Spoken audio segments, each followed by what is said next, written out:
Night had fallen in Tokyo.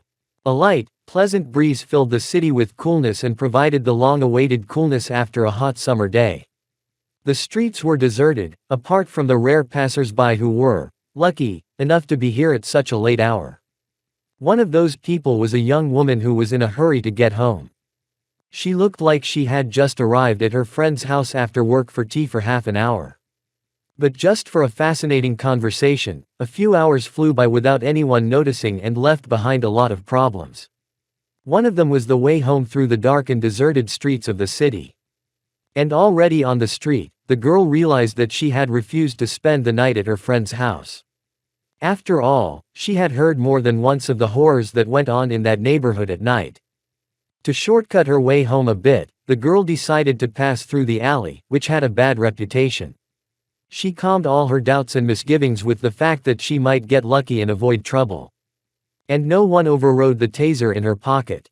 Trying to walk as fast as her heels would allow, she didn't notice someone sneaking up behind her, hidden in the darkness. In a split second, the bag on her shoulder was in the stranger's hands. "Hey, that's mine," shouted the confused girl and pulled out the taser hidden in her pocket. The offender reacted immediately, grabbed the gun out of her hands in one swift movement and threw it against the wall. Upon hitting the wall, the victim screamed in pain and collapsed to the floor. When he came to his senses and looked at the robber, he froze, unable to move. And with good reason. A huge humanoid cheetah loomed over the girl's slender, weak figure, and seemed even taller than it actually was. Huge paws with sharp claws, which served him to cut the strap of the bag, elongated feet, decorated with soft pads, a predatory snout with a terrible fanged smile and amber eyes, burning with malicious satisfaction and a feeling of complete superiority. And even his gray t-shirt and blue jeans, with a long mottled tail peeking out of a hole in them, surprisingly didn't make him any less intimidating. "Sadly, he's mine now, honey. Be glad your life doesn't end here, hee," growled the cheetah, grinning wickedly. And, clenching its prey with its teeth, it ran away with all its paws. "No. Give it back," cried the girl in shock and stretched out her arm in a vain attempt to stop the thief. "Loser. My quirk completely changes my body, giving me the strength and speed of a cheetah. I can even race cars, unlike you, a puny wimp who can't stand upright, ha ha ha." The hybrid chuckled to himself before disappearing into the alley. For a while, the girl remained seated in the same posture, with her arm outstretched in the direction in which the thief had fled, but soon, giving up at last, she leaned against the wall and wept bitterly. You bet, because everything was in her purse. Her keys, her phone and, most importantly, her money. How was she to go on if she couldn't even get home or call for help? And she certainly couldn't have known that her grief had a rather unusual witness. After running a few hundred yards further to make sure, the thief stopped in the dimly lit part of the alley to assess the loot. "So, what do we have here? Not bad. Of course, I'd like to have a bigger haul. But what can you do, it's not often you find something really valuable in this alley," muttered the overgrown cat to himself as he rummaged through his purse, not realizing that someone else had appeared in the alley. "Shame on you, Mr. Thief, stealing an innocent woman's purse. I know cats like to play with things, but there's a limit to everything." Suddenly, a mechanical, distorted voice sounded behind him, causing the thief to pull away from his prey and turn around. Behind him was a man of short stature, dressed in a strange, tattered suit that looked like it had been dug up from a junkyard. Baggy gray sweatpants with scratched black knee pads, huge iron boots up to mid-shin, from the back of which protruded two tubes welded to two cone-shaped things on the sides, a rusty metal breastplate with a collar covering his neck, an old leather jacket with buttons, and a helmet mask with black lenses, whose design was technological and even slightly terrifying. The stranger's arms, up to the elbows, were sheathed in crude solid handcuffs with a cylinder, a small vise and something else inside, and leather gloves with a button at the joint of the index finger. To complete this unattractive appearance he wore a large backpack on his back and a red belt with many pockets and two large holsters on the sides. "Who the hell are you?" The cheetah grinned, jumping back and scrutinizing the intruder suspiciously. His appearance clearly indicated that he was no ordinary man. But if he wasn't an ordinary passerby, who was he? Heroes dressed similarly when they went out on a mission. But the thief knew all the local heroes by heart, and such a ragamuffin was certainly not among them. Least of all a boy. And the hybrid had no doubt that the boy was young. He was very short and his voice, despite the distortion, sounded like that of a teenager. Enter Gear, renegade of Eastern Naruhata. At your service. The guy introduced himself, bowing theatrically. And before you start resisting, I suggest you surrender peacefully at once. It's too late now. For a while, the cheetah stared with a straight face at the suddenly announced trouble, and then, unable to resist, he burst out laughing. What's so funny? Asked the straightened Gear irritably. Ha ha ha ha ha ha. Keep asking. Renegade. One of those people who think they're incredibly cool and get off on being heroes only to suffer or die, ha ha ha. And if normal renegades are weak, then you look like a clown. Ha ha ha ha ha ha. Replied the thief with laughter, wiping tears from his eyes and ignoring the renegade clenching his fists. Although ha ha ha. If you want to show off so badly, that's fine by me. Show off Quirk and amuse me. The cheetah chuckled in a predatory manner, finishing laughing and striking a predatory pose before pouncing on its prey. Unfortunately, I'm no circus fakir to entertain the likes of you, you regurgitated hairball, said Gear sarcastically, not without amusement as he watched the criminal's carnivorous grin transform into a vicious grimace and a uterus-like growl. Besides, I'll be honest, I don't have a quirk. So all I can shine is an imitation of the Almighty's smile. Behind the mask you can't see it, but trust me, I'm a master. Wait, what did you say about Quirk? Asked the cheetah, standing up abruptly when he thought he had overheard. I don't have it, Gear replied irritably, inwardly preparing himself for another laugh. The thief remained in a stupor for a few seconds and then collapsed to the ground under the weight of a terrifying cackle that scared off several cats rummaging through a nearby garbage can. No quirk. Ha ha ha ha ha. Oh, I can't. Ha ha ha ha ha ha. I've never met such a stupid clown in my life. As the cheetah rolled down the sidewalk, choking back tears. Yes, I know it's funny, even the Homeric laugh. Said Gear wearily, rolling his head. But let's get this wiggling over with. You're making a fool of yourself. The thief struggled to his feet, finally overcoming his laughing fit. It's been a long time since I've laughed like that. The cheetah exhaled with a grin on his face, looking at the renegade. What are you doing here, renegade? Just passing through, basically. But when I saw the robbery, I couldn't stay away. And here I am. Cheetah, struggling to hold back another guffaw, struggled to get out. So, you, a weakling who doesn't possess quirk, have decided to help a completely unknown pathetic lady and catch me. And how are you going to do that? He asked sarcastically, managing to control his laughter. With the help of my gadgets and skills. However, if you are a man with a sense of morality, I can try to persuade you to voluntarily surrender to the authorities, the renegade summarized, already anticipating the inevitable fight. I see, muttered the cheetah thoughtfully. Well, while we're at it, I'll tell you a little truth, young man, you're nothing. Without a quirk to give you hope for success in life, you're a useless cripple. No, not useless. You are my victim. As soon as the last word left the criminal's mouth, he lunged forward, aiming his claws at the renegade's neck. Victim, you said. Gear whispered, looking at the rapidly approaching hybrid.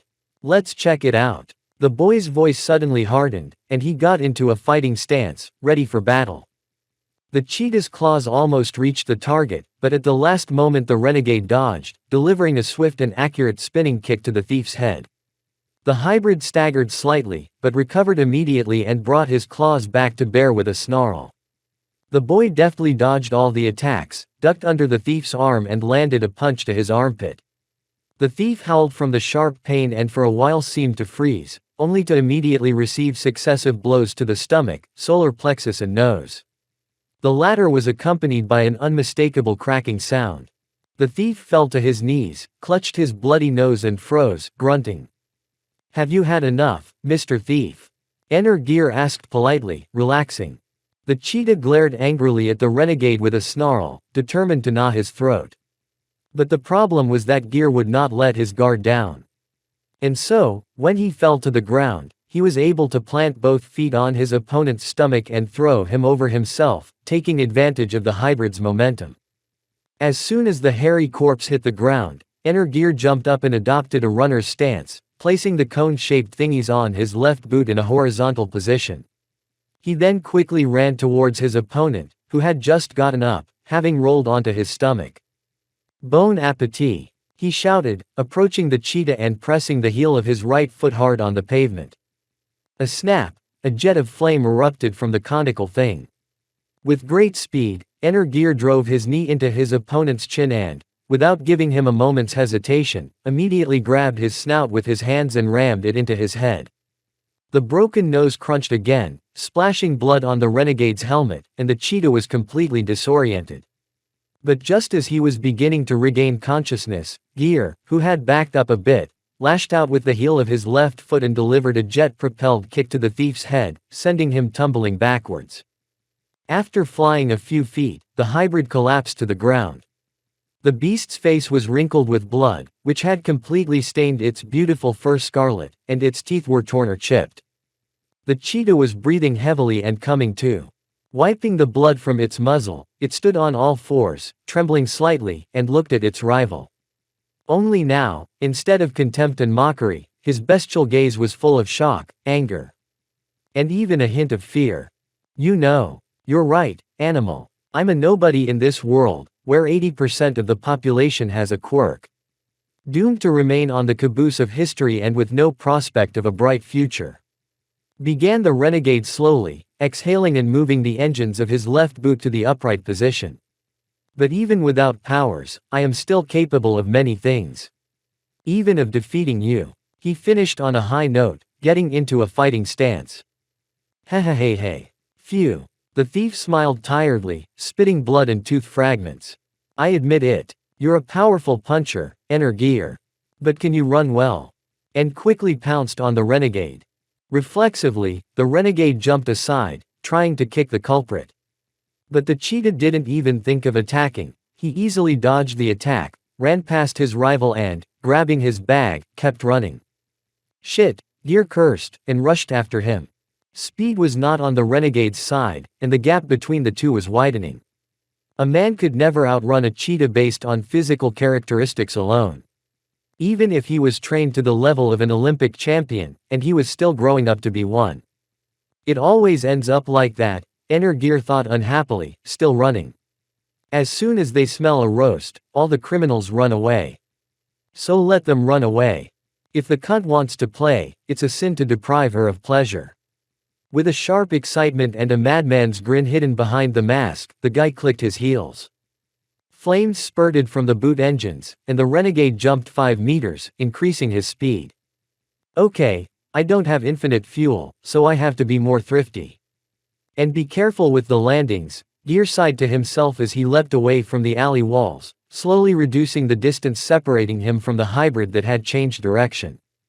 Gear, on the phone, suddenly a loud, harsh voice with a hint of brutality sounded from the mosque's radio. Just in time, thought the young man ironically and tightened his helmet where his ear was, continuing his pursuit. On the line, old man. We are at the meeting point. You, who are the most punctual, have been absent for 10 minutes. Are you in trouble again? I'm just catching a cat that's been stealing someone's purse. I happened to see it on my way to the meeting place. As usual. Hummed the old man on the other end of the line. Do you need any help? Catching animals for veterinary inspection? No, the renegade answered immediately, taking another leap from the ground and closing the distance between him and the hybrid. As for treating possible injuries and calls from home, 1,000 times yes. And in dragging you to a place of help. Gear's interlocutor joked wryly. Okay, I'll let Doc know. I'll tell your mother I've sent you on a 10-kilometer run to build up your stamina. And you can't answer because your phone is dead. Brutal. I'll be in touch as soon as I'm done with this ball of wool. Stand down, the renegade ended the radio conversation, concentrating fully on the chase again. The chase was intense. And quite strange to any onlooker. A clothed cheetah, with a completely battered snout and a purse on his right paw, was hurrying forward on all four legs, making it a bit difficult for him to run, and behind him, leaping from the ground and the walls, often breaking through the latter at great speed, a short guy in a strange suit was following him relentlessly. Several times Gear caught up with the criminal and tried to attack him from above, but he dodged at the last moment, causing the renegade to land unsuccessfully and resume his pursuit some time later. Constant changes of direction, leaping over obstacles, jumping out of seemingly dead-end alleys. Willy-nilly Gear was forced to acknowledge his opponent's superior speed and knowledge of the terrain. Could this stop the renegade? Of course not. And the race continued. Another attempt to land on the cheetah failed. The cheetah bounced to the side, causing Gear to almost break his legs once again and forced him to slow down, increasing the distance between them.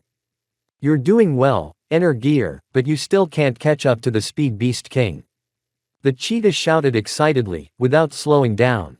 The chase took them both out of the old neighborhood and into the new one. Seeing a large apartment building in front of them, the thief let out a chuckle and jumped up abruptly. Clawing out his claws and clawing at the building, he began to climb up the wall like a cat up a tree. "I thought I would have done that before," the renegade commented with undisguised sarcasm, raising his head.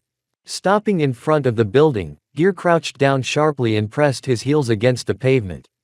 Flames burst from the reactor engines again, but instead of leaping up as before, the renegade continued to stand in the same posture. The red-yellow jet gradually turned blue and, at the same moment, the Gear literally shot out, flying through the air at a considerable height. The ceiling, unfortunately, could not be reached, but the guy was ready for it. Abruptly raising both hands, he pressed 4 fingers into the center of his palms and wires with claw hooks on their ends shot out of his wrist straps with the sound of the released compressed gas. As soon as they hooked onto the edge of the building, the renegade pressed the buttons located in the crease of his index finger and, with the sound of a winch in motion, leapt upward, quickly catching up with the cheetah that had perched on the roof. "What the?" The thief was stunned, not expecting that the puny one, who did not possess the quirk, would not only catch up with him, but manage to grab him by the tail. "Let go of me, you bastard!" he shouted, running back to the other side of the roof with his rival clinging to him. "You wish." Gear grinned, firing his right hook into the metal pipe and forcibly preventing the cheetah from jumping off at the last moment. That was at the cost of a shoulder wound and severe pain, from which it emitted a suppressed squeal. "Little splinter," growled the thief, glaring at the boy with undisguised rage and tensing all his muscles in an attempt to free himself. "I may be short," snarled Gear, gritting his teeth as he rose to his feet. "But this splinter is a big one," he shouted heatedly, activating the engines and releasing his right hand. At the same time, a sad thought crossed his mind. "Damn, that's the last of the robot fuel, isn't it?" The hybrid didn't have time to notice anything before Gear crashed into him at high speed and the rivals, grabbing each other and flying slightly downward, crashed into the wall of a neighboring building. More specifically, the cheetah collided with his back, and the guy clung to him and they resumed their fall. In the process, the crook tried to claw at the surface with his claws, but thanks to Gear and his left hooks, that plan failed. The thief ended up landing on someone's car, while the renegade snagged his left hook on a building at the last moment and was left dangling from it. "So I'm alive," Gear groaned, agonizing over the pain in his shoulder. He reached the winch and switched a small lever from takeoff to reverse, then pressed the button on his glove. The winch started up again, but instead of a sharp lift as before, it began to slowly lower its master to the ground. The renegade followed the cheetah, staggering slightly and holding his right shoulder. He managed to climb down from the wrecked transport and crawl to the alley, where a dead end awaited him. He didn't have the strength to climb the walls, and the stolen bag was still lying near the car. Hey, you really are persistent, Gear." Breathing heavily and getting up slowly, the thief said, looking at the guy with a look that read a desire for a quick death. "But I'm not giving up." The thief literally spat out the last words and finally stood up, releasing his claws. "Don't worry, Mr. Thief. Good Uncle Amp will help you take a nap," smiled the boy. With a fine-tuned motion of his left hand, Gear pulled from his holster a rather heavy device that resembled an impressively sized electrical plug in a handle. At the push of a button on the handle, two rods with strange contraptions on the ends emerged from the plug. A quick twist of the inconspicuous ring above the button with his thumb, and electric shocks began to sizzle between the rods, quickly reaching such force that the criminal's hair all over his body involuntarily stirred. But then something happened that the cheetah least expected. A powerful and sudden current discharge, accidentally torn from the staff, hit the inner gear itself, making it tremble, mutter something inaudible, and fall to the ground. "AAA," was all the stunned thief said. "The devil. How many times can you do that, you damn iron?" Gear, standing up and fuming a bit, shook the amp and slammed it several times against the nearest wall. Finally the weapon worked and electricity sparked. "That's it. Now back to RRAGH," roared the cheetah and lunged at inner gear. The latter clumsily dodged the blow, but the criminal's claws managed to catch his helmet, leaving several white stripes. "Hey, take it easy, I only have one helmet," the renegade shouted, but seeing the red lights of madness in the thief's eyes as he turned around to attack again, he added in a somewhat doomed tone. "Ah, you don't care anymore. Okay." With another vicious roar, the criminal lashed out again at Gear, who once again dodged with a circular motion and swiftly struck the hybrid with the ends of an amp to the back of his right knee. It wasn't enough to stun him completely, but it was enough to slow him down. And the boy took advantage of it, grabbing the weapon with a reverse grip and plunging it into the frozen criminal's back as if it were a knife. This time the beast was pierced by a full-blown electric shock, which caused its fur to bristle and burn at the point of impact, and the wretch howled in a way that was pitiful. But not Gear's. The shock therapy lasted about 10 seconds, after which the renegade withdrew the amp and the thief collapsed to the ground unconscious, fuming and whimpering. "Good thing after the last time I added some rubber padding to my suit and fiddled with the amp. Otherwise I'd be lying there like you," Energear exhaled, catching his breath and looking at his defeated opponent. The renegade himself was not at his best. He could barely stand, his muscles and bones ached, and the pain in his shoulder still lingered, aggravated by a slight stiffness caused by the electric shock. It had been a fun night. I had caught the thief and was about to return the bag to the victim, but I almost dropped my skates, didn't find what I was looking for, wasted fuel for the robots, and got another electric shock. Shit, he thought, sighing wearily, as he crouched down quietly and tied her hands and feet with a rubber band so she couldn't cut it and escape. After finishing her off and anonymously calling the police, the renegade fled in a hurry, not forgetting to take the victim's purse with him. Having moved away from the place of capture to a decent distance, the guy hurried to take the everyday clothes out of his backpack and change, while dialoguing with the old man. "Report, boss, the thief is tied up and left in the hands of the police. He has left with a slight electric shock, some wounds from the marathon, a hellish tiredness and the sleep of a warm bed. You'll dream later, Gear. But good for you. Don't forget to return the bag to the victim if you can, and then I'll help you get to doc. I talked to your mom. She's worried and giving me a hard time for being tough. But she's glad to have me around. Thanks, man." The young man thanked his caller sincerely, finishing his change of clothes and leaving only his helmet on his head to continue talking on the radio. "See you at the exit of the alley. Coordinates. Roger that. Hurry up. Stand down. Stand down," Energear repeated, finally taking off his mask and stowing it in his backpack with the rest of his equipment. Yes, official heroes have many more advantages than unofficial heroes. First of all, their actions are approved by law. Secondly, being a hero is a paid profession. Unofficial heroes have to combine heroism with their life plans, because for their exploits they receive nothing, and even then you have to study, work, and no one cancels the family. Thirdly, they always have to remain in the shadows and not reveal their identity, and run away from the police and the real heroes. In short, an unenviable prospect. But, in spite of everything, the short, dark green-haired teenager was happy. Although not in the way he wanted to be, the teenager was capable of being a hero and helping people. And I don't mind that renegades are considered a threat to society. After all, as a wise man once said, renegade does not mean criminal. And people just have to realize that. And then, There is no telling how long the teenager would have indulged in lofty thoughts and dreams, had it not been for the pain in the weather. Staggering noticeably and clutching his right shoulder, he hurried toward the meeting place, feeling that if he didn't hurry, the morning's problems would not be long in coming. And the name of one of them was school. Chapter 1. I hate mornings. That was the phrase running through Izuku Midoriya's head as she walked quickly as the results of yesterday's marathon allowed her to school so as not to be late. It was understandable. Last night he had arrived home past midnight, so tired that not even the frantic ringing of several alarm clocks could wake him up to go to class today. He had not had a proper breakfast and was carrying 2 backpacks, one of which contained renegade equipment. So, to distract himself from the unhappy thoughts bouncing around in his head like the beat of an obsessive jazz drummer pounding on a cast iron cauldron, Izuku focused his attention on the road. Along the way he repeatedly caught glances of various kinds, which made him want to roll his eyes. A schoolboy walking with 2 huge backpacks and clothes completely different from the school uniform. Mustard-colored pants, a red polo shirt with 2 white buttons, red and white boots and a dark brown denim jacket, complemented by a wide cloth belt with pretty blue-green patterns and tied in such a way that the knot was on the left and its 2 long ends hung freely, and a leather fanny pack with a notebook on the right.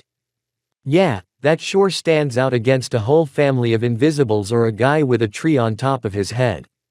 He was interrupted by a call from his friend, who he wasn't really looking forward to talking to. But no one canceled the courtesy. "Good morning, hero of the night. How did you sleep?" came a loud, overly positive voice from the phone as Midoriya pressed the "accept call" button. The migraine intensified instantly, but the teenager didn't interrupt the conversation. "First of all, I'm having a bad morning," Izuku replied in the most impassive and tired tone possible. "And secondly, good morning to you as well. Mr. Sliders," the boy finished with a hint of derision. "Man, you again," Midoriya's interlocutor exclaimed discontentedly. "I thought we agreed not to use that nickname." "I'm not offended, but it sounds. Call me Creeper for short. Or call me by my first name." Okay, Koichi. "But I'll warn you that you're listed in my address book as Mr. Sliders. So I'll call you that from time to time," Izuku said without changing his tone, pulling up the strap of his second backpack and listening to Crawler's disgruntled muttering. "What's the reason for the call? Has something happened?" "No, I just wanted to ask you about yesterday's race with the overgrown cat. You remember, Dad and I didn't catch you because Knuckles let us go home," Koichi replied, in a tone of voice of intense interest that made Midoriya groan. Actually, there wasn't much to tell. The cheetah was a tough, stubborn bastard. As a result, I was dead tired, came home late and received a cataract of tears from my mother. As a bonus, I didn't get enough sleep and have to pass standards in gym class. In the end, it's not life, but a fairy tale." Izuku exhaled bitterly, raising his eyes to the sky. "I see." There was an awkward silence in the dialogue for a while, which was finally interrupted by the caller. "By the way, there's a story in the news now about the arrest of a cheetah. Turns out he's a master criminal. More than 40 robberies in the last month, several jail sentences, wanted. All in all, everything is going smoothly. His capture, by the way, was attributed to local heroes, who weren't even close. Where's the justice in that? There isn't. Pro heroes don't like it when someone does their job better than they do. And the authorities don't like it. So don't expect any thanks. But the prison benches do. I didn't want to hear any thanks from those snobs." Midoriya's interlocutor made a gesture of irritation. "What about the robbery victim? I thought you were going to give him back what was stolen. And to give back thanks to the fact that she was still sitting desperately at the scene of the robbery. So my appearance with bag in hand brought tears of joy and a tight hug that almost made me choke. But Knuckles epically appeared out of the darkness in time. I wish I had caught the moment." "I see. Listen, Izuku. Since you have an unlimited amount of luck for trouble, why don't you share it? It's not fair that you get all the fun and we get almost none." Koichi's voice was reproachful, but Midoriya knew he didn't mean it. "I'd love to, Crawler. But, alas, luck is not for sale," Izuku said wryly as he continued walking forward, not realizing that things were getting busier around him. You know, I'm beginning to suspect more and more that my bad luck is a unique quirk that no one can define because it's completely unnatural. Do you think it's possible? I don't. After all, the quirk test clearly determined that Izuku Midoriya is a very ordinary person. Although, in my opinion, you deserve a superpower more than some gifted people. But let's not get sad. Midoriya remained silent, looking straight ahead. Hey, Izuku. Hey, where did you go? What's wrong? I can't talk, wish me luck, said Midoriya in a high-pitched voice, quickening her pace and turning off the phone as she went. Started to say Creeper, but he didn't have time to finish, as the call was interrupted. If someone were to ask Izuku to describe his school days, only 3 words would come to mind: standard, gray, boring. Yes, Midoriya didn't like studying. And it wasn't even that he didn't like it, on the contrary, he was the best in school. Despite all circumstances, it was that studying just didn't give Izuku a taste of life, something that made the life of a renegade. Yes, it was full of risks and death threats. More than once or twice, the boy found himself beaten, injured and tired to the point of wanting to die. But it was there, in the world of the Night City and fighting criminals, that Midoriya felt much more alive than in his ordinary life. As a renegade, the boy could develop his full potential and prove to everyone that he was no weaker than the gifted quirks. He was not an inferior and could also be a hero. Still, there was one thing in the teenager's daily life whose value was comparable to that of the Holy Grail for the Knights of the Round Table. One thing that took away all Midoriya's tiredness and migraine and made him rush through the huge crowd of people, pushing people left and right and ignoring the cries of discontent. And that thing was a simple phrase: pro-heroes are in fashion. After scuffling his way through the front rows of the crowd while kicking the legs of every third person and hitting every second one with his renegade backpack, Izuku saw an impressive scene. A huge villain standing on a railroad bridge engaged in a furious duel with Kamui Woods, a rookie hero who looked like a wooden ninja figurine. His career didn't start that long ago, but he's already become quite popular, as has his tree control quirk, which he now uses on the villain, not forgetting to spout pathetic speeches. The rest of the heroes and police covered the crowd watching the action, with Midoriya in the lead. As he watched, Izuku was delighted. It was still very rare for this kind of crime to happen in his neighborhood, and he loved seeing the heroes in action. Of course, there were plenty of videos and photos of these kinds of incidents on the internet which he watched until his eyes hurt, but in person it looked different, much more dangerous and therefore cooler.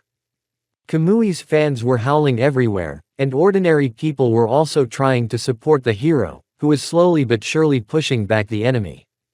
Midoriya didn't shout, but he also supported him. After all, he had always admired heroes, so brave and throwing themselves into fire and water to save ordinary people. Who to admire if not them? Although he already knew the harsh realities of life. Would like to have the support of ordinary people like Energear. Anyway, it would be better than being labeled as a criminal and hated by the masses just because the law says so. And so, Kamui decided to unleash his most powerful weapon, a super move that would undoubtedly bring his opponent down in defeat. The heroine appeared out of nowhere, towering over the massive villain in size, and knocked him out with a single kick to the leg before Kamui could finish his signature move. Adopting a candid pose, she smiled slyly, catching the reporter's attention, and introduced herself as Mt. Lady. Such a gesture made Izuku blush a little, embarrassed, as did some people nearby, but he immediately pulled himself together, took out a leather-bound notebook from his belt holster and began to note down and reflect on the new heroine's quirk, her positive and negative characteristics. However, in the process of analysis, he suddenly heard shame. A single word uttered by someone to Izuku's left distracted the boy from his study. Although the person's voice was young and pleasant to listen to, his tone was so cold that the whole world seemed to have become an icy desert, with only Midoriya and the stranger remaining. Involuntarily, the teenager felt a slippery, unpleasant feeling of uneasiness churning in his stomach, the same feeling he would signal in times of really big trouble. "I beg your pardon," Izuku said awkwardly, turning his head slightly in the direction the voice came from. To Midoriya's left stood a man. Tall and thin, his figure seemed elongated, resembling a Gothic tower. Unnaturally long arms with slender fingers that looked like they could grab a man and not let go until he surrendered. An all-black suit consisting of jacket, shirt not quite buttoned, pants and boots. A bandolier containing something large and round. Very long, unkempt black hair that looked like it hadn't been cut in a long time. A face that was hidden in shadow due to the position of the sun, making Izuku only able to see its general outline. In the teenager's mind swirled the thought that even if that guy wasn't a villain or a criminal, he was clearly capable of claiming the title with his creepy appearance alone. And when the man turned his head towards Izuku, Izuku recoiled for a moment, for it seemed to him as if the stranger's eye sockets were empty, with little green lights burning in their depths. Like death itself. What is happening here now is a disgrace. There is no other way to describe it, said the stranger slowly and deliberately, which made the sick feeling in Midoriya's stomach grow stronger, and made him want to leave. But curiosity and pride prevented her from doing so. Why? What was so embarrassing? Did you see? After all, the heroes were doing their job and protecting the people. And quite well, I must say. Izuku said, somewhat confused and cowed, but still firmly, hiding his notebook and focusing all his attention on the stranger. Is that all you see, boy? I see. After all those who have been born and raised in a society of heroes tend to see only the face of a situation, completely ignoring. How to put it more precisely? It's rotten underside. Which is rather sad, in my opinion. And you, then, do you see that underbelly? Asked the boy, growing gradually hotter and adding a touch of insolence to his tone. I see, nodded the stranger affirmatively, averting Midoriya's gaze to his relief to the animated pro-heroes and the detained villains already being loaded into the police van. So, could you reveal it to me, sir? Izuku asked, turning to the stranger and giving him an unkind look. These were heroes, after all. There was a tense silence between the two for a while, until the stranger looked back at Midoriya and, it seemed to Midoriya, smiled in satisfaction. Normally I'm not inclined to waste my time with children, explaining truths they don't care much about. But since you, boy, want to know, I'll enlighten you, the stranger finally said, turning to the teenager with his whole body, and began. What's the background here, you ask? Two vain clowns who, instead of directly doing their duty, are engaged in cheap showmanship and proving what noble and great heroes they are.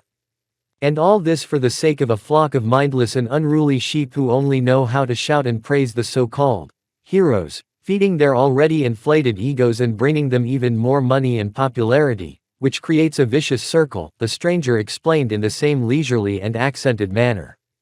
One is reminded of the times of ancient Rome, when gladiators fought to the death in the arena of the Colosseum, and the crowd in the stands shouted, bred in spectacle, eager to see more blood and cruelty. The people hadn't changed a bit in so many years. Between the man's fingers flashed green electric shocks, which did not escape Izuku's eyes and made him tense up. Meanwhile, the stranger continued. One thing that makes me happy is that one day these two vain men will surely face a problem or villain that is beyond their capabilities. On that day they will realize how pathetic and weak they were, and then they will both be crushed, humiliated and forgotten. Such is their fate and revenge for their excessive pride. Midoriya remained silent and stared at the stranger. Although he felt uncomfortable with the words of his interlocutor and his stance seemed extremely cruel and cynical, Izuku could not help but recognize that there was some truth in the stranger's words.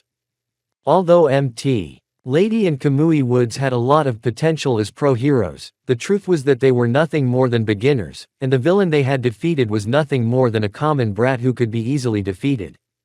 But if they now had to face a really powerful villain, they could no longer afford to amaze the press and the public in search of fame and money. And yet, even though your words are true in a way, Izuku began to speak, gathering his will into a fist. I can't agree with you. Because Mt. Lady and Kamui Woods are new to the world of professional heroes. Yes, they can be a bit arrogant, but that's just for now. Time doesn't stand still. They'll get older, they'll gain experience. And then what? The stranger asked sharply, looking at Midoriya and restraining him with a glance. Would they become real heroes? Defenders of justice without fear or reproach, who don't care about money or fame, and the whole purpose of their lives is to protect innocent people. Right. Sort of. Sort of. Midoriya replied uncertainly, feeling as if he had been plunged headfirst into freezing water. And what makes you think they'll really change for the better in a few years? How can you tell what they're like on the inside? The stranger asked directly, which completely disarmed Izuku. Stuttering and breathing heavily, the boy tried to say all the thoughts that were going through his head right now. But he couldn't. His interlocutor had pointed out the flaw in his reasoning. And the oppressive feeling radiating from him did not disappear and even intensified. Probably, anyone in Midoriya's place would have cowered and given up. But not him. And, clenching his fists tightly, Izuku spoke slowly. Yes. To be completely honest, I don't know. After all, humans. We are creatures too complex. We may or may not change over the years. And I can't predict the future. But still, I still believe in heroes. After all, even if there aren't the nicest ones among them. Personalities. There will be some who are truly worthy of their title. And one of them is the Almighty, the symbol of peace. The one who for many years has inspired all people to believe in a bright future. The one who saves people with a smile on his face. And as long as there are heroes like him, I will believe in the best. After all, that's all I can do. For a while there was silence between the interlocutors, as the crowd of people watching the battle between the heroes and the villain finally dispersed. And when the stranger spoke again to the tense and crestfallen Izuku, there was a slight tinge of interest in his voice. That's all I can do. Young, maximalist and inexperienced. But still, you've got a head on your shoulders, boy. So let me give you a piece of advice. Always try to look deeper into everything around you. And then many incredible truths will be revealed to you. And if we talk about the Almighty, then yes, he really deserves to be called a hero and a symbol of peace. The only question is, did he want to be the symbol of such a world? And what is that supposed to mean? Izuku began to ask, but when the boy looked up, he didn't see the stranger. He had simply disappeared. Am I failing for lack of sleep? The teenager shook his head, putting his thoughts in order. Who was it? Hopefully it was a real person. And if it was a hallucination, he'd have to lay off the night patrols for a while and get some sleep. And speaking of time, as soon as that thought crossed Midoriya's mind and he glanced at the clock on his phone, his jaw dropped. After all, the guy was closer than ever to being late. Izuku breathed a sigh of relief and was glad when the last class arrived. This day had completely exhausted him. Because of the incident with the villain Midoriya, he was late for class after all, so he got a beating from the teacher who caught him.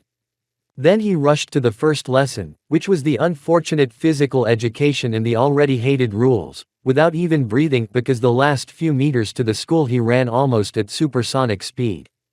And although in the end Izuku passed them with flying colors no matter what they said, but with the physical form of the boy was all right and even beyond, but still after them he was in a state that could only be defined as walking corpse. And that's putting it mildly. As soon as the sports hell was over, the teenager staggered back to his class. The teacher was still bombarding him with questions, and in the penultimate class he had a math test. And while Midoriya was still hanging in there, groaning quietly, but hanging in there, at exam time he just howled in despair, which earned him a few angry looks. But in the end, Izuku overcame it all, and in the lead up to the last lesson, he slipped into a stupor, praying that now it was nothing serious. Otherwise, he would not be able to bear it and would run away.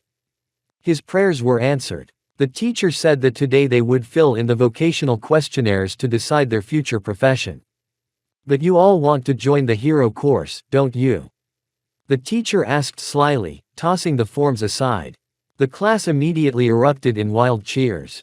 Everyone began demonstrating the power of their quirks, completely forgetting the rules and raising their hands.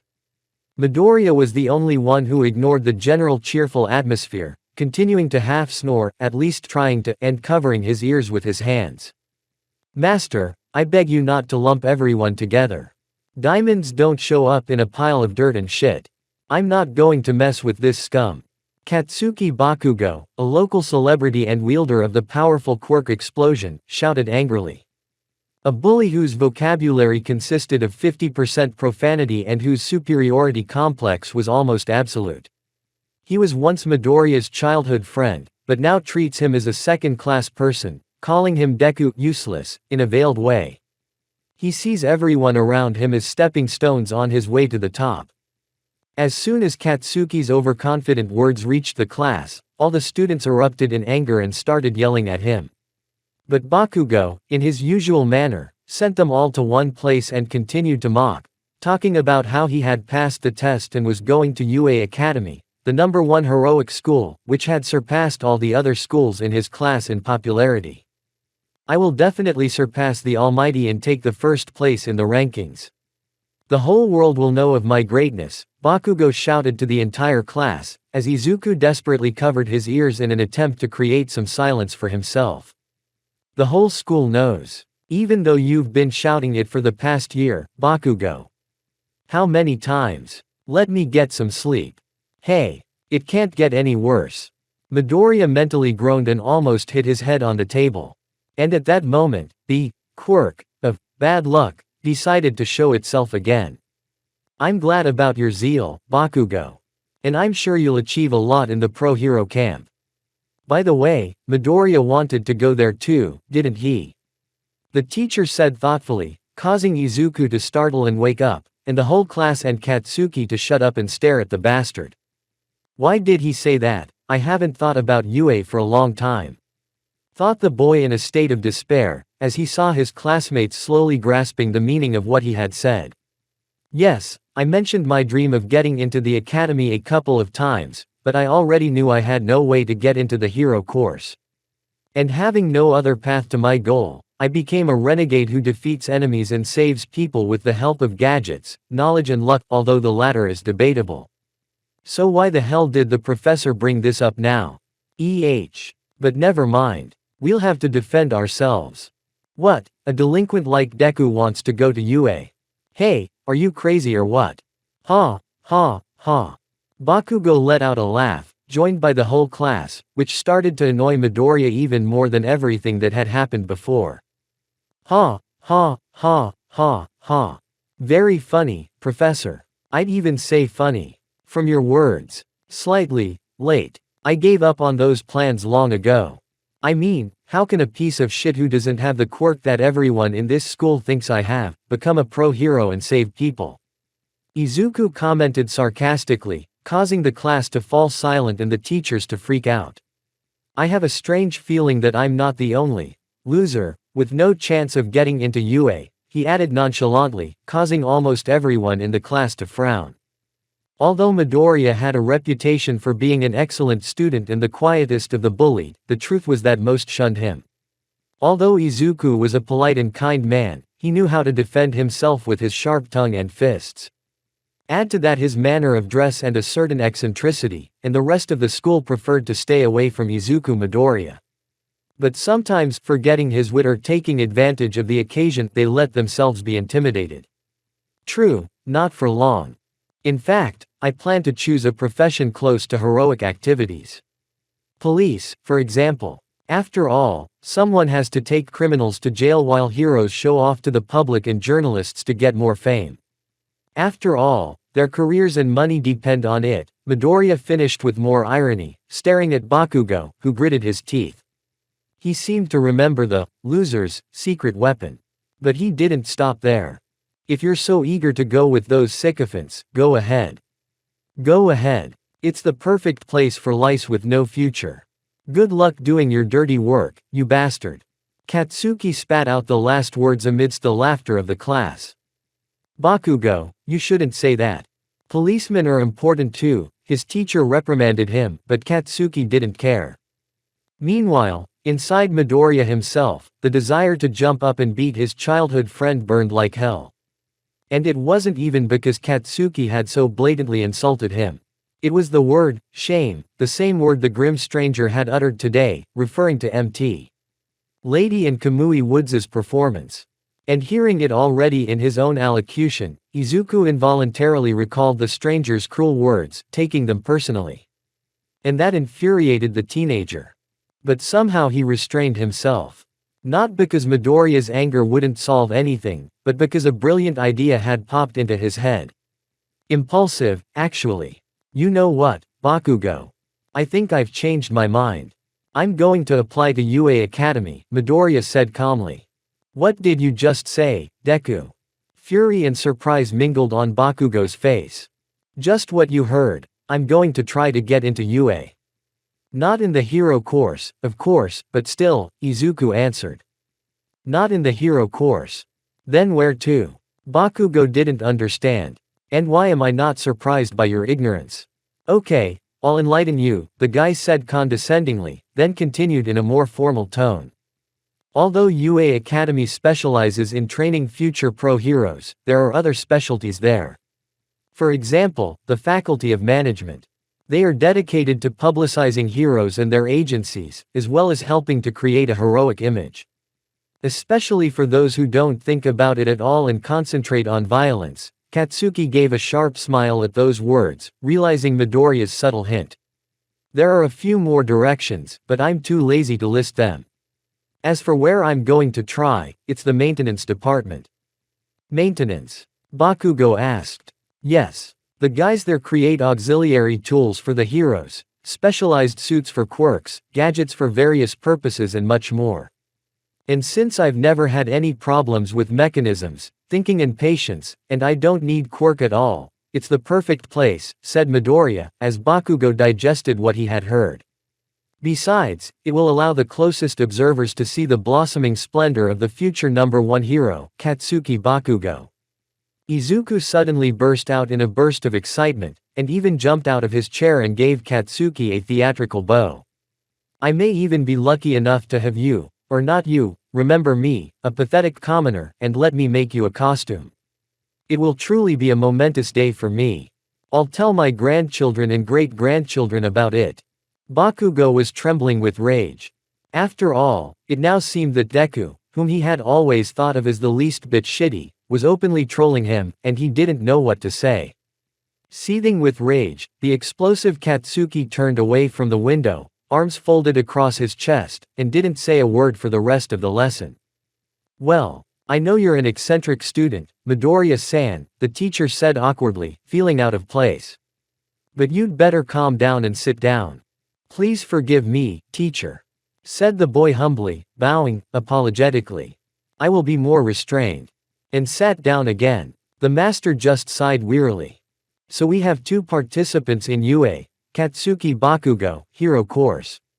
And Izuku Midoriya, maintenance course, the teacher said in an attempt to calm the rather tense situation. Let's give them a round of applause. And he was the first to start clapping. As for the students, they applauded very hesitantly. After all, they were now being put in their place by Izuku Midoriya, a loser without Quirk. Although Midoriya predicted that his impulsive decision would be followed by trouble in the form of Bakugo and his explosiveness, surprisingly, nothing happened to Izuku. He left class when the last bell rang, didn't run into Katsuki and his cronies in the backyard, which surprised him, because he was prepared for it, and left the school, not forgetting to grab the backpack with the renegade gear hidden in the stash. As he walked down the street without looking around, the teenager mentally reviewed what had happened in class. And he felt a little depressed.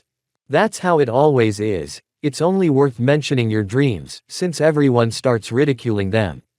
Even though I'm basically the same person as them. Yes, I was born without a quirk. But still, how am I different from them, other than that? Why do I deserve to be treated like that? How disgusting it is to be considered second-rate by everyone, Midoriya mused dejectedly. The path led him to a tunnel under a railway bridge, which Izuku entered without hesitation. And now, instead of the police, as I had originally planned, I'm going to be the inventor who builds and repairs the gadgets of real heroes. And you know, the boy continued to ponder as he went along. It's a great alternative. Even if I fight evil illegally, I can't forget about my normal life and my own future. Graduates of the maintenance course, once they get jobs, will earn a lot more than cops. And besides, this course will provide me with access to a wide variety of technologies and materials, with which I will improve my gadgets and level up. Midoriya thought more and more excited. Finally, the tunnel ended and the teenager emerged into the light, stopping near a manhole. As the saying goes, what goes around comes around. I don't give a damn about the opinions and prejudices of others. I've decided how I'm going to live my life and what I'm going to do. And Rob, he'll be proud of me. Long live the technical support faculty of UA Academy. Izuku Midoriya shouted decisively to himself and prepared to walk forward. But he had barely taken a step when the uneasy feeling that had been sleeping peacefully after his encounter with the stranger raised the alarm. Hearing a strange gurgling sound from behind and sensing something rushing toward him, the boy jumped forward and turned around. On automatic, tossing both backpacks aside and getting into a fighting stance, Izuku stared at the sudden trouble. Emerging from the sewer the teenager had passed through earlier was a strange creature that was a huge lump of dark green stinking mud with a pair of bulging eyes and huge toothy maw that wore a creepy grin. Shit, just what I need to cheer me up as a villain. Izuku chided himself, quickly reflecting on the situation. What bad timing. I can't even get to the costume. And I doubt appealing for 5 minutes to change would work on this guy. I can't run away, because I'd have to get rid of the equipment. And if they find it, I don't want to go to jail. So we'll just have to think about it and wait for our chance. Yeah, that's what we'll do. You're a quick learner, little man. I like that. I hope you have a powerful quirk, because I need a new body. Grinned the villain, slowly advancing towards Midoriya. Don't you need anything else, you cretin? Maybe you'll accept my organs to sell them. Izuku was mentally indignant, but in response he said the following. But, I don't have a quirk. Then why don't you just let me go in peace? As the teenager spoke, trying to make his voice sound as scared as possible, he slowly moved sideways towards the renegade backpack on his left. No quirk. Too bad. Stretched the grimy man in disappointment. Then die. Roared the villain, lunging at the guy. Damn you. Izuku cursed, discarding the appearance of a frightened civilian, and rolled to the right, thus avoiding the mudball's plunge, but moving away from the team. You're lying.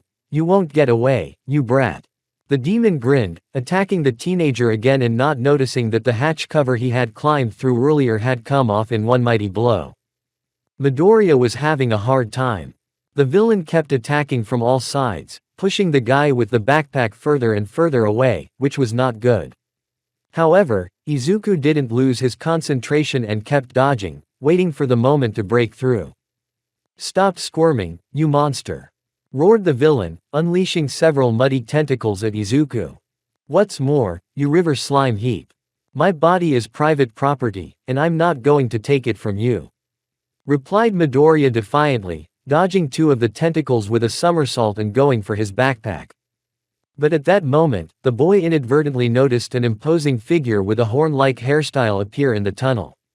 Frozen for a moment by the surprise, he let his guard down and 3 muddy excrescences pressed Izuku against the stone wall, preventing him from lifting a finger. I've got you, you brat, you're dead now. The villain grinned bloodily as he wrapped his body around the teenager, intending to penetrate his throat. I beg to differ, villain. Texas smash. Suddenly a powerful voice was heard from the side, and the next second, the mud villain was swept away by a powerful gust of wind. Izuku fell to his knees, breathing heavily. He had hit the wall hard.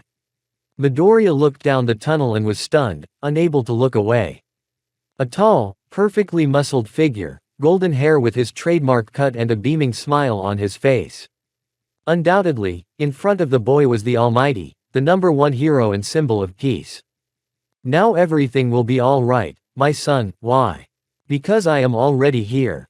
The hero blurted out his trademark phrase, still shining his smile like a spotlight. Izuku even thought he had gone blind for a moment. Are you feeling all right? Yes. I'm perfectly fine. Almighty. Lord Almighty. Izuku hastened to mutter, jumping up from the ground and shaking himself. I'm sorry I didn't come to your aid sooner, young man. I'm sorry, said the hero guiltily, bowing to Midoriya. What are you? I'm all right after all. Started the teenager, waving his hands in front of him, but the pro-hero had already straightened up. At the same time, I can't help but praise you. Although I didn't see it all, it seems you were able to dodge that villain for quite a while. Well done. The Almighty gave a thumbs up and smiled even wider, which made Izuku blush. Midoriya still couldn't believe his eyes. The symbol of peace himself was now standing in front of him and praising him for his excellent work.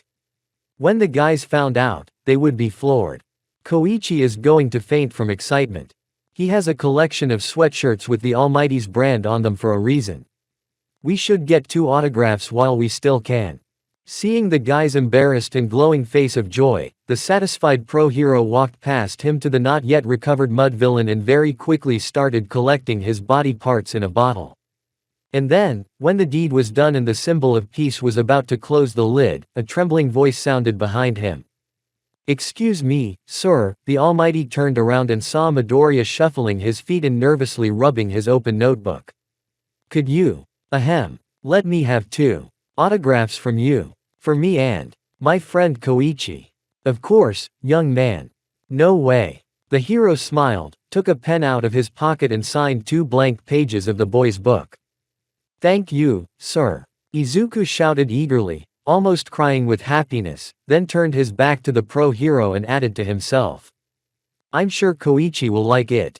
To which the Almighty chuckled and returned next to the villain, having securely closed the bottle cap. However, as you know, chasing 2 birds, you will never catch one. As the symbol of peace habitually signed the teenager's book, he failed to notice how a bit of dirt came out of the neck of the bottle, so that when the Almighty returned to his main task, the cap was loose. And out of the container itself came a muffled sound, very reminiscent of a caustic chuckle. Thanks again, young man, for helping the hero. Even if it was as a decoy, you made 5 stars. And now, goodbye, said the Almighty in his usual manner and prepared to jump. Wait, shouted Midoriya excitedly. Evil never sleeps, boy. While you and I are talking, someone else may be in danger, said the Almighty with a touch of drama. Then, let me ask you just one question, Izuku said unsure. There were actually thousands of questions for his idol, but he didn't know where to start. The main one, could he become a professional hero without Quirk? However, Izuku hesitated, clearly realizing that he already knew the answer. Just once. I hear you, boy, the Almighty finally said, coming out of his jumping pose, and turning to Midoriya. He started uncertainly, but then pulled himself together, straightened up, as if preparing for a deadly reception, and let out a sigh. Can someone who doesn't possess a quirk enter the UA Academy's technical support faculty? Hero number 1 was visibly surprised. It wasn't every day that he was asked such a question, and in such a serious manner, as if life and death depended on the answer. But then, he laughed. An unusual question for a boy of your age. But if you want to know my opinion, it's up to you. If you really want it and you're talented, go ahead. Conquer the heights. Plus ultra. He delivered an energetic speech, raising his right fist upward and causing the entire world to go dark with the glow of his aura. Hearing such a direct response, Midoriya finally relaxed. With a faint smile, he said softly. Thank you, Almighty. I really needed to know that. Plus ultra. Izuku finished abruptly, repeating the peace symbol gesture. Haha. Goodbye, young man. It was nice to meet you, replied the hero with a smile and disappeared into the sky in one leap. Looking at the vanished idol, Midoriya had many peculiar feelings. Chief among them was relief. I didn't ask him if someone who doesn't have quirk can become a hero, he. Izuku thought cheerfully, moving forward with confidence. I probably would have asked that question before without hesitation. But I've gotten to know the guys and Rob, I've come a long way. And now I am what I am. An Energear, an Eastern renegade from Naruhata. And one day, even with the whole world against me, I'll be a full-fledged hero and right. Midoriya mentally roared. And speaking of boys, the boy suddenly remembered something, after which he quickly wrote a message to Mr. Crawlers, put on his backpacks and hurried to get some food. After all, today they would be celebrating autographs from the Almighty. At that moment, Izuku Midoriya thought that the surprises were over for the day. But he was very wrong. "You've got to be kidding me," Midoriya said slowly, standing in the crowd and staring at the nightmare in front of him. Truth be told, getting into trouble with unenviable regularity was one of Izuku's main traits.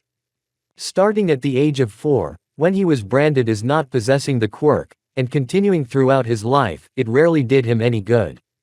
But today he had set a record of sorts, and had nearly driven Midoriya into a nervous twitch, and that's something else to prove. But the meeting with the Almighty had happened, and the teenager had received from him an autograph and some inspiring words to enter UA's Technical Support College. It would seem that now everything would be going great and we could celebrate. But no. Izuku's bad luck had given him too bad a turn of events. The mud villain that the Almighty had caught more than half an hour ago was free. What's more, this mixture of mud and algae had taken over a body with a strong quirk, and was now going berserk with its new power, which Midoriya, looking closely, recognized as Explosion, Bakugo's quirk, which the mud seemed to have taken control of.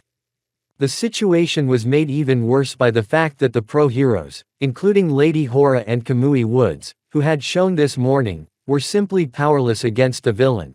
The lady, with her size, could not get into the narrow street where the mud was raging. Kamui Quirk could do nothing against the explosions, and the other heroes and the police were simply no match for the mad villain. How did that bastard manage to get out of the bottle? Izuku thought feverishly, looking down at his feet. When had the Almighty taken him to the police? Impossible, because a professional hero of his level wouldn't allow such carelessness. Could the villain have discreetly opened the lid and slipped out of the container while the Almighty was in the air? Perhaps, but closing the lid properly for the symbol of peace is not a problem, so this option is doubtful.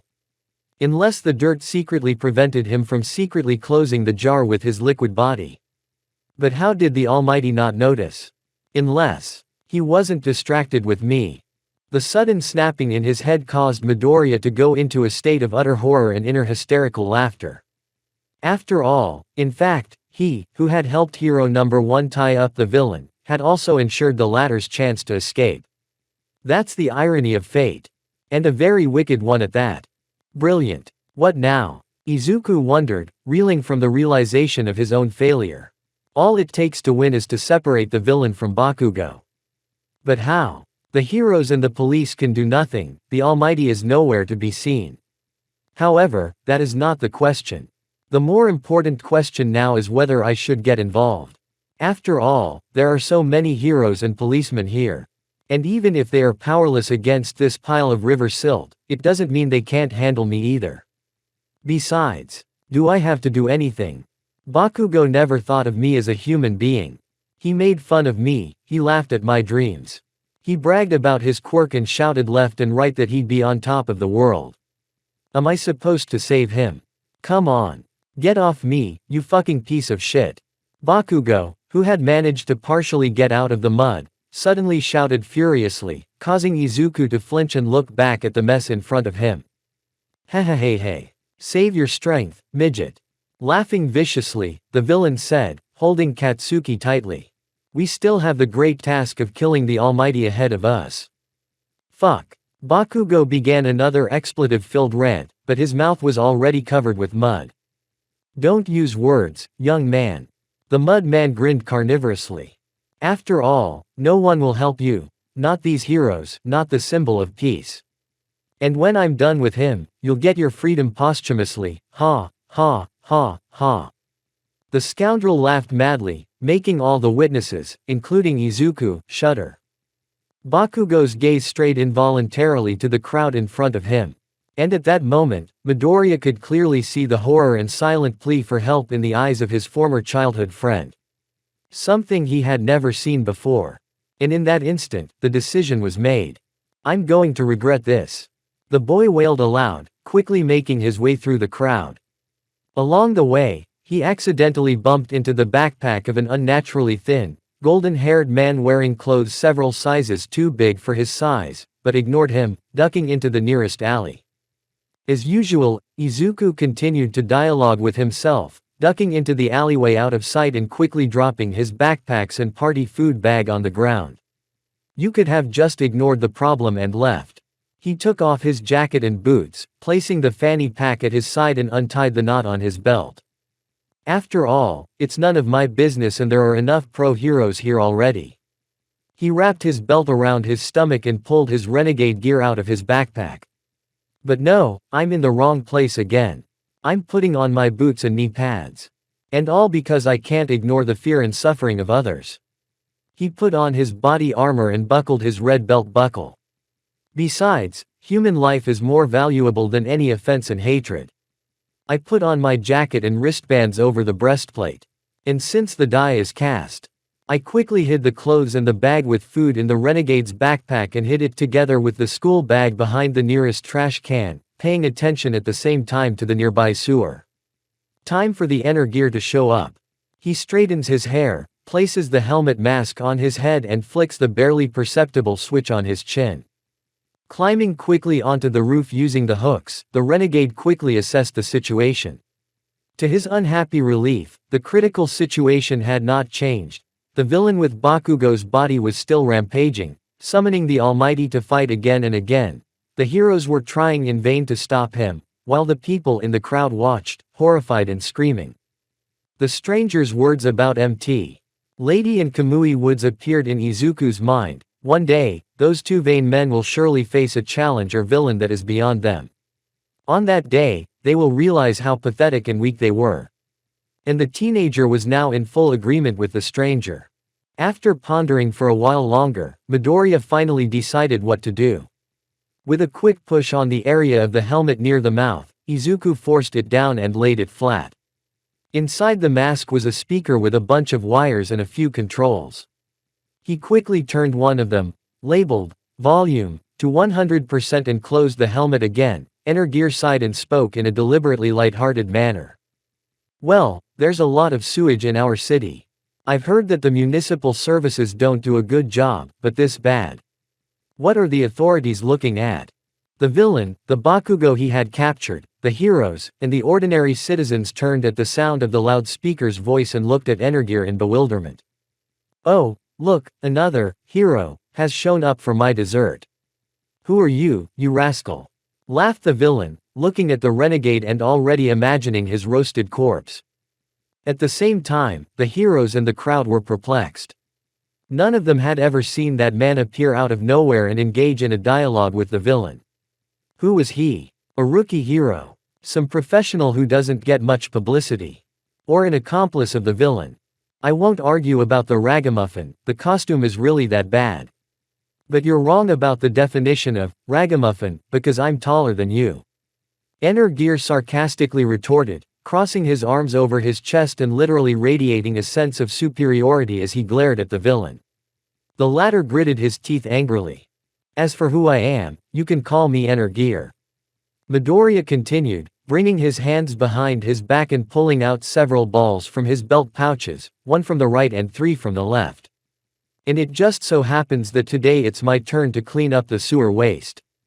And you, my stinky fellow, are first on the cleaning list. You're such a bully. You heroes don't learn anything from life, so I'll teach you. Shouted the villain angrily and fired a column of explosions at the renegade. Life teaches villains nothing. Especially psychopaths like you, thought Izuku wearily, jumping down from the roof and avoiding the explosion. Flying down, Energear wasted no time and quickly launched the balloons. A single one flew towards the mudman's face and exploded with a flash of bright light and a very loud sound, causing the villain to wail in pain in his eyes and ears, while everyone else present was simply disoriented. As for the other 3, they fell to the ground and exploded in a cloud of thick blue smoke with an extremely acrid smell of something like menthol, covering the entire street with it. Meanwhile, the renegade had managed to hook his hook into a neighboring building and was safely on the ground, unnoticed by anyone. This is going to be fun. You cowardly creature. Are you afraid to fight me directly? Come out and fight me if you've got the guts. Roared the villain, wiping his wounded eyes and looking around in a vain attempt to find his opponent. A cowardly creature. How interesting. After all, the only coward here is you. A mocking voice came from the villain's right, followed by a powerful explosion. In fact, you're nothing more than an ordinary mountain of filth with no fighting power whatsoever. A parasite that can only take over the bodies of others, because without a shell it is nothing. Gear continued in a more insolent tone, standing right in front of the mud. Shut the fuck up, you bastard! Shouted the villain and launched a blast at the area in front of him. Does it really hurt your eyes? Then get your earmuffs ready, because I'm going to keep going until you're dead. Came from the left. Shut up. Another powerful blast missed its target. Although your victim has a strong quirk and it's silly to deny it. But still, do you really think it will help you defeat the Almighty, the symbol of peace? Ha, ha, ha, I've never heard anything more stupid and presumptuous in my life. To the right. Shut up, shut up, shut up, shut up, shut up, shut up. Snarled the demon, already firing a whole series of blasts in the direction of the voice. The truth, you bastard, is that it only took the almighty 1/2 strength punch for you to never get up again. In your pathetic Tsukio. Left wing. I said shut up. Roar of mud and yet another unsuccessful attempt to undermine the hated creep. And you're also a rare oaf for failing 6 times in a row. Really pathetic. Came a voice right in front of the villain, followed by a new series of explosions in an attempt to finish off the insolent one. Whoa. That was close. But it still missed, ha ha ha. RAA. Mudblood finally lost control of himself, roaring as he began to dynamite everything around him to the crazed laughter of the renegade. The bombardment continued for about 5 minutes, until the criminal finally ran out of breath and Energear's laughter died down. Barely catching his breath, the villain rejoiced in his certainty that his opponent had been defeated. But he was wrong. Nemo. A single word rang out behind Mud's back and in the next second she was pierced by a powerful discharge of amp current. A scream of hellish pain filled the street with slowly dissipating smoke. Your mud body consists mostly of water, which conducts electric current perfectly due to the mineral salts it contains. In addition, you have eyes and a mouth, which means that your body has human cells responsible for the vital functions of the organism. Put it all together and voila. Electricity is your worst enemy, Energear said calmly, observing the villain's agony and slow liquefaction. The renegade was not looking his best. His suit and mask were covered in black burn marks and soot, including his pants, which saddened him. The right lens of his helmet was cracked, one of the tubes of his right boot had come loose and was now loose, and his jacket was half burned and smoking. Still, Midoriya was relatively intact, thanks to the hooks. Although a pair of jet boots tucked inside would have been much more effective. As soon as he withdrew the taser, Izuku dropped the hook into the building and flew towards it, grabbing a slightly smoking and twitching Bakugo along the way, whom the mud man could no longer hold due to his liquefied state. Why the fuck did you go in there, you monster? I had it all under. Bakugo didn't have time to finish, as Midoriya threw him with all his might, and not without some pleasure, into the crowd, unhooking his hook at the same time and landing on the ground. You're welcome, Kachan, Energear thought wryly, turning to face his opponent. He arrived just in time. He had already partially regained consciousness and was now lunging at the guy with all his weight.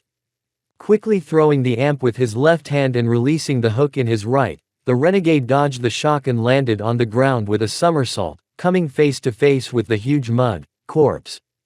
Body. My beautiful body. Wailed the villain, literally brimming with anger and hatred.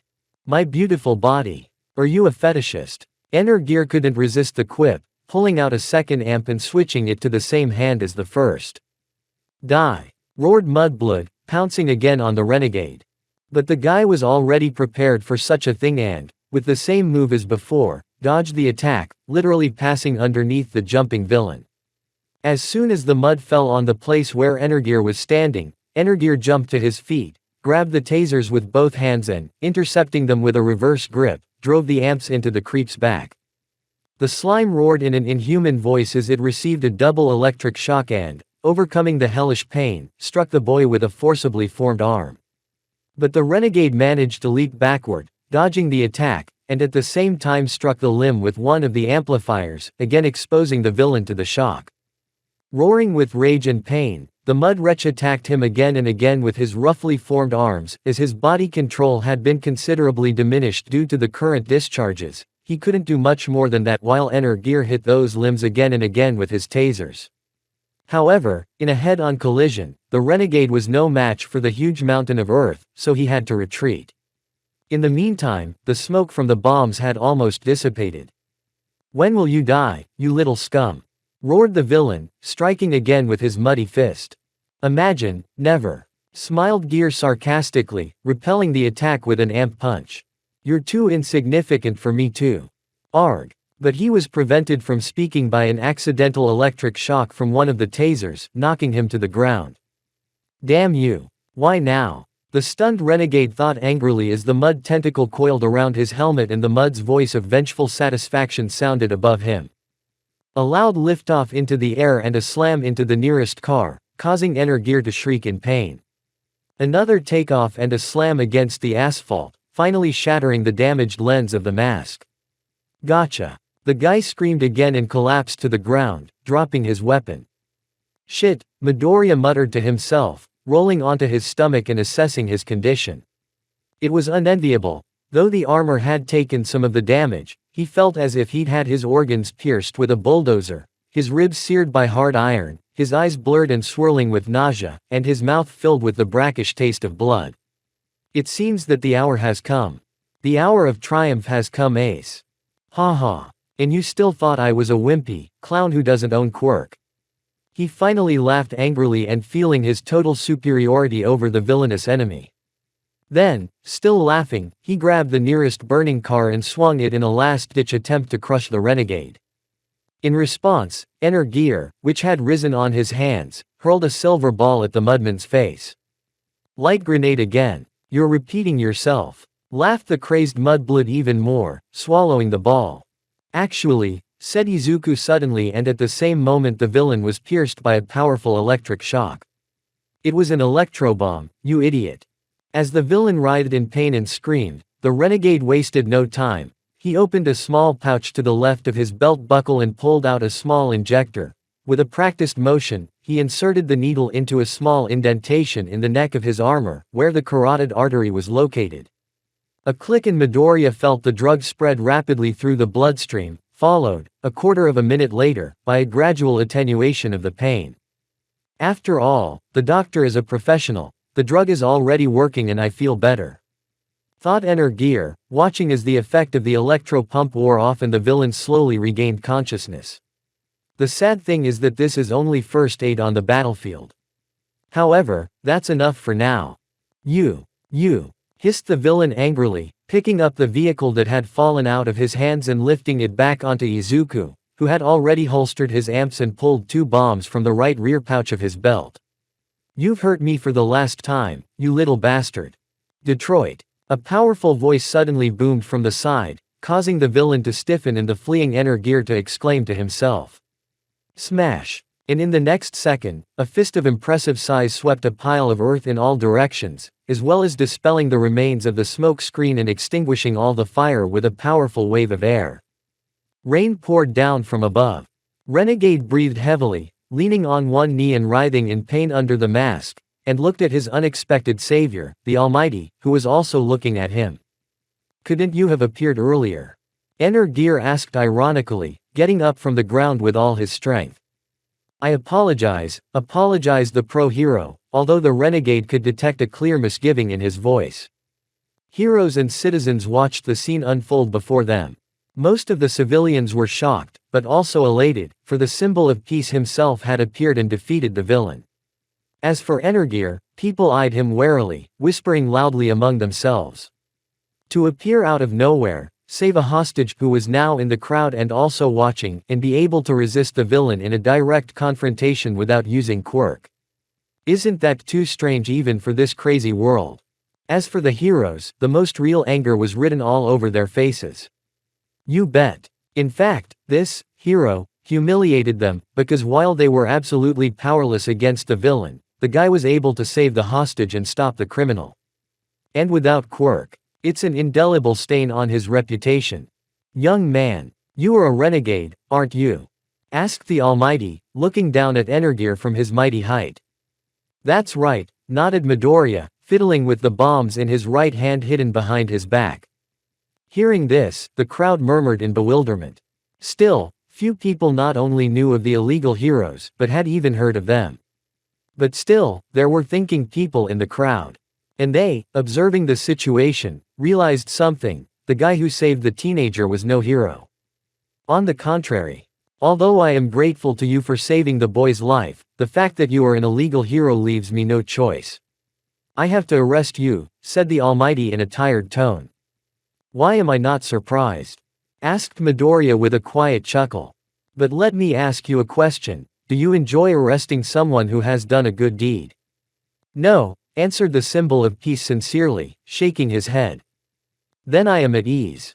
Since hero number 1 himself understands the impropriety of such a thing, then I still have a chance to confess. Gear smiled under his mask, which surprised the Almighty. And while we're at it, remember something: outlaws don't mean criminals.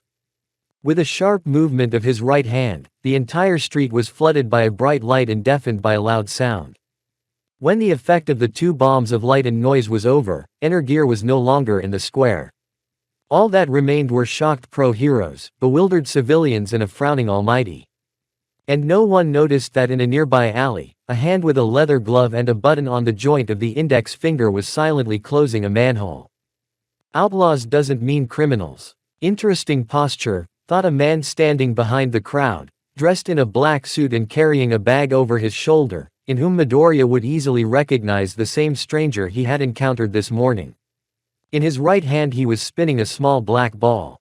This Gear may be a halfling without quirk, but he clearly has more gifts and dignity than these heroes. I wonder where this renegade's foolish faith will lead him. The ball flashed with powerful green electric discharges, illuminating the stranger's face, young and pale, with gaunt features, straight nose, thin eyebrows and eyes. Eerie eyes with completely black sclera, no sign of iris and green lights flashing at the pupil site, like light at the end of a cold, dark tunnel. When the main show was over, the unidentified man turned around and disappeared from the scene safely, going unnoticed. I hate this day. So thought Izuku Midoriya, struggling to get out of the sewer near the tunnel where the muddy villain had tried to kill him earlier. How exactly he had gotten here, Midoriya no longer knew. After climbing out and plunging into the darkness of the tunnel, the boy quickly changed into his everyday clothes. At the same time, the teenager tried to remove the traces of the recent fight from his pants, unfortunately, unsuccessfully, and found that his face was swollen from the impact with the asphalt and that he reeked of fumes and sewage. In short, all sad. Finished changing clothes, the guy staggered out of the tunnel and sat down wearily near the passageway, grunting in pain. Izuku then called his mother and reassured her, before asking Koichi over the phone to take him back to the base.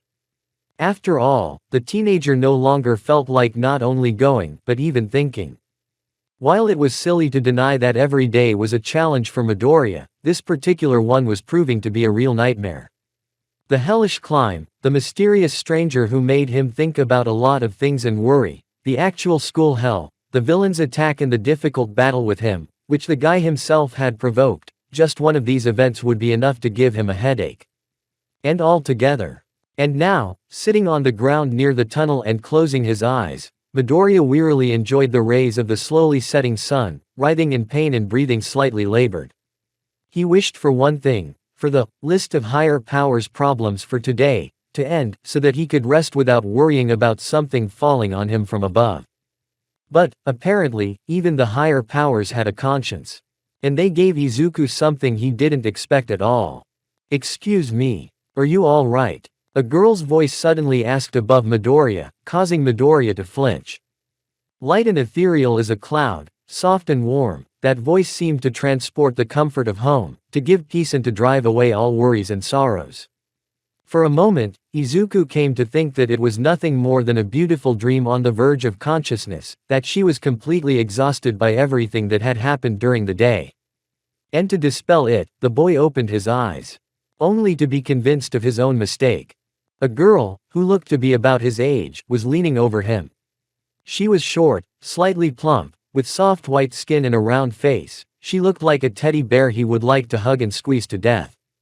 And her shoulder-length brown hair, from which a couple of strands hung down the sides of her face, a slight blush on her cheeks, a small nose and round brown eyes that looked at the boy with concern, completed the image of the sweetest creature in the whole fucking universe, for whom you could fight an army of villains and wouldn't hesitate to rush into the abyss of hell.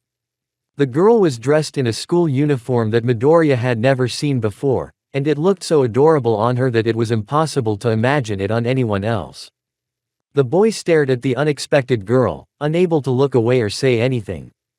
It seemed that he and that girl were the only ones left in the world, illuminated by the rays of the setting sun, which gave her a charm he had never seen before. Izuku wondered if it was a hallucination. After all, if it was, that would be extremely unfortunate. Hello? The girl asked awkwardly, waving her small hand in front of the teenager's face, her fingers showing pink mammal-like pads.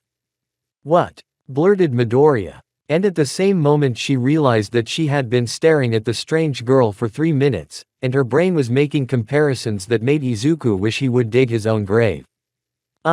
Well, it's like, yes, I really, like, The boy let out a stream of incoherent words instead of intelligible speech, frantically thinking what to do. After all, if this girl thinks anything wrong. Ha.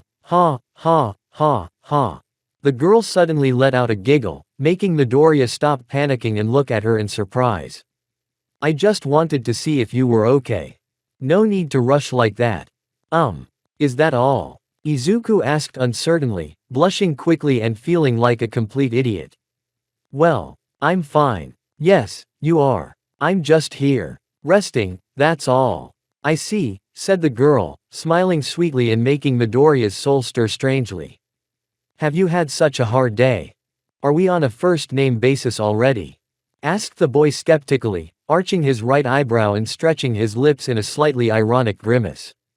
As for the day, I wish I could say it wasn't as difficult as it might seem. But the truth is, that it was the ultimate nightmare I'd rather forget forever. And sitting here is helping me in that difficult endeavor. In response to the teenager's revelation, the girl again let out a sweet giggle and held out her hand. Surprised and hesitant, he awkwardly took her palm, so small, soft and warm that Izuku's brain exploded in fireworks, and stood up with the girl's help. He immediately regretted it, however, because the waning pain intensified and made the boy reach down, grabbing the girl's shoulder. Are you sure you're all right? She worried again, looking at the guy's wrinkled face and supporting him. Maybe you need to go to the hospital. No, replied Midoriya with a fake smile.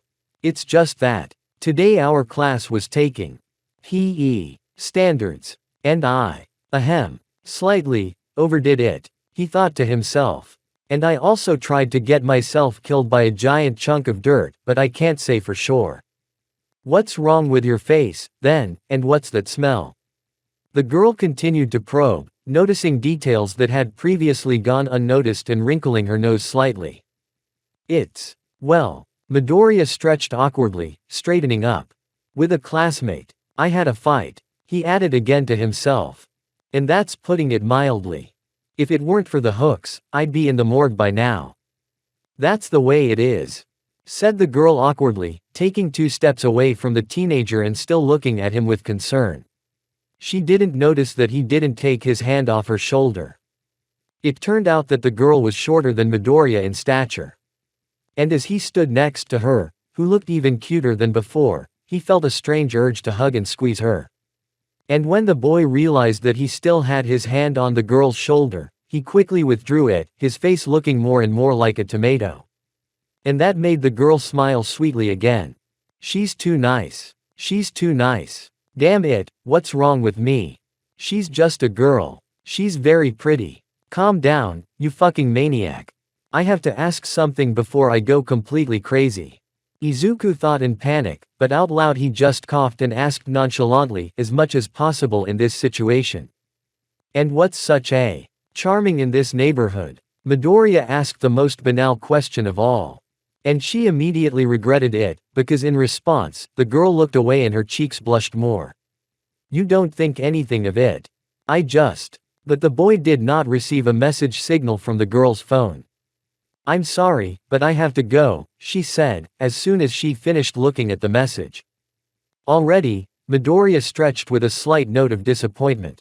Unfortunately, yes, replied the girl with a sad expression on her face. Well, goodbye, she muttered, bowing awkwardly and heading for the tunnel. Wait, Izuku suddenly shouted, causing the girl to freeze and turn around.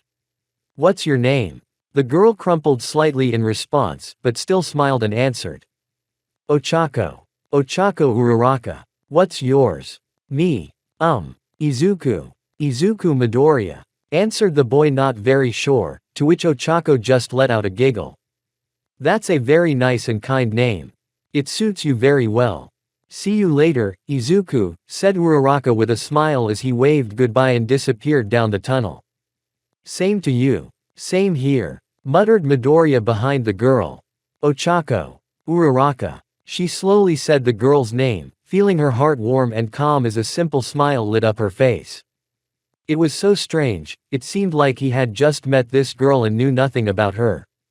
But yet, seeing her and hearing her soft voice, he simply didn't know how to describe the feeling he had experienced before. Except only as a beautiful obsession, whose fragility and transparency are comparable to glass, and whose warmth and light are comparable to a star called sun. After standing at the tunnel entrance for a while longer, Izuku turned toward the sunset and saw Koichi approaching him on all four limbs. This day had been the ultimate nightmare for Midoriya. However, even nightmares have an end.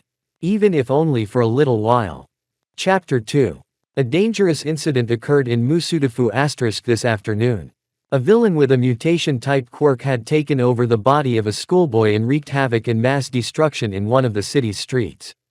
A group of heroes, including newcomers MT. Lady and Kamui Woods, successfully confronted the criminal. Just as the situation was beginning to stabilize, an unknown individual suddenly intervened, creating a smokescreen and thwarting all the heroes' plans to free the hostage. Such treacherous actions allowed to establish that Enter Gear, and so, according to eyewitnesses, he called himself Unknown, an accomplice of the villain, who came to his aid.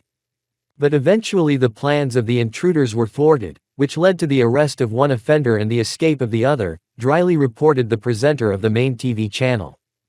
Listen to this. The criminal was successfully countered by a group of heroes. Is that what they call standing by while that mud-slinging bastard smashed everything around him?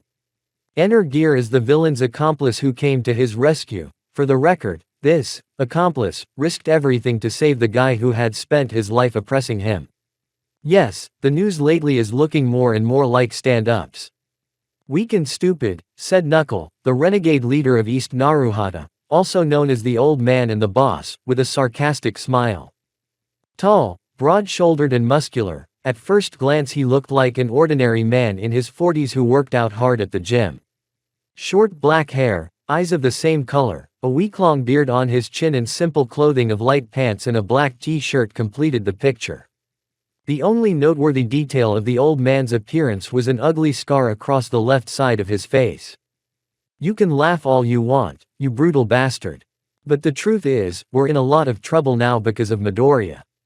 Kazuho Hanyama, the only girl on the team and a renegade nicknamed Pop Step, said irritably from behind the curtain at the other end of the room.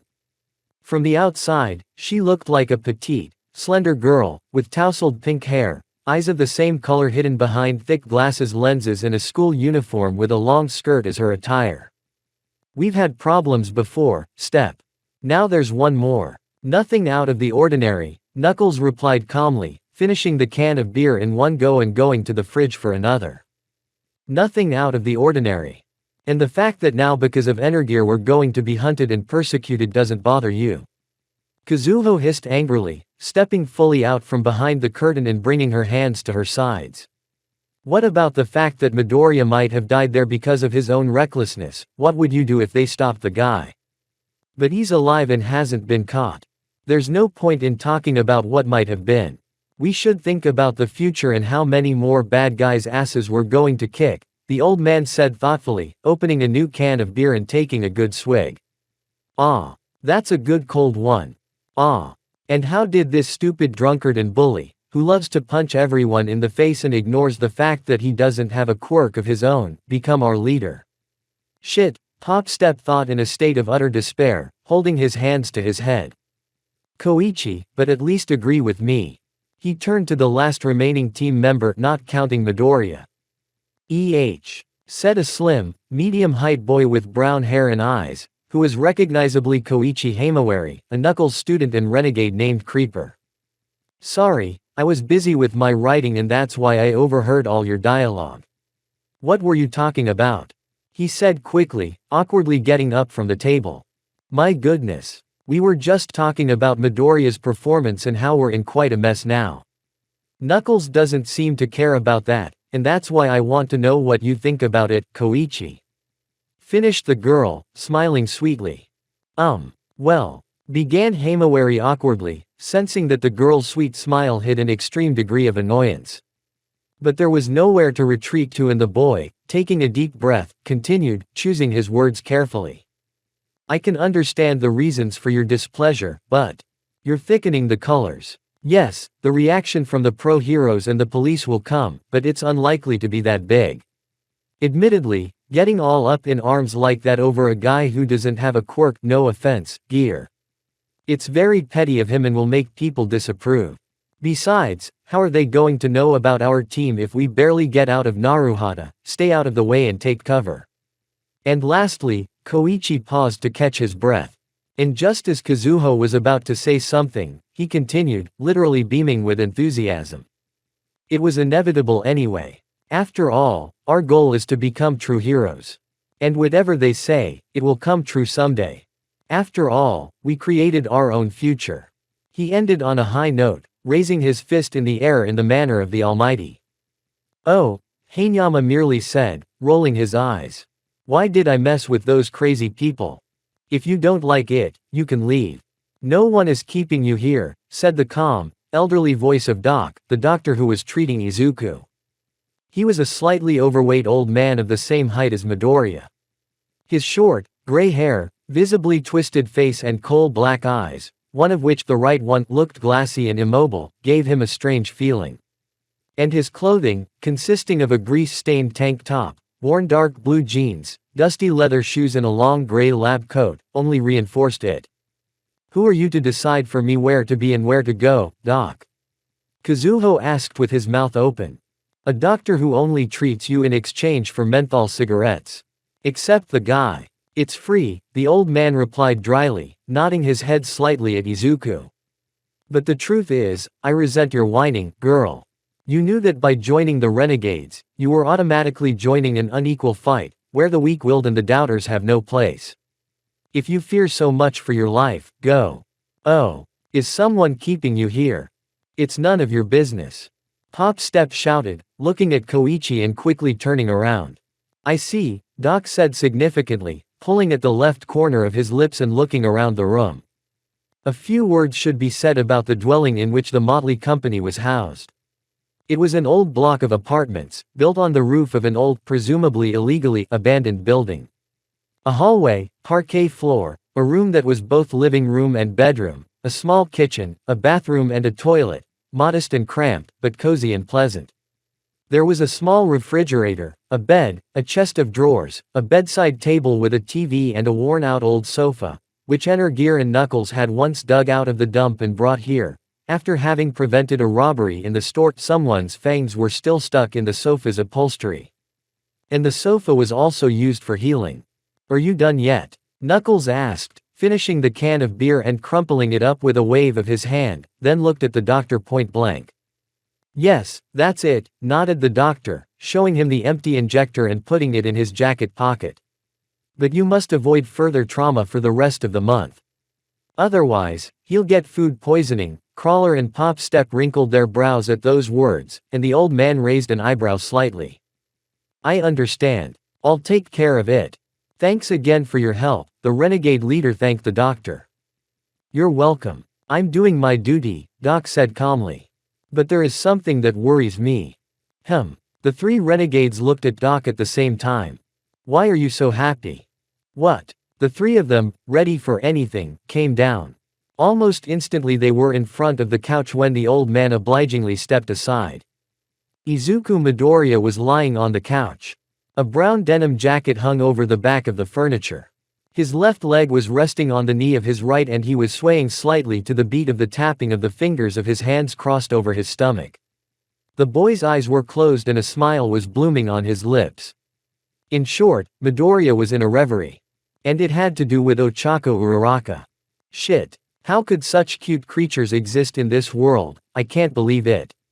Izuku thought, imagining again and again the face and image of Uraraka under the rays of the setting sun. And she seemed more and more beautiful to him. What's wrong with you, you romantic bastard? There was an insistent and firm voice in the guy's head, called rationality. It's just a girl. You've met her for the first time in your life. And she's just a girl like so many others you've met at school and on the street. So stop dreaming about her, you fool.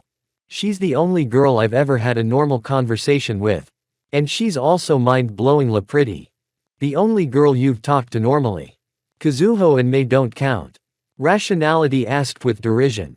That's different. Kazuho is a tsundere and a snake who likes to tease people for no reason.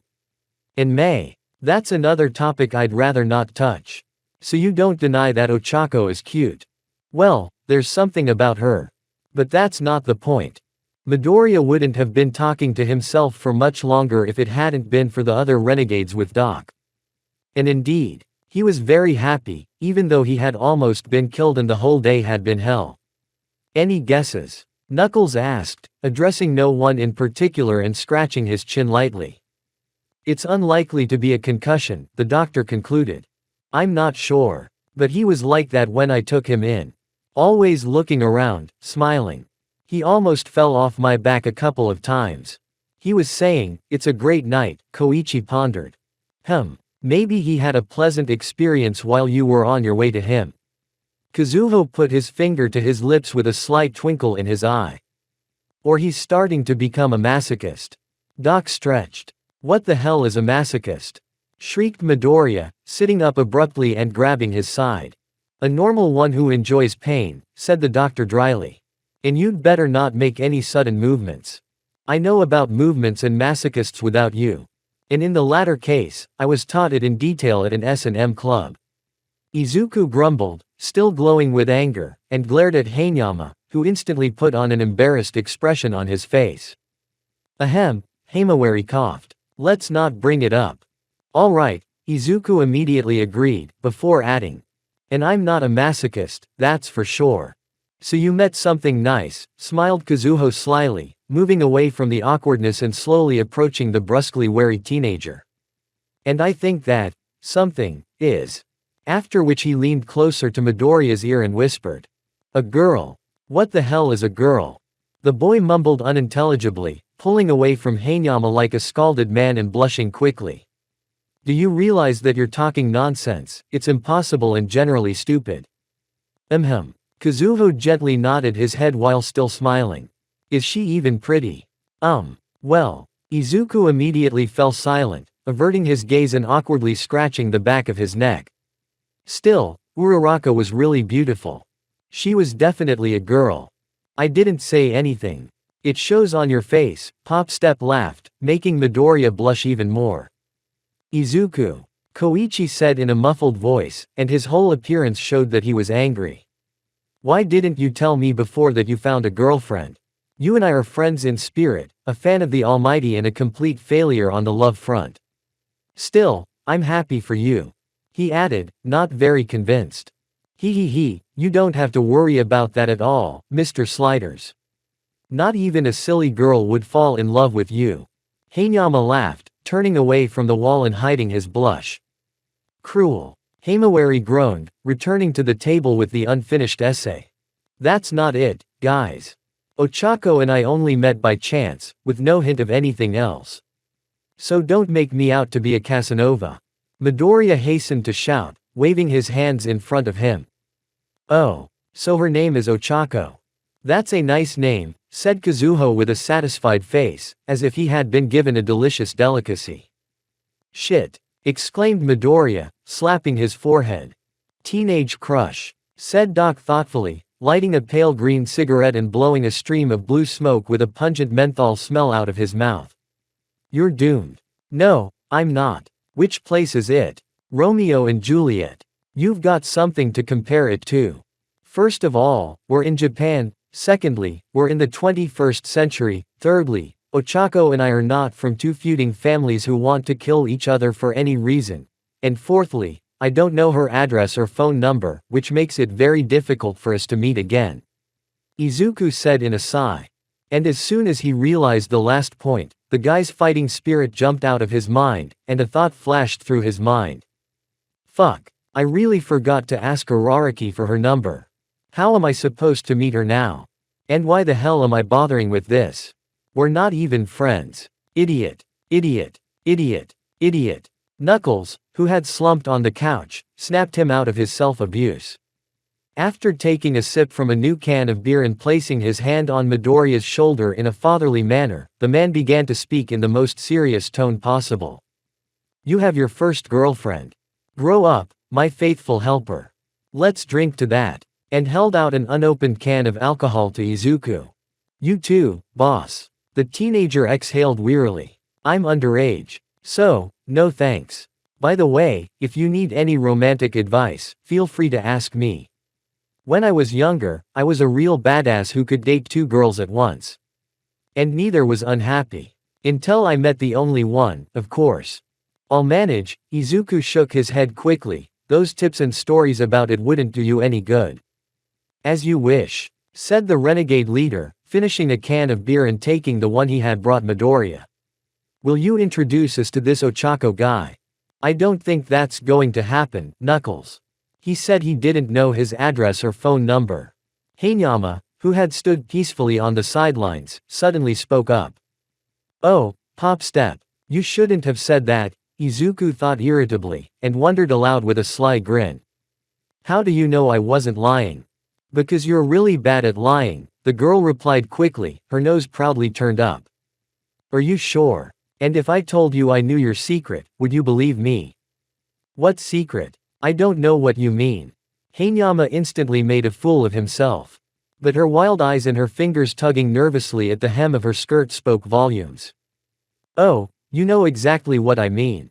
Said Midoriya with the same sly smile, waving a hand in the direction of the depressed Koichi, who was working on a college paper. You're bluffing, Midoriya. You're bluffing. How do you know? Kazuho insisted, still nervous inside. The guy suddenly started laughing with gradually increasing sinisterness. You're bluffing, aren't you? Ha ha ha ha. Where did you come from? Ha, ha, ha, ha. All right, I won't tease you anymore. The girl suddenly gave up with a panicked look on her face. But I don't. I believe it. I don't know your secret. I don't know your secret. But I played the cards skillfully and deceived you. So lying isn't a problem for me, the teenager explained calmly, adding to himself. In fact, Knuckles and I know that you pine for Koichi. But out of respect for him, it pricks your conscience. I don't work as a staff cupid. Although I could make a good living at it. You. Heinyama's voice sounded like thunder as he stood up with his head cocked to one side and his fists clenched to a crack. Midoriya, you're dead. Roared the girl, pouncing on Izuku like an enraged tigress and starting to mercilessly shake the guy's body. Ow. Ow, damn it. Calm down, Step. That's my eye. Calm down, woman. Ow. Right in the stomach. Koichi. Ooh. Help me unhook this. Not in the balls. Asked Knuckles. Asked Koichi lifelessly. It's not right for an elder to meddle in the affairs of the younger ones, said the renegade leader with as much wisdom as if he were the Buddha himself. Did you hear that? Damn it, stop scratching. And if you help me. Oh, you bite too. Koichi. I'll bite you. Get out of my way. If you help me, you'll get the Almighty's autograph. The Almighty's autograph. Koichi said, getting up instantly. Yes, a real one, exclusively for you. It's in my bag right now. Oh, bitch. Are you a vampire for biting my neck? Koichi, you'll get an autograph as soon as. Ow. Help me. The word of a true fan of the almighty Copy 01. I'm coming, Izuku. Hold on. shouted the excited Himawari, splashing rivers of tears of joy and launching himself into the heat of the heated battle. Children. They don't think about what tomorrow holds for them and are fooling around. And soon they'll probably be out of the game, said the doctor somberly, observing the comical scuffle and finishing his cigarette. You're probably right, doctor. But personally, I think it's a good thing. Let them behave like children, said Knuckles, looking at the boys and smiling warmly. After all, the renegade life is slowly taking away the will to enjoy life and to find light and goodness in it. No wonder, because the frequent exposure to the nasty shit and cruelty of this world. So let them have fun and stay kids longer. They need it. You sound like Rob, don't you? The old man smiled for a moment, his lips becoming more alive. He remembered talking to him. He was a good man. The renegade leader frowned as the brawling trio faded away. Yes. Doc nodded, his face returning to its former expression. Be that as it may, it was important for him to avoid injury for the rest of the week. Reminder. Also to talk to him about what happened. Because even if the boy acted with good intentions, the consequences of what he did, as the girl said, could come back to haunt him. And if something like this keeps happening. The doctor put his hands behind his back and headed for the exit of the house. I know, and I'll do what I have to do. And you should show more emotion towards Izuku and call him by his first name. I'm only treating him because Rob Oak asked me to. That's how I repay my debt. That's all. The old man interrupted him and left, closing the door. After watching the doctor for a while, Knuckles turned his attention to the boys who were exhausted and were now taking a breather. And Kazuho Hanyama, what a surprise, was lying on top of Koichi. However, before the renegade leader could say anything, the following suddenly appeared on the TV screen. We interrupt the program for an emergency news bulletin. The reporter broadcast urgently, drawing the attention of the renegades and forcing them to watch and listen carefully. A brutal attack perpetrated by a group of unknown persons on a microwave research laboratory located in Tokyo has just come to light. According to preliminary reports, the entire staff of the building, 120 people, including guards and servants, were massacred with unprecedented brutality, and research data and results were irretrievably destroyed. Among the victims, according to unconfirmed reports, was the pro-hero Giffen, founder of the laboratory and head of the project on which his quirk was based. While the presenter was speaking, exclusive images of the crime scene appeared on the screen. The laboratory building itself, with 10 floors of tinted glass, the interior rooms that had been blown to pieces, leaving nothing whole. And the corpses. Many corpses, which were only shown in glimpses, but even that was enough to send shivers down the crew's spine. Especially the shot with the two burned bodies in an embrace, and the severed head lying next to it with its eyes and mouth wide open. 120 people. And all so brutally. Kazuho whispered, holding his palm to his mouth and trying to suppress tears. And even a professional hero. You bastards. Izuku growled, clenching his fist so tightly that his fingernails dug into his palms until they bled. Mumbled Knuckles with a stone face and eyes that shot lightning. Koichi said nothing. He just swallowed loudly and squeezed hard on Kazuha's palm, who didn't resist.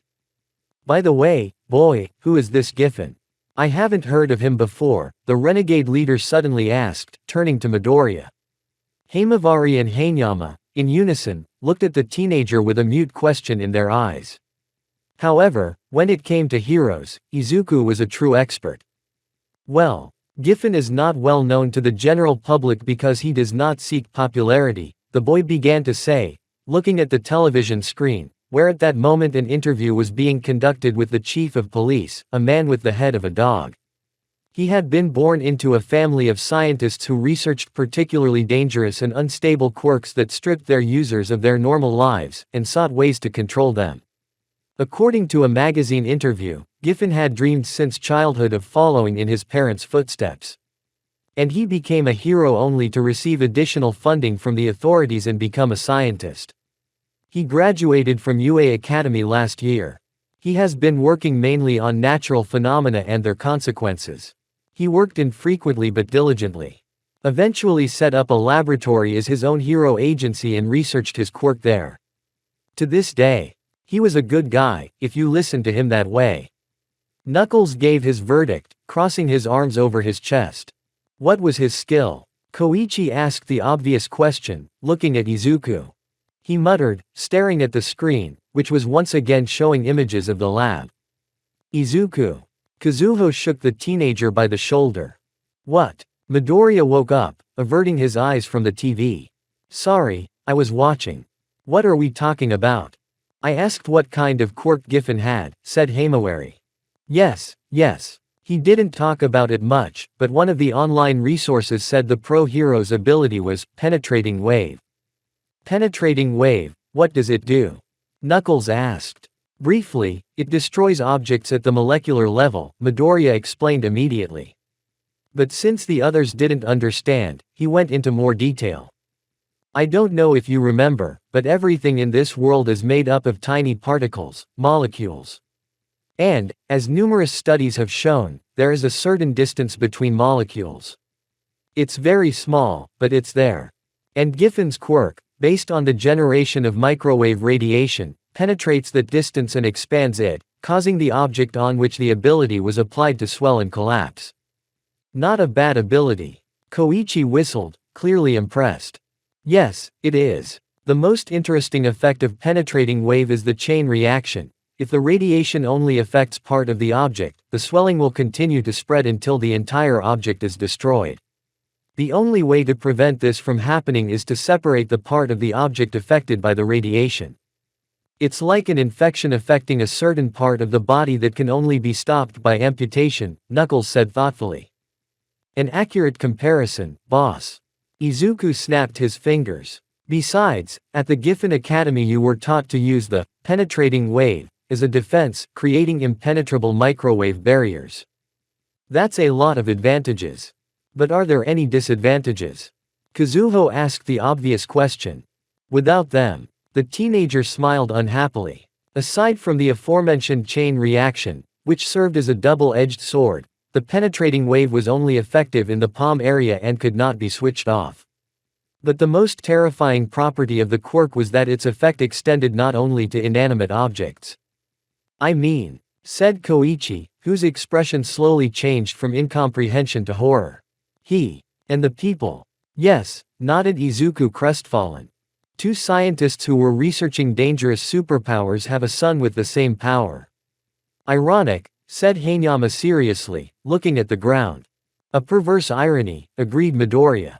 That was why Hyphaean wore special gloves that blocked his abilities. And it was also, oddly enough, what motivated him to investigate his own quirk. In the same magazine interview, the hero admitted that, with the right research, his power would be able to wreak havoc as well as do good. In particular, he hoped to use microwave radiation in medicine. And not so long ago. Then the guy pulled out his phone and started rummaging through it quickly. Somewhere in here. Well. Here it is. The lab announced a few days ago that they had been able to reproduce the power of Giffen, and this is the first success of their work. Were they able to reproduce the penetrating wave, with the same effect? Kazuho interjected, looking at Izuku's phone.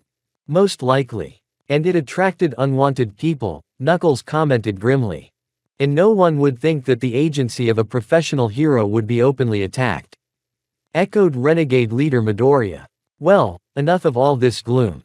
Koichi suddenly shouted, jumping off the couch and breaking the mood. I realize that the prospects are not good.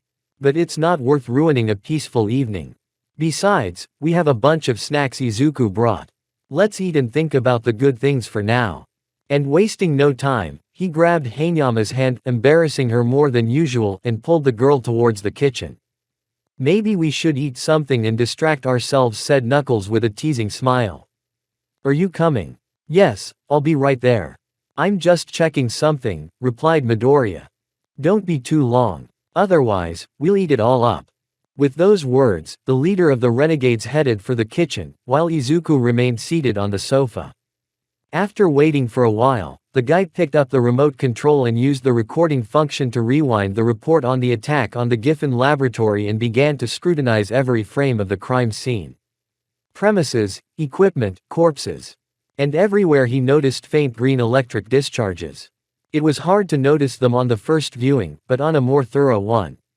The more the guy looked at each image, the more his stomach twisted with anxiety. After all, he'd seen this sort of thing before.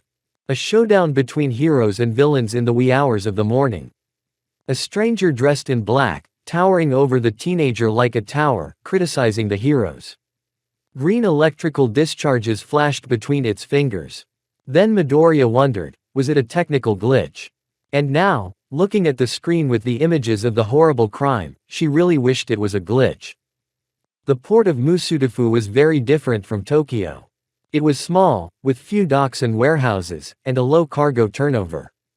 However, it was sufficient for normal operations.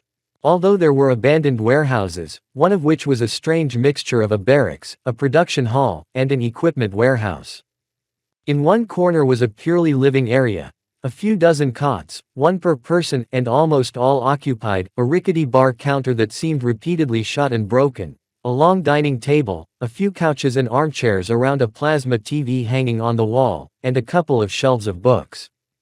In the opposite corner was a large workbench with a few computers, papers, empty beverage cans and various small parts, some of which were lying around on the floor, with plans of devices hanging around it and a white board with markers scribbled up and down one side. The rest of the room, not very large, was devoted to a workshop with a pile of machines, tools and heavy equipment suspended from chains, and a warehouse with finished and unpackaged goods, including motorcycle-type vehicles covered with tarpaulins.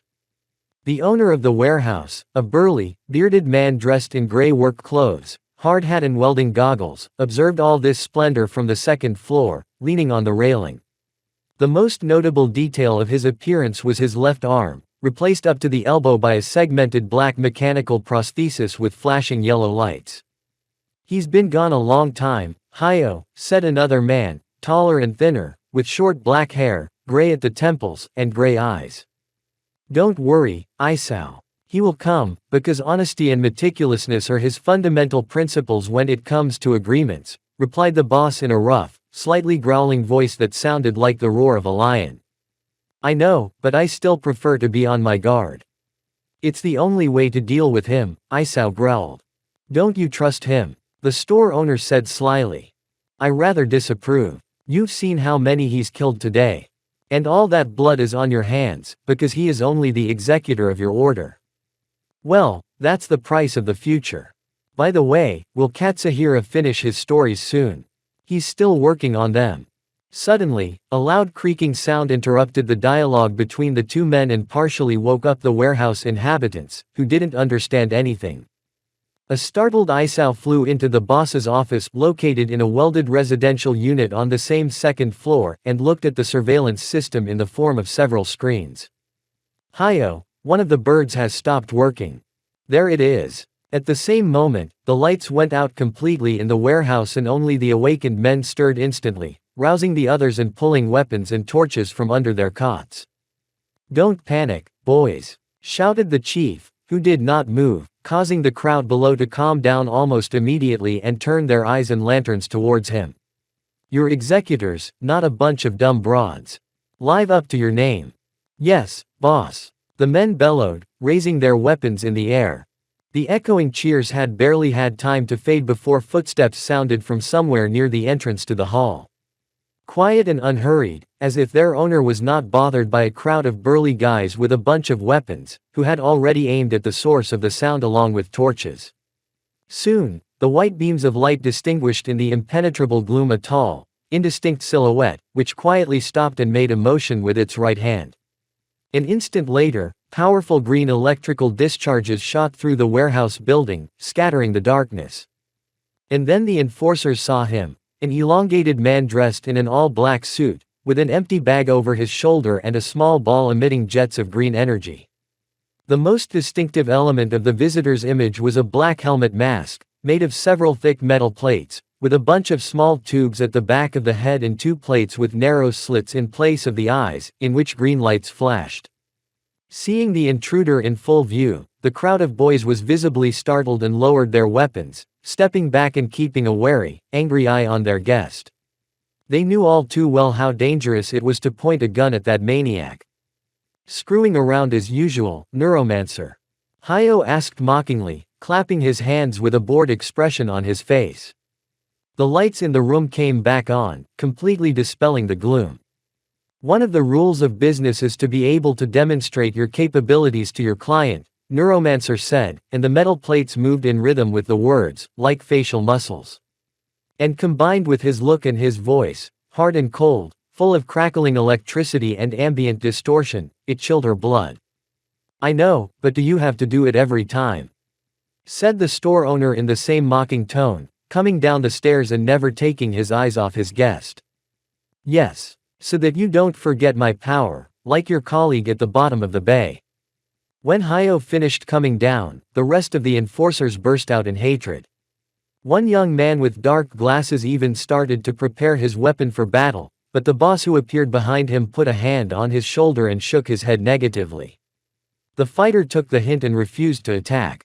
The warehouse owner patted his subordinate on the shoulder and smiled encouragingly at him, then turned to the guest and, crossing the aisle formed in the crowd, stood directly in front of him, putting his hands behind his back. Did you bring this? Hayo began, ending the ceremonies. In response, the intruder pulled a small black flash drive out of his jacket pocket and held it out to the head of the enforcers. The man hummed uncertainly, taking the flash drive and inspecting it meticulously. A sharp movement of the Neuromancer's left hand, which had previously been behind his back, and Hayo saw the remains of a mechanical bird on the ground, disguised as a live bird and flashing with green energy discharges. That's it, somebody get out of here. Makoto, get ready for a data check. The rest of you, stand down. Yes. The boys shouted, and proceeded to carry out their orders. Two men approached the destroyed bird and began picking up the wreckage. One of them looked extremely depressed. The same guy with the dark glasses who had wanted to attack Neuromancer went to the table with the computers. The others went to the living room, casting eloquent glances at the intruder. The latter ignored them completely. Let's go. The head of the enforcers turned to the guest and headed towards the computers. He followed him silently. What do you think of the new post? Hayo asked after a few seconds of silence. In a way, it is our pride, because we have used a special alloy made for your abilities. In response, Neuromancer raised his right hand.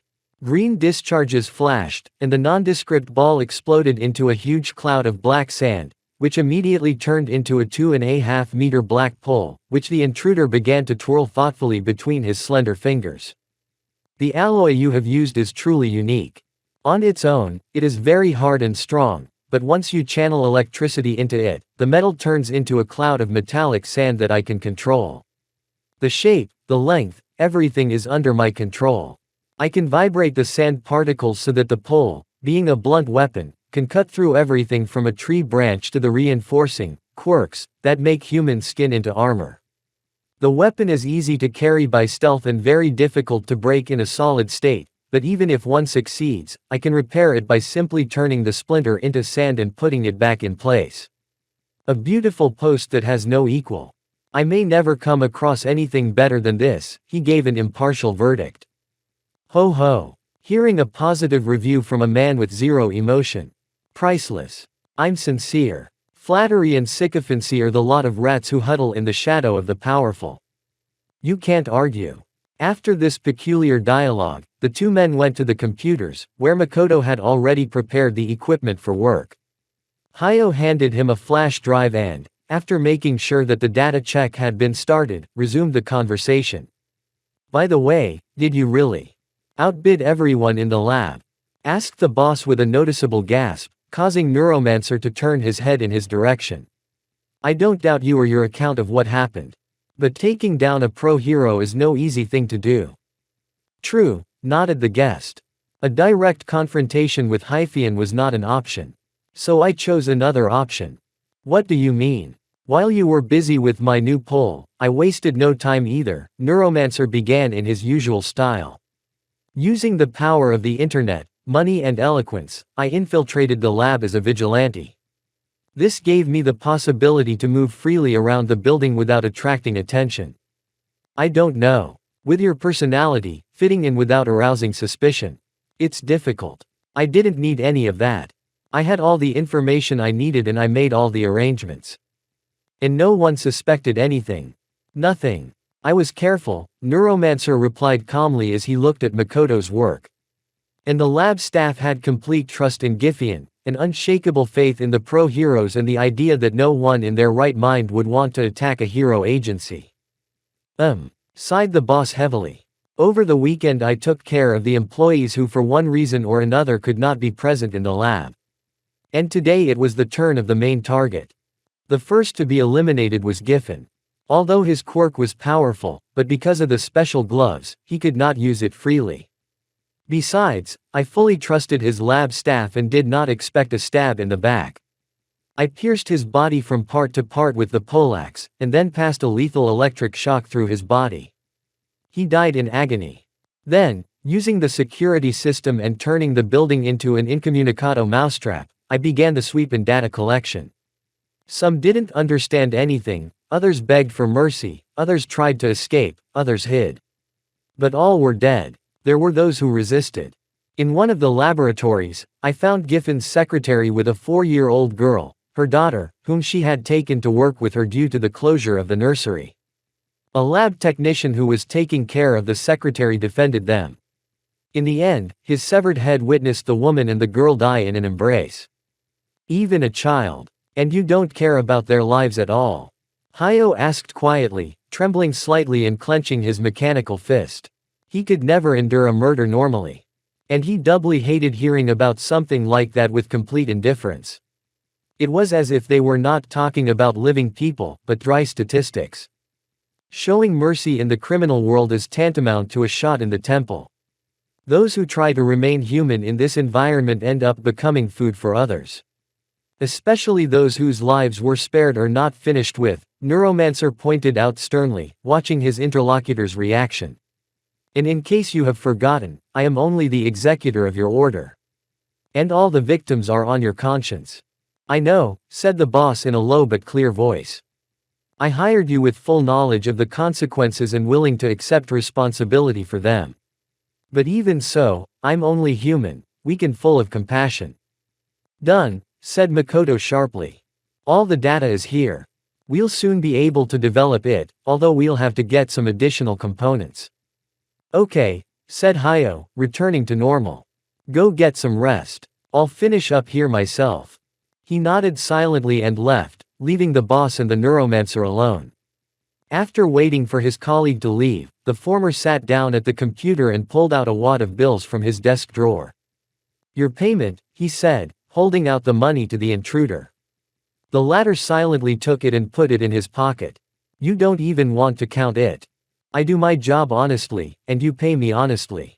Because you know what happens to those who cheat me, said Neuromancer coldly. Yes, yes, yes. Smiled the boss, although it sounded a bit forced. And yes, Giffen's designs are really amazing. He said enthusiastically, pointing to the screen. Imagine, producing a destructive force that few can resist. If such technology is weaponized, we'll have our hands ripped off on the black market for a single copy. Hey, we'll finally be out of the criminal business. Never think about success before you achieve it, Neuromancer serenaded his interlocutor. You were right. But I still want to dream, laughed the boss, and then sighed bitterly.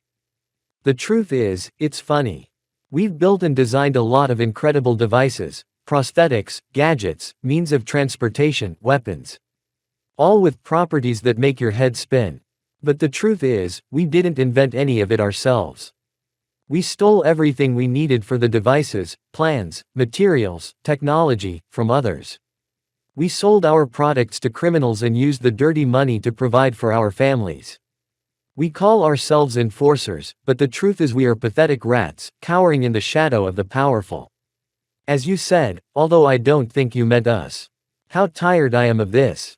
The Neuromancer said nothing. He just continued to stand and listen attentively to the head of the executors, who, hunched over, sat in his computer chair and massaged his temples with his eyes.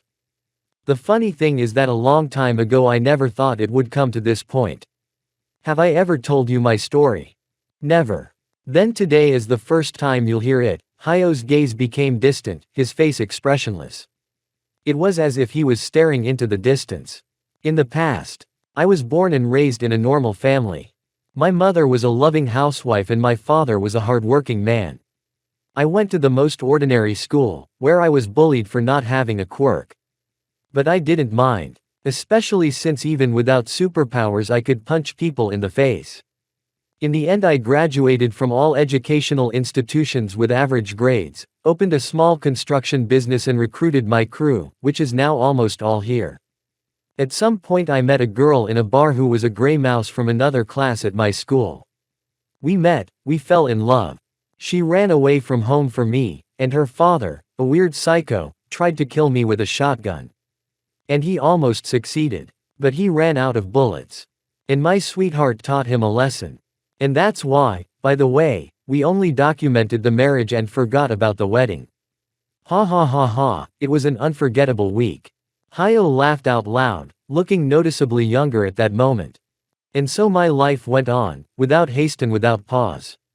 My business was profitable, my colleagues respected me as I respected them, and my family consisted of an understanding and beautiful wife and a gorgeous daughter, who at birth was so beautiful that I swore to myself to protect her at all costs. But happiness never lasts forever, the boss smiled sadly.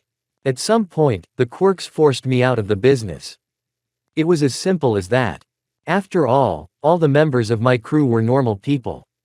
As a result, our orders were almost non-existent, and we were running out of money fast. But I didn't give up. I worked 24 hours a day.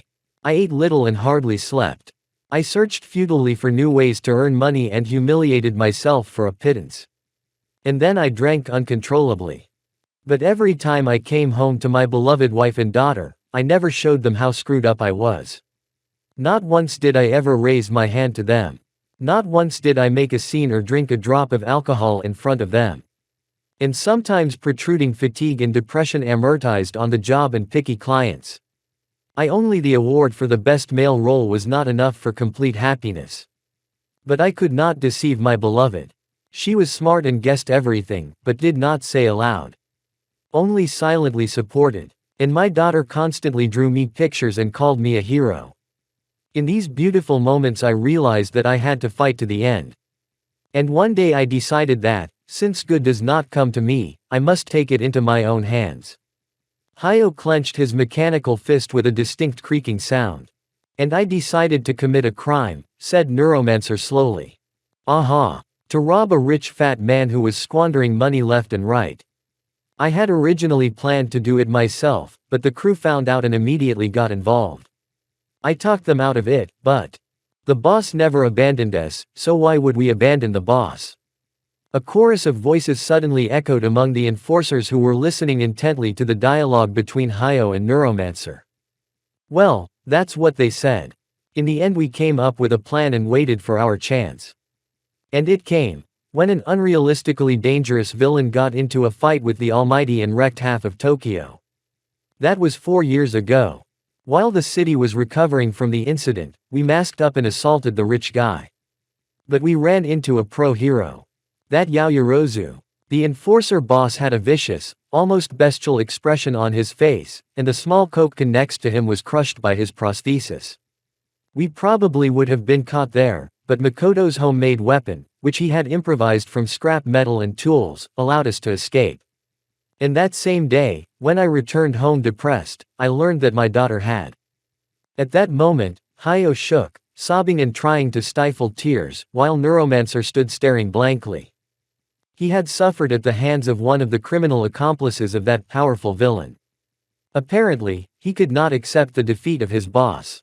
As a result, my daughter was terminally ill, and her treatment to keep her alive required colossal funds. In desperation, I got drunk in a bar with my team and came up with an idea. If Makoto's homemade weapon had saved us from the hero, why not make more? And sell them to people who don't get along with heroes. And that's how you started your business.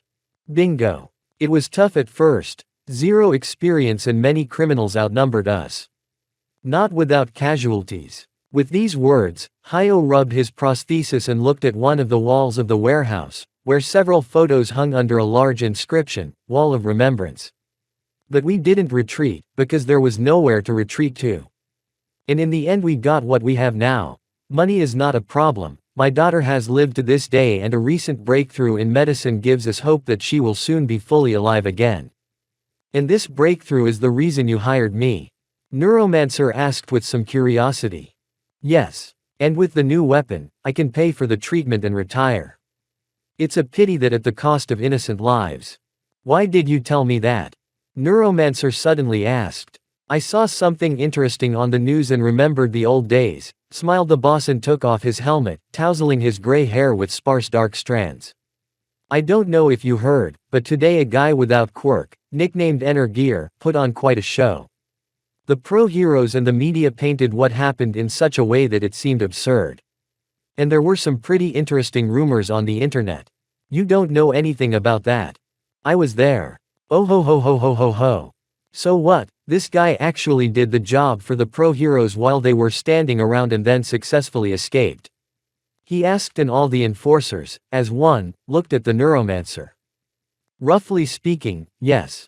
Hallelujah. Shouted one of the guys, and the rest of the group joined in, running to the bar and pulling out alcohol. Someone threw the bottle to the boss, and he caught it with his prosthetic arm. The arm segments separated, exposing flexible wires, and the limb itself abruptly elongated, intercepting the container of liquid. Thanks, Mamoru. That's me for the one who threw the bottle. Hayo said contentedly, opening the bottle. Cheers, Neuromancer. He took a sip of the drink straight from his throat. Quite a violent reaction, said the guest calmly. What did you expect? All of us who don't possess the quirk are second-class people, according to the majority. Of course, they don't say it openly, but their attitudes and behavior. And today, a man who does not possess quirk, like us, has shown these snobs and heroes with his superpowers, that even without superpowers you can do the impossible. That real heroes don't have to have a quirk.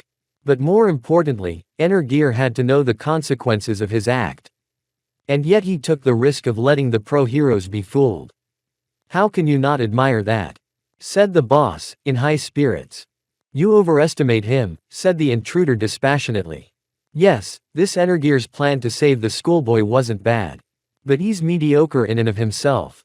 A naive, maximalist kid, playing on his own dreams of becoming a hero when he has no hope of ever becoming one. He may be lucky to escape today, but one of these days he'll face a reckoning he can't get out of, no matter how hard he tries. He's doomed to die chasing illusions, so admiring him is worthless. You may be right, but still, Gear's feat is significant to us and other ordinary people. If I meet him, I'll shake his hand and give him some gadgets. Said the boss. Quote. Neuromancer turned his head to the side and walked away. I have work to do. See you later. Before you go, can I ask you something? The boss suddenly asked. In response, the lights in the warehouse went out again, causing the enforcers to resent, and when they did, Neuromancer was gone. He doesn't like personal questions. Whatever, a thought ran through Hayo's mind as he quietly sipped the alcohol from the neck of the bottle. Izuku, wake up. Breakfast is on the table, came the pleasant, soft voice of Inko Midoriya, a short, stout woman with her hair in a bun and dressed in homemade clothes, who entered her son's room to wake him up. Mom, 5 more minutes. Midoriya replied sleepily, wrapping himself more in the blanket. Son, said Inko hesitantly but firmly, stroking her son's head. I can tell you're tired. But your teacher called me again yesterday and warned me that if you're late again, I'll be called from school to take care of it. So get up. Okay, I'll get up. Izuku got up, dried his eyes and yawned. Although he hadn't come home too late this time, the intense events of Monday were taking their toll. And if it hadn't been for his mother, he might have slept for a long time. I'll wait for you in the kitchen. Breakfast is getting cold, Inko said with a gentle smile and left. Midoriya finally opened his eyes and looked around his room. Everything was the same. A bed, a bookshelf with books, some of which were not related to Japan, sports equipment in a corner, a computer table with a messy pile of papers, books and notebooks. And the Almighty. Lots of Almighty in many different forms, from bedding and posters to collectible figurines, some that Izuku fought with other fans over, and Almighty manga issues. And everywhere, the peace symbol sported his broad white smile, which gave the teenager strength and energy. Although he admitted that he was much more dazzling in person. After admiring his collection, the boy got out of bed and did his usual morning chores. First, Izuku made the bed and performed a series of standard physical exercises, push-ups on one arm in an upright position with change of hands to the clap, dumbbell exercises, hand-to-hand combat techniques with weights on arms and legs. In total it took him between 10 and 15 minutes. Then came the water procedures in the bathroom.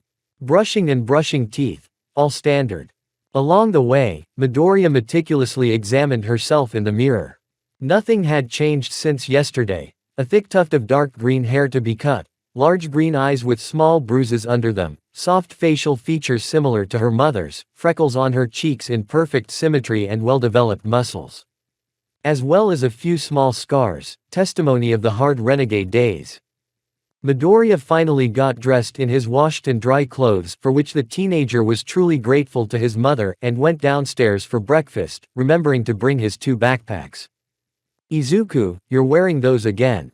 I realize you don't like school uniforms after meeting Rob, but still, don't you think your look stands out too much?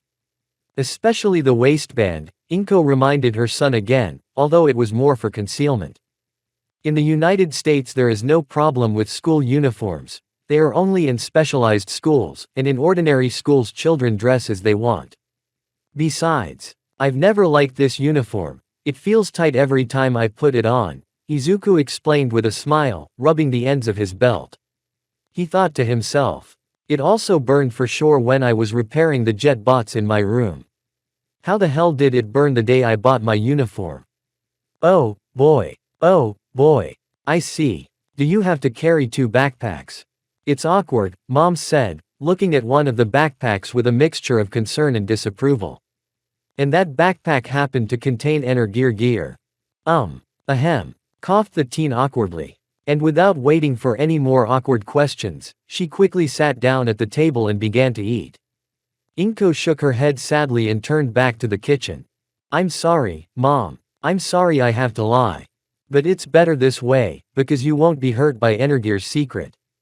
Midoriya regretted it as she wolfed down the bacon omelet. I guess we can't procrastinate. We have to finish the clock, and fast. But where to get the parts? After finishing his breakfast, Izuku thanked his mother for the food and started drinking his orange juice, glancing at his phone screen. To his surprise, there was plenty of time to get to school. By the way, son.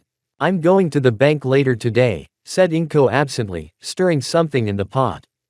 Why? Asked the teenager. Your father called me. He said he had to check something, Mom explained. Dad called. How is he? He said everything was fine.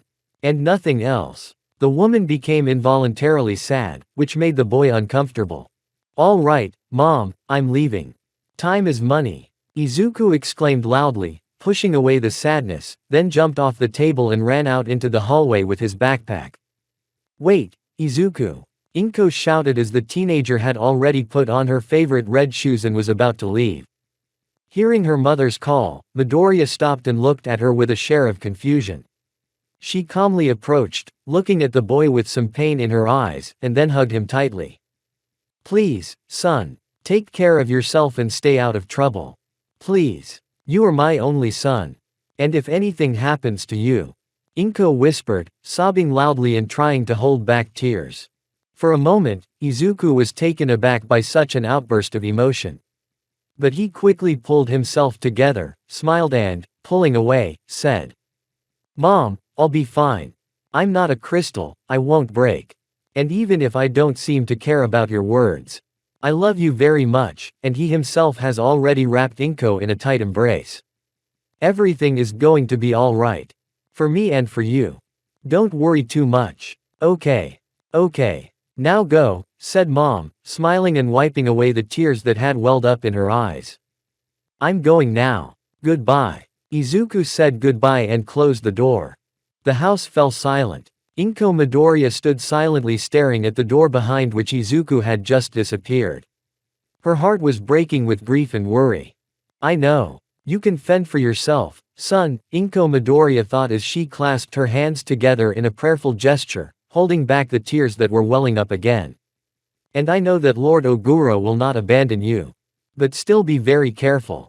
Don't let your dreams ruin you.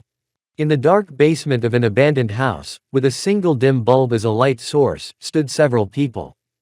Most of them were behind the light of the lamp, a skinny fellow with long limbs and stitches on his face, resembling a huge puppet, something unnaturally twisted and ulcerated that resembled a human being only in its general outline. A guy with huge palms that constantly oozed a slimy white liquid, a hybrid of human and Moloch lizard with sharp spikes and growths all over his body, and a hulking soldier with a red visor over his left eye and a huge cannon in place of his right arm, from which several wires connected to a backpack he carried on his back. In the center of the room, however, under the light of a lamp, stood two men.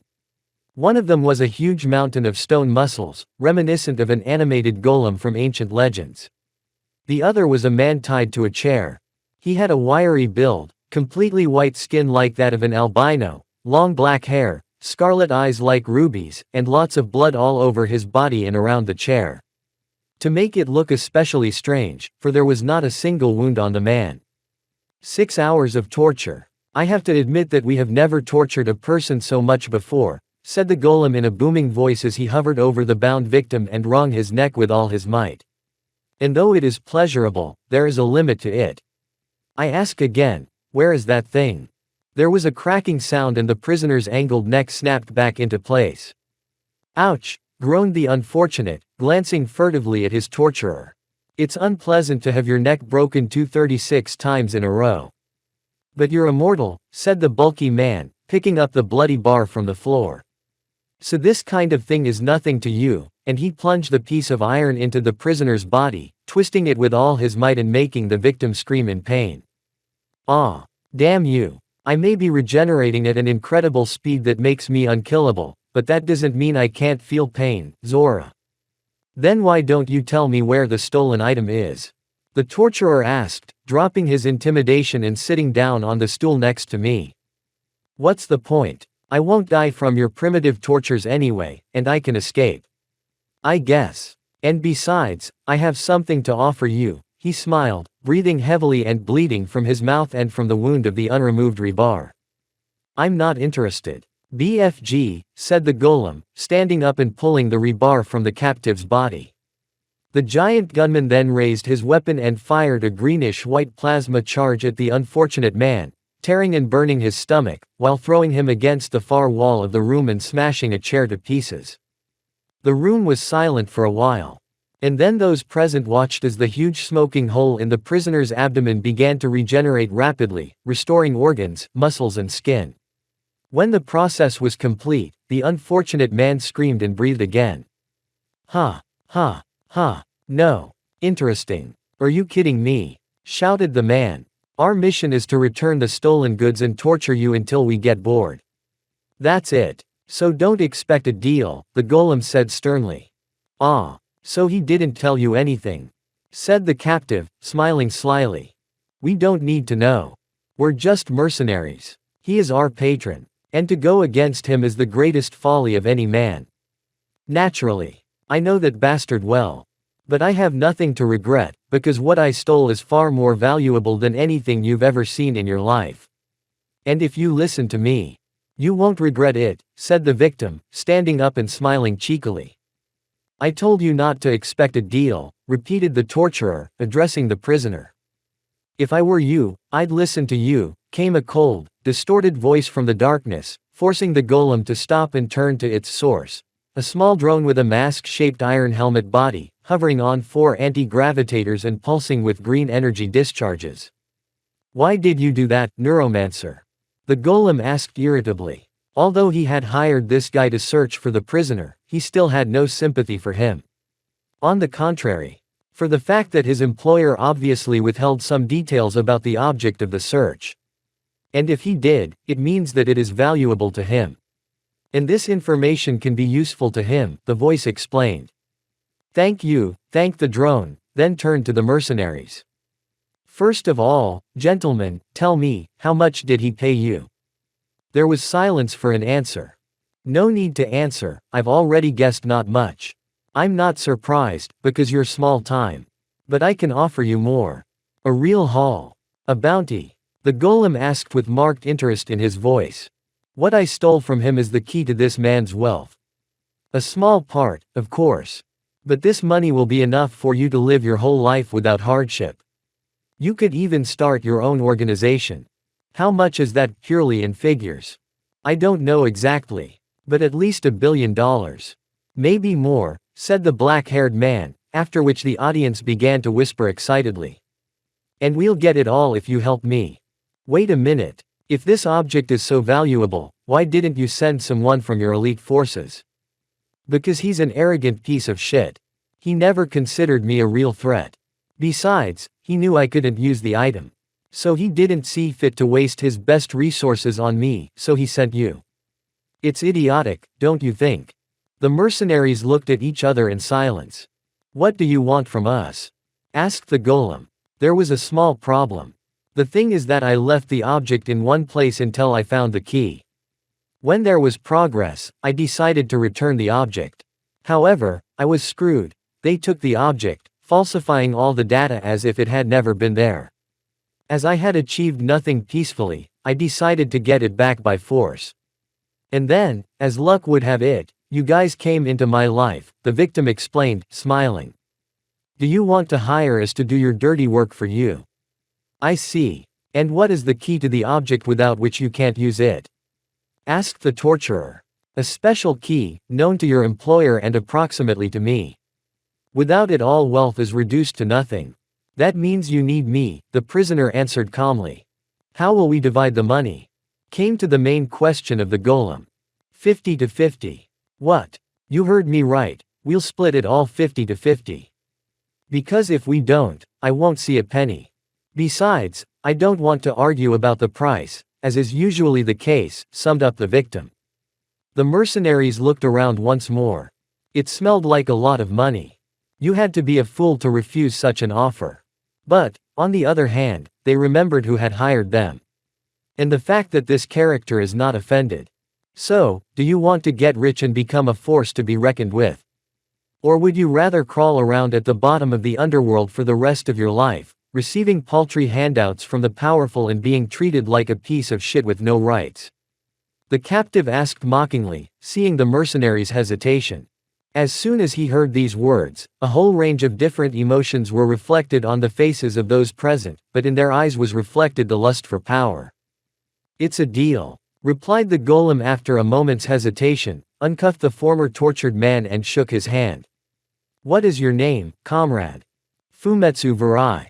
What kind of name? What kind of place are we going to raid, Varai? Fumetsu just smiled enigmatically in reply. Chapter 3. For the last time, fatty, don't hold up the line. The cashier cackled irritably. Her whole appearance, the dry, wrinkled skin, the cheeks as sunken as if they didn't exist at all, the puffy lips, painted with poisonous pink lipstick, the sunken eyes, almost invisible because of too thick shadows, the ribs protruding from under the tight fabric of her snug dress, literally screamed, urgent arrest required for violation of the laws of nature. But, look, the unhappy Inko tried to say something. She had been using the services of this branch of the Central Bank of Japan for years and had never encountered such insolence. That, combined with the woman's gentle and compassionate nature, left her no chance to resist. What are you, stupid, huh? Get out of here. The beauty lost her patience, jabbing the kindly fat woman with a fingernail so long that it looked more like a small knife. Or the guards will throw you out. In response, Midoriya-san became angry at last and seemed to grow even smaller. Without another word, she turned around and, with her head down, walked away from the nervous cashier and the sympathetic stares. But not far from the exit, exhaustion set in, as expected, and the woman sat down in a lucky visitor's chair to catch her breath. Apparently, Inko had just gone to the bank to resolve a misunderstanding about her husband's money transfer from abroad. She had explained everything as politely and thoroughly as possible. But instead of answers, she had received a lot of insolence, insults and threats to call security. The height of shamelessness. What do I do now? The woman wondered, physically and mentally devastated. Go to another bank. But I don't know where to find him, because he always went here. Go to Tokyo and settle it there. I don't know how to do business like my husband. Besides, it would probably be even more difficult than here. Should I ask Mr. Oguro? But then Izuku would worry. For a moment, the image of her son, strangely dressed and tired, but smiling sincerely and always ready to help, came to Inko's mind, and she smiled involuntarily. It's not easy for him now, and new problems will only make things worse. Besides, I don't want to abuse the kindness of Mr. Oguro, who has already done so much for Izuku without asking for gratitude. Let me go, you capitalist henchman. I warn you, I'm scarier than Satan himself in anger. Suddenly, a loud growl brought the woman out of her unhappy thoughts and made her look in the direction of the stairs leading to the second floor, where the bank manager's office and the accounting department were located. A moment later, two guards came down the stairs, carrying a disgruntled customer under their arm. To Inko's surprise, it turned out to be a fox, a small-sized predator with red fur, gently changing to brown near the limbs and pointed ear tips. It had a fluffy tail, paws with black pads, white fur on the inside of the ears and on the chest and neck, an elongated snout with a black nose and exposed fangs, whiskers protruding from both sides of the snout and forehead.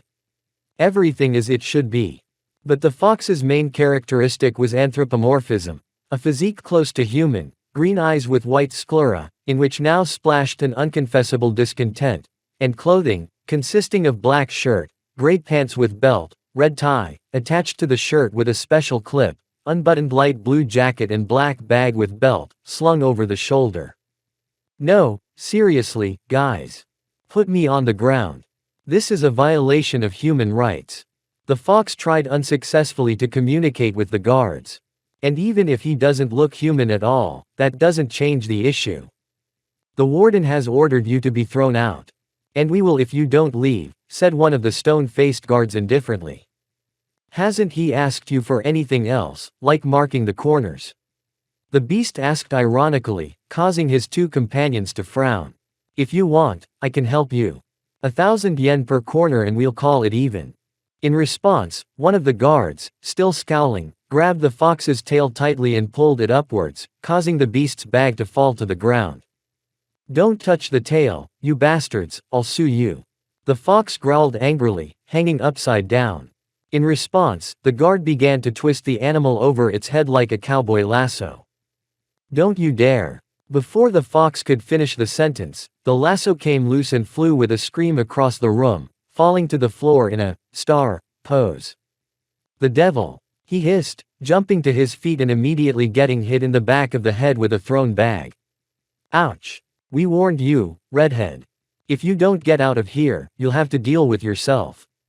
Shouted threateningly the guard, who stood by the stairs in place of his partner. Then do me a favor, tell the warden that next time I'll meet him in the courtroom. And he'll be in the dock. Shouted the animal, and began to shake. They wrinkled my jacket, the bastards.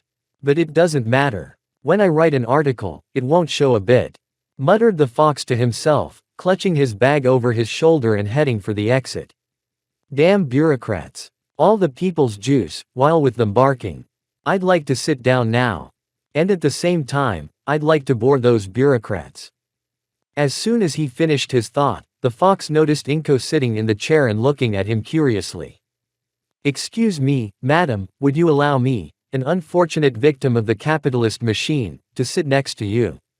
Said the fox as politely as possible, pointing to the chair next to the woman. At the same time he smiled kindly and smoothed the fur on the top of his head, although it was not necessary. Yes, of course, Midoriya replied somewhat awkwardly. Thank you, the animal nodded, circling around the woman and climbing into the seat with some difficulty. They sat in silence for a while, watching the people walking back and forth and turning over their own thoughts. Do you also seem to have had problems with this bench, ma'am? Asked the fox suddenly. Inko nodded cautiously. I see. And how did you get in? Sorry for the indiscreet question, but I was wondering if my problem was worse than the others. It's really nothing special. It's just that my husband sent us some money from abroad, but it didn't arrive. Have they intercepted a foreign payment? What bastards. The animal clicked its tongue, shaking its head slightly. Especially their director. You should have seen him, a real pig in a business suit. But the main attraction is that, something, that seems to have escaped from Dr. Moro's island. The fox waved his hand vigorously in the direction of the cashier, who had previously tormented Inko and was now latching onto a new victim. From where? Midoriya didn't understand. The Island of Dr. Moro is a novel by H.G. Wells, in which a vivisectionist scientist cultivated human-animal hybrids to build a utopia, but it ended up going wrong. And this, lady, I'm sorry to say, looks exactly like the one there. By the way, I highly recommend reading the book. Oh, said the woman, feeling a bit ignorant, because she had never heard of such a novel. She decided to change the subject. Ah. Inko hesitated, not knowing how to ask. What's your? Oh, my problem is much more fun than yours, began the fox with a strained smile. My savings have disappeared from my bank card. Every last yen, earned with sweat, blood and smoke. And when I came here to investigate, they sent me to hell. Then I tried the other way and failed again. So I'll have to pull out my stash and live on instant noodles. I feel like I'm going to get a stomach ulcer. Sighed the beast. I'm sorry. It's all right. I've had worse. By the way, what's your name, pretty lady? The fox suddenly asked, and the woman looked at him in surprise. Well, since we are companions in misfortune, it wouldn't hurt for us to get to know each other. Midoriya hesitated at first. It's not every day you get to meet such a peculiar fellow. Besides, where's the guarantee that he won't turn out to be a fraud who only pretends to be kind and sympathetic? But then he took another look at the kind smiling beast, took a deep breath and said. Inko Midoriya. That's a beautiful name. And I am Kemari Kawamura. At your service, Miss Midoriya, said the fox, rising from the chair and bowing playfully. Then he added. By the way, aren't you afraid he's a fraud who's fooling gullible housewives? Well, I thought so at first. But I think you're not a bad person. Especially compared to the people who work in this bank, Inko smiled softly, and then became discouraged. What am I supposed to do now? Try the central bank, Kemari suggested. I don't know if they can help you, but it's better than sitting around waiting for something to happen. If you want, we can go together. Can we? Of course we can. I mean, we've both suffered because of that bank. Besides, I'm good at business. Well, I wouldn't want to be a burden to you, Mr. Kawamura. Not at all. Not at all. But we can talk about it later. Can't we? It's just that the guards have decided to make good on their threat and throw me out. With a strange snorting chuckle, the fox explained, nodding towards the designated persons. At the same time, Kemari felt with all his fur that something was wrong. With a flick of his right ear, the fox looked behind Miss Midoriya and saw a group of 7 people dressed in hooded cloaks, carrying several bags, moving briskly towards the center of the room and whispering intensely about something. The words, barrier, incomplete, and action, reached Kawamura's sensitive ears, which alerted the beast. And when he took a closer look at the one guy without a cape, a slender albino with black hair and red eyes, wearing a gray suit several sizes too big, he could have sworn he was asleep. Fumetsu Warai. What's that unkillable bastard doing here with such a crowd? It's unlikely that he showed up to open the account. Which means, Kemari thought quickly, averting his gaze from the group towards the stairs, the view of which was blocked by the approaching guards. The damn pig had stumbled upon the most enormous nid in Tokyo.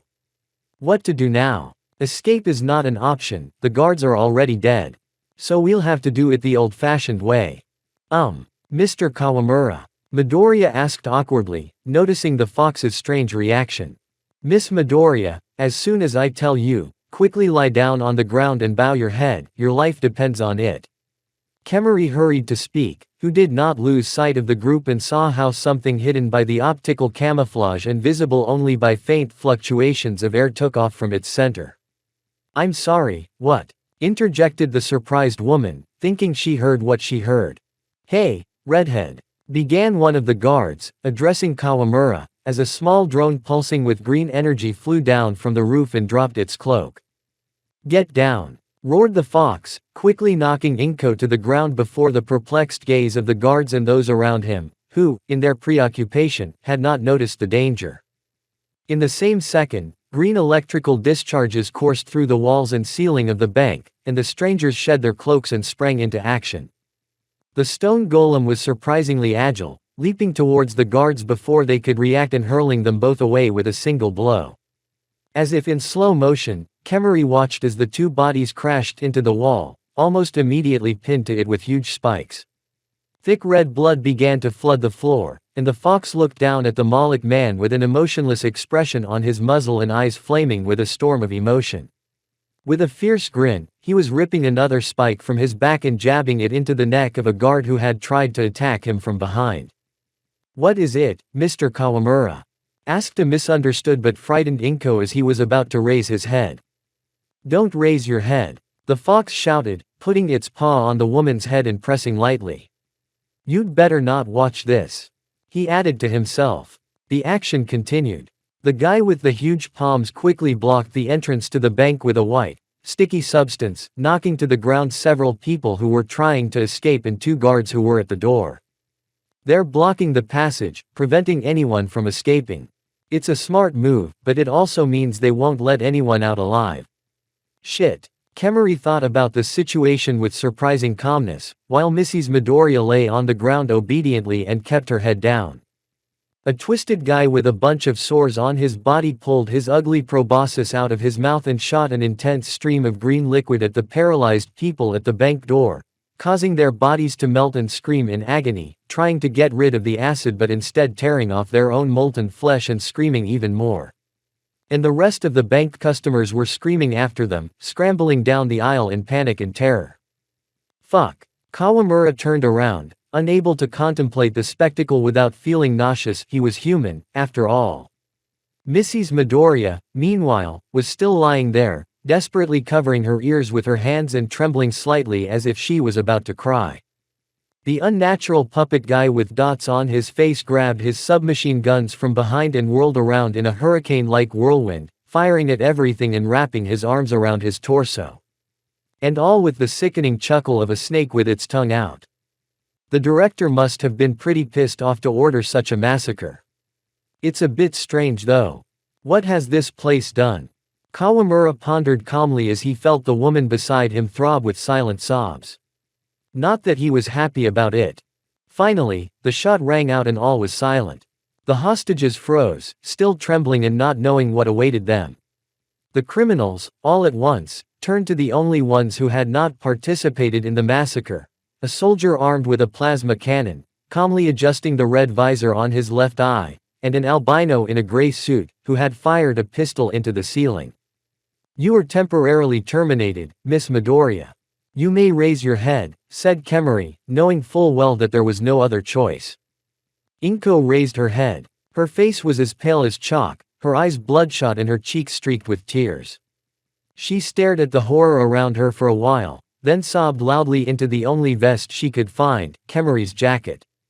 The latter furrowed his eyebrows in distaste, but said nothing, placing his paws on the woman's back and patting her lightly reassuringly. "Good afternoon, ladies, gentlemen. Other beings," said Fumetsu Virai naively, nodding towards the beauty cashier as she uttered the last words.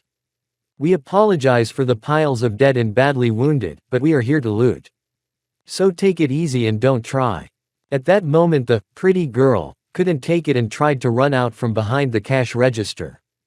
But her heels interfered and a powerful plasma charge blew the upper half of the idiot's body to pieces, so that the big-bellied cashier, who spoke eloquently of her position, was splattered with bloody fragments and screamed at supersonic level. "Run away or die. If you want to die stupidly, go ahead, there's enough plasma for everyone." Virai kept talking as if it was nothing, looking at the crowd. "Have you changed your mind yet? How fickle you are. BFG, take command. Yes. Everyone come over here and get chained up, then sit down and don't move. If you try to resist, you will follow that mistake of nature," shouted the soldier in an unwavering tone, waving his hand in the direction of the huge bloodstain and debris on the wall and reloading the cannon just in case. Kemory, who was still comforting Inko, quickly looked around. The newly discovered hostages were frozen in horror and shock, unable to move. Each of them wanted to live, and it was obvious. But at the same time, seeing the result of the thieves' carnage, they could not make any move for fear of dying next. And that's why the impulse was necessary. Lord Kawamura, Inko said, trembling with fear and sobs as she looked at the fox, who stood up with a sigh. The fox looked her in the eyes, smiled encouragingly and waved his paw, beckoning her to follow him. At first, Midoriya froze, totally uncomprehending. But then, remembering how the fox had thrown her to the ground, thus saving her life, she realized that she could trust him. And if he agrees to the criminal's demands, then it's the right move. The woman took a deep breath of air, quickly dried her eyes, stood up, clasped her chubby hands and obediently followed him. And while the woman walked slowly and shuddered at each new step in anticipation of the terrible, Kawamura moved in a relaxed and carefree manner, as if he was not at all intimidated by the current situation. Ha ha ha ha, here come the first smart ones. And they look so familiar. I didn't expect to see you, you red-haired rat. Fumetsu laughed, looking at the approaching people and paying special attention to Kawamura. I see you've moved up in rank, Virai. You've even been assigned a team of degenerates who would deflate at the slap of a baby, let alone heroes. Quite an accomplishment for the lowest rung of the criminal ladder. Kemory scoffed, smiling wryly. You little. The golem got angry and wanted to crush the insolent one, but Fumetsu stopped him with a stone face. It's not worth wasting time on small animals when there's big loot at stake. We'll save the rat for dessert, Virai said dryly, watching as the glue bound Kawamura's wrists and Midoriya and the other hostages obediently followed suit. And now it's time for the main course, he added as he headed for the stairs to the second floor in the company of the golem, the Moloch and the BFG. On the way, Fumetsu noticed that the pregnant cashier still hadn't moved due to shock, rolled his eyes and turned to the puppet guy standing by the cash register. Hey, escort the pregnant woman to the other hostages. She's spoiling the view. Now, answered the dead guy without much enthusiasm, approaching the girl and holding on to her tightly as the four of them climbed up to the second floor. After successfully dragging the unfortunate girl to the glue stick and waiting for the shackles to be placed on her hands, the criminal pushed her towards the group of hostages. But Inko, who was lucky enough to be nearby, prevented her from falling altogether. She intercepted the cashier and helped her gently sit on Kawamura's jacket, who inexplicably managed to free her paw from the shackles and remove the outer garment, then returned the limb to the shackles. At Midoriya's questioning look, the fox remained silent, but the woman noticed a lit cigarette between the toes of his left paw. As soon as the girl sat down on the floor, she seemed to wake up and, unable to bear it, began to moan and shake like an aspen leaf. None of those present tried to comfort her, they all just sat there silently with their heads down, like soulless dolls. Except for two of them. Okay, calm down, said Midoriya encouragingly, trying to comfort the unfortunate one, although she herself could use it. Calm down, we'll be rescued soon. The main thing is not to cry or get nervous. It's not good for you. Yes, Kawamura nodded in amusement, agreeing with Inko's words. And as soon as you get out of here, quit your job and sue me. And I'll help you get that bank to pay you a big settlement. Silence, or there will be one more unborn brat in this world, shouted the boy puppet, pointing his submachine guns at the pregnant belly. The trio stood motionless without making a sound, and remained in that position until the dead man put away his weapons and moved to surround the hostages. The fox and Midoriya exhaled in relief, and tears welled up in the eyes of the cashier who had just calmed down. Threatening a pregnant woman. How disgusting. Kemory growled angrily, shooting an unkind look at the culprit, as Inko began to comfort the unfortunate woman again. For a while, the room was silent, with the occasional sound of the criminal's footsteps, the pregnant young woman's sobs and the rustling of the restless hostages. Finally, Inko interrupted the prolonged silence. Mr. Kawamura. And how? Do you know this man? She asked with a noticeable hesitation, her gaze pointed toward the staircase on the second floor, where the sounds of falling and screaming were coming from. Well, it's not a story that should be told to everyone, Kemory smiled, though it was extremely untrue. But long story short, that guy started a dark streak in my life. I see, said Inko uncomfortably, thinking that she shouldn't pry into a person's past unnecessarily. At that moment the whole room became alarmed, and the windows of the bank were shuttered with strong iron shutters, completely isolating people from the outside world. Crazed laughter, booms, foul shouts and the sound of an explosion followed half a minute later by a thunderous cry of, "Idiots!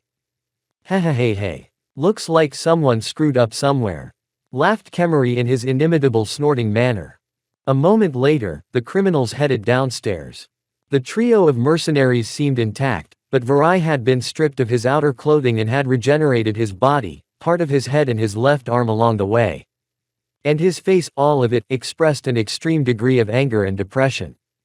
"What happened to him?" Puppet Boy asked, tilting his head 180 degrees, which caused his mouth to be up and his eyes to be down. "Oh, nothing." Fumetsu stretched sarcastically, pulling a spare jacket out of one of his bags and putting it on. "It's just that the fat bastard was carrying a remote control that activates an emergency lockdown of the building, which not only means we can't escape, but we can't even open the safe. And then some idiot with a plasma cannon fired in response to his taunts, causing me trauma, killing the director and destroying the remote control. And why am I not surprised?" Kemory made a profound comment so that no one but the pregnant cashier and Inko could hear him. "In the end, it's all going well." Varai finished his monologue, kicking the bag with undisguised annoyance. Hey, there's explosives in there. Watch out," shouted Malik, grabbing the immortal by the shoulder. "Arg. I wouldn't put it past the police and pro-heroes to come right now." Breathing furiously like a bull, Fumetsu muttered. "They're on their way," came a distorted mechanical voice from above. "What?" exhaled Varai, shocked, as he and the thieves gazed at the eighth participant in the crime, an anti-gravity drone that emitted green energy pulses and had a huge mask helmet-shaped body. "But you were supposed to disable the security system." "And I did. But the remote, in addition to locking it, also had an emergency SOS function to alert the heroes and the police in case the main alert system failed," the voice explained calmly. "If you knew about it, why didn't you take care of that too?" asked the immortal, starting to get angry. In response, the drone emitted a few quiet sounds and spoke in Varai's voice. "Your job, Neuromancer, is to disable the cameras and security system, and then step aside. You will receive your fee and we will part ways.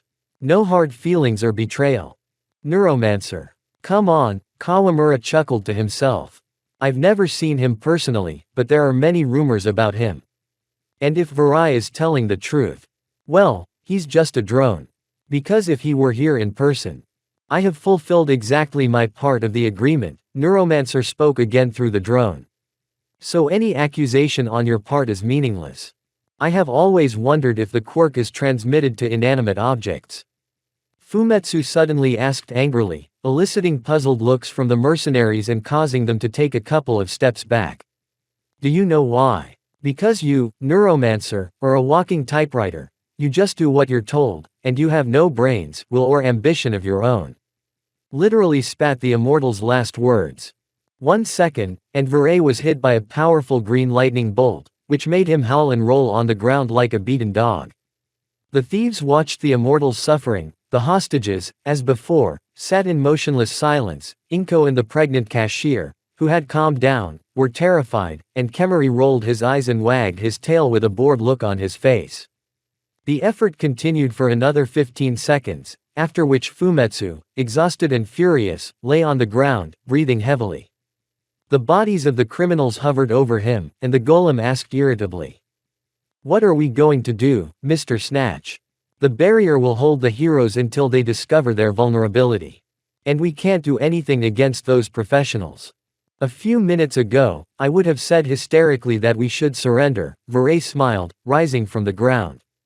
"But now that I'm clear, I'm telling you we're getting out." "How?" The Malik arched an eyebrow. "Neuromancer, you left another drone outside to keep watch, didn't you?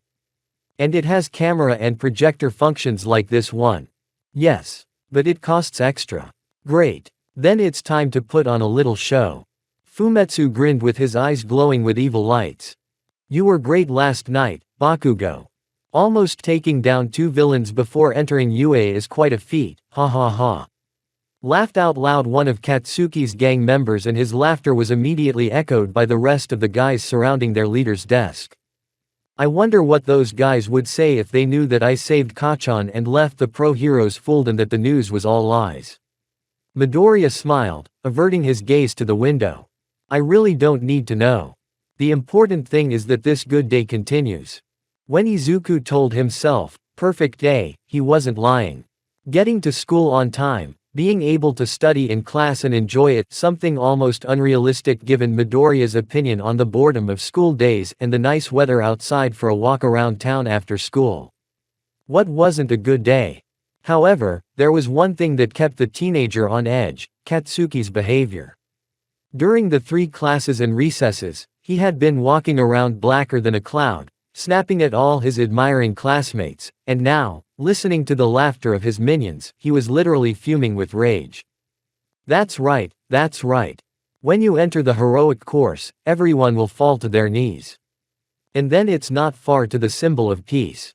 Another thug, grinning with his 32 teeth and slapping Katsuki on the shoulder. Bakugo's teeth gnashed and his fists clenched tightly. And when you become a hero, I believe you won't forget your friends and help them in their hour of need, another gang member said flatteringly with a distinctly husky tone in his voice. The gnashing of teeth turned into a low guttural growl and small explosions around the palms of his hands. What's the matter, Katsuki? Angry because the heroes snatched victory from you? Or because that coward Energear got away? The 4th thug suggested, perplexed, noticing the strange behavior of his leader. Don't worry, you'll make amends. You could have taken that non-Quirk bastard out of the junkyard with a flick of the wrist. What's the point of insisting on? Shut up everyone. Bakugo thundered, standing up with a roar and causing everyone in the class, including Midoriya, to stare at him in astonishment. Jumping abruptly onto his own desk, the boy paced the classroom with a furious look on his face and shouted so loudly that even the walls shook. Listen up, you brainless screaming monkeys. Everything that was on the news yesterday is a lie from start to finish. All I was doing in that neighborhood was being a puppet in the hands of a fucking pile of crap and smashing things, unable to stop. The heroes and the police, who everyone now admires, didn't do shit. They just stood there waiting for a stronger professional, because they turned out to be helpless and impotent assholes. And the only one who saved my ass was that quirkless junkyard scum, named Energear. And so I hereby declare, of all those who keep insulting him and hyping me, I will personally beat the shit out of him and throw him out the window with all his guts. Get it, assholes? To say that the silent-looking students were dumbfounded by such a heated speech was an understatement. It was the first time Katsuki Bakugo, the star of the school and owner of incredible self-esteem, had admitted that he had been rescued. And by someone who had been branded a criminal on the news. No one knows how long the silence would have lasted had it not been for the sudden loud laughter. All the students, in unison, immediately turned their heads toward Midoriya, who covered his mouth with his hand in an attempt to hide his laughter and smile. Do you think I said something funny, you damn Deku? Bakugo growled in disgust, jumping off the table and heading towards Izuku with his palm covered in explosives. And he thought to himself. I saw him there in the crowd when he was a puppet of the fucking Mud Mountain, right? And I remember how he escaped. He's probably laughing now, remembering my pathetic look. Well, Deku. Izuku stretched, looking at the towering Katsuki in front of him. No. I just remembered an anecdote. An American, a Chinese, a Japanese, a Korean and an American came to a bar. I don't give a shit about your jokes, asshole. Bakugo roared, hit the desk with all his might and blew it up, leaving Midoriya on the floor with his chair. Ha. Ha. The explosive breathed shakily, contemplating the result of his work, then turned his gaze towards his childhood friend, grabbed him by the collar of the polo shirt and, bringing the victim's face close to his, growled threateningly. Get the hell out of here. Get the hell out of here. Deku. After which he threw Izuku to the ground again and walked away without turning around. You were close. But did you have to blow up the desk? Midoriya wondered, getting up from the floor and adjusting his shirt collar. I should go out for some fresh air. I'll be back before the class starts. She decided firmly, leaving the classroom and heading towards her fortress of solitude. I'm here. Midoriya exhaled excitedly as he stepped out onto the roof of the building a few minutes later. The view from up here is still as peaceful as ever, Izuku said dreamily, leaning on the railing and looking out over the surroundings of Musutafu, his hometown. The weather was perfect, clear blue sky without a single cloud, bright warm sunshine and a cool breeze that kept his hair and the ends of his belt from sweating, and he closed his eyes, basking in the light and feeling a subtle harmony with the world around him. I can't believe Kacchan just blurted out such a spiel, Midoriya mused, mentally reviewing the recent incident. I thought that, with his pride and ego, he would throw mud and slime at me and bask in sudden glory. But, if you think about it, Katsuki has self-respect as well as pride. Since he was a child, he has achieved all his successes by himself, and he never liked to have them in vain. I remember once he was trying to catch a beetle in the forest, and he happened to have it in his hand. I didn't need it, so I gave it to Kacchan. And he yelled at me and threw the beetle away. The teenager laughed to himself, remembering his distant childhood. Yes. He and I used to be friends, but now we're more like enemies. Izuku became involuntarily saddened. I wonder if I would be like Kacchan if I had a powerful quirk and heard countless praises. It's hard to say. But I hope someday he realizes his mistake and changes for the better at least a little bit. Although in that case I'll be left without the chance to troll him from time to time. The boy cheered up, taking out his cell phone and looking at the time. It's 5 minutes to the end of recess, I'm going to watch the news and then go to class. The first news today was a video about a bank robbery that was being broadcast live. Midoriya, interested, immediately clicked on the link. We're reporting live from the scene. The video reporter was broadcasting briskly, standing in front of the bank and police officers scurrying around him. Half an hour ago, the police department received an alarm from the bank behind me. He waved his hand in the direction of the building. There are no details about what's going on inside, but we know that an emergency lockdown has been activated and that the bank is surrounded by an impenetrable barrier that no one can get through. Continued the reporter, but Midoriya was not listening. Thought Izuku dumbfounded, feeling a shiver run down his spine and his hands holding the phone tremble. The same bench my mother uses all the time. No doubt about it. That means she. A horrible thought began to flood the boy's brain, but he quickly restrained himself. No. Don't you dare think that, you idiot. Yes, Mom said she was going to the bank. But she didn't say when. Mom could have gone by now, done her business and left. Or been delayed and not arrived yet. It's true. And there's nothing to worry about. The teenager convinced himself, trying to get rid of the insatiable feeling of anxiety. But it was better to call her. Just to be sure. Just a moment. Dear viewers. Something seems to be happening to the bank wall. Quickly spoke the reporter. Midoriya was not disconnected from the live broadcast by his thoughts distracted from the interview with one of the characters who arrived on the scene. The camera instantly switched its view to a projected image of a hostage kneeling inside the bank and a black-shirted Fumetsu Waraya towering over him. Are we filming yet? Varai asked, fixing his hair with his right hand and twirling the gun slightly with his left. Then he coughed sonorously, put a sympathetic little smile on his face which ended up looking creepy, and began. Good morning to you, faithful servants of the law in the form of heroes and policemen. As you may have guessed with your normal-sized brains, I am the leader of the bank robbers and the leader of the fates of the people locked up with us. Fumetsu said with feigned ease, surrounding the hostage and holding his head at gunpoint, which made those present near the bank tense up, which the camera operator was able to film well. And the criminal, after a dramatic pause, spoke again. As you will understand, none of us wants to go to jail. He pointed his hand in the direction and the image changed to a tight group of hostages surrounded by a group of 6 criminals. But their duties won't allow them to let us go. So I warn you, don't try to interfere with us. The image changed again to Varai pointing a pistol at the back of a man who was shaking like an aspen leaf. If you don't, One shot. And the corpse of the unfortunate hostage slumped on the ground with his head shot through. And Fumetsu, as if nothing had happened, continued with a smirk. Well, I think you get the idea. And remember. The image changed to the hostages frightened by the sudden murder. Their lives are in your hands. The image faded. The reporter started to say something quickly, the police tried to interrupt the film and the school bell rang. But Izuku Midoriya did not hear it. He just stood there, staring blankly at the phone screen and stubbornly refusing to believe that his mother was there among the hostages. Why is it? Today everything was going so well. For the first time in a long time.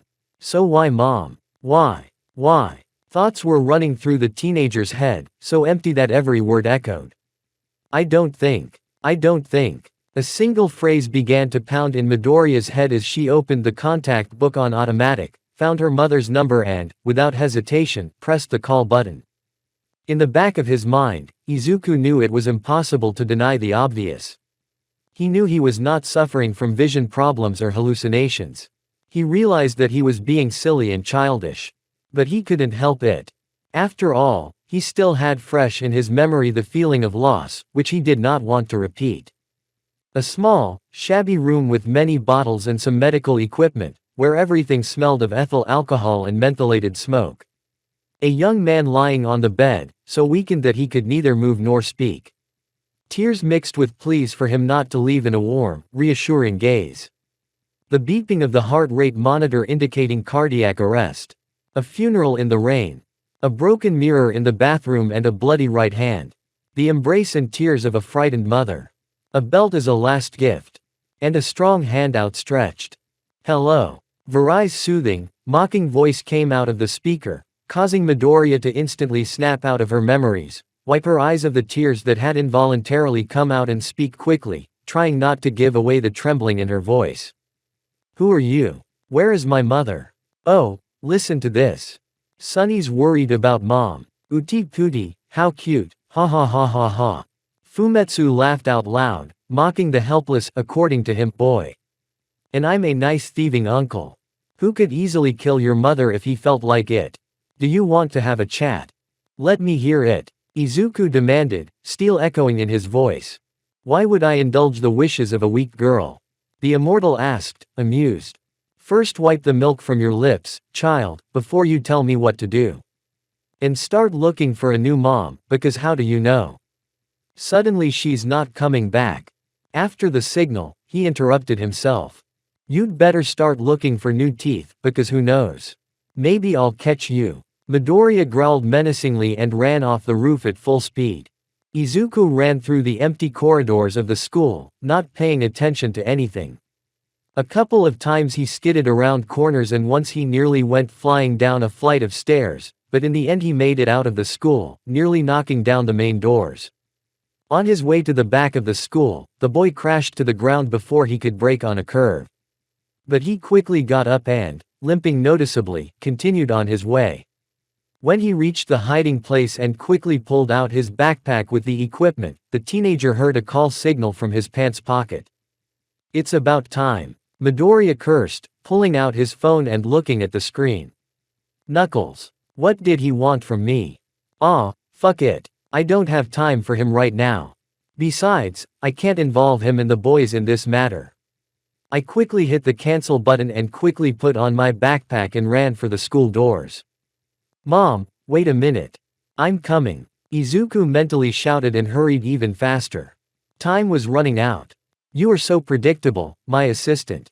Knuckles sighed heavily, looking at the phone screen and quickly dialing another number. Master, is something wrong? Koichi's worried voice came out of the device after a few beeps. Have you seen the news? The renegade leader asked sharply, since there wasn't much time. Actually I'm at work, so I don't have time for this. Why? I saw a report about a robbery a few minutes ago. Izuku's mother is among the hostages.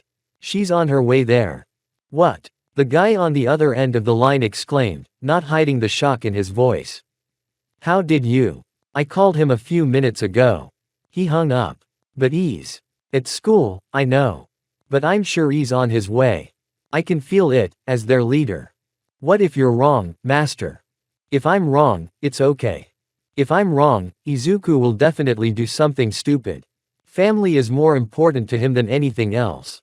You know that, Koichi. So warn Pop Step and then go to the bank. We have to make sure Energear isn't there, or intercept him if I'm right. Ah. I see, Himawari sighed sadly. I'll try to get there as soon as possible. And yes, why doesn't Kazuho give you her number?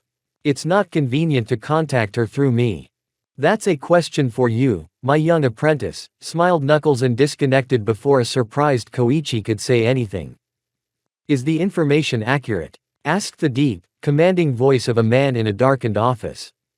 Yes, sir. Everything is confirmed, replied another voice, languid and enveloping, belonging to a woman. I see. The man stretched, tapping his fingers on the desk. A rash move on Varai's part. Though he managed to lure the mercenaries to his side, it was too little to gain my wealth. Isanemi, dial the number and put me through. Yes, sir, said the woman reluctantly, complying with the order. There's a job for you, the man began to say as soon as the ringing stopped and a yes was heard. Midoriya could not remember how exactly he had arrived at the scene of the crime. It seemed as if he had just run out of school and had already arrived at the scene, standing in the huge crowd in front of the bench and catching his breath. So here I am. What now? Izuku thought. The police and heroes do nothing, so they have heeded the threat of the criminals. Does that mean nothing has changed? Excuse me, sir, have the criminals gotten back in touch? The boy asked the man closest to him. No, everything is quiet, he replied briefly, frowning at the teenager. Thank you, Izuku nodded quickly, looking away from his companion to the bench. Phew, so the robbers still haven't executed the other hostages and Mom. Midoriya exhaled in relief. They could have done it off-screen, of course. But their flamboyance and naivety in first addressing the heroes and the police made it clear, criminals need time. And maybe to divert attention from something. With that thought in mind, the boy began to make his way through the crowd, circling the building and taking a close look at it. Along the way there were indignant shouts and whistles of kicked feet, but Izuku ignored them completely. The report mentioned that the bank was surrounded by an impenetrable barrier, but you can't see it in the pictures or here. He mused, backing away, ignoring more shouts of indignation from the crowd, and constantly tilting his head at different angles. If I understood correctly, the barrier is a quirk from one of the criminals. And since it's a quirk, it has certain weaknesses and flaws. We just have to find them. As Midoriya continued his observation, he noticed something strange in the air out of the corner of his eye. Quickly backing up 2 steps and tilting her head at a peculiar angle, she found what she was looking for, a subtle distortion in the air, resembling a mosaic of diamonds. And there was the barrier itself. No wonder no one could see it, because it required the right angle, a certain position of the light and a good observation. The boy unconsciously perked up, who with a fine-tuned movement pulled out of his belt pouch a book with a pen included. The fact that he was still standing in a strange position was safely forgotten by Izuku. It has the shape of a hemisphere and covers the entire circumference of the building. Analyzed Midoriya, scribbling quickly in the book. The barrier is tightly bonded to the asphalt, which means it can't go through it or other materials such as concrete and metal. I can't get into the bank through the sewers, because I doubt I'll be able to squeeze through the narrow pipes in the bathroom. What about the roof? The boy's gaze traveled upward along the visible edge of the barrier, and he began to feel his neck stiffen. Well. Aha, there it is. Izuku's face twitched for a moment as he reached the upper limit. The barrier is limited in height and doesn't cover the roof of the building. That's the vulnerability they tried to hide behind the threats, and my entrance. All I have left is to find an alleyway and... The sudden roar of a powerful engine distracted the guy from his musings and forced him to stand upright. Rubbing his stiff neck, he struggled his way through the crowd and saw a man in a business suit and tie getting out of a luxurious red car, whose value was scary to imagine. He was tall and slender, with slightly pale skin, refined facial features as if sculpted in marble by a talented sculptor, perfectly coiffed straight black hair, sharp eyebrows and amber eyes that read concentration and focus. Looking at him, the crowd whispered excitedly and parted to let him pass by the police and other pro-heroes, who were also quite surprised by the man's presence. I can't believe my eyes. Is it really Itasto Yaoyorozu, the pro-hero Rembrandt Caravaggio? Midoriya exhaled excitedly, feeling a chill in his knees. He ranks 17th in the professional hero rankings, a versatile, all-round hero whose quirk, living colors, makes him incredibly effective at everything. He runs his own agency, paints in his spare time, and his fortune is simply prohibitive. One by one, the facts were popping up in the guy's head as he watched the hero go by. But he works in Tokyo. And why? Who cares? After all, having an elite professional hero here is a great thing. And maybe with that I don't have to take any risks. Lieutenant, report the situation, said Yaoyorozu in a very low voice, addressing one of the police officers. Sir, the criminals are keeping silent and we are keeping our distance, as requested, said the police officer, standing at attention. I see. Is there really a barrier? Yes, sir. You can see for yourself if you have any doubts. I believe you. Did everyone who touched it have the quirk? As far as I know, yes.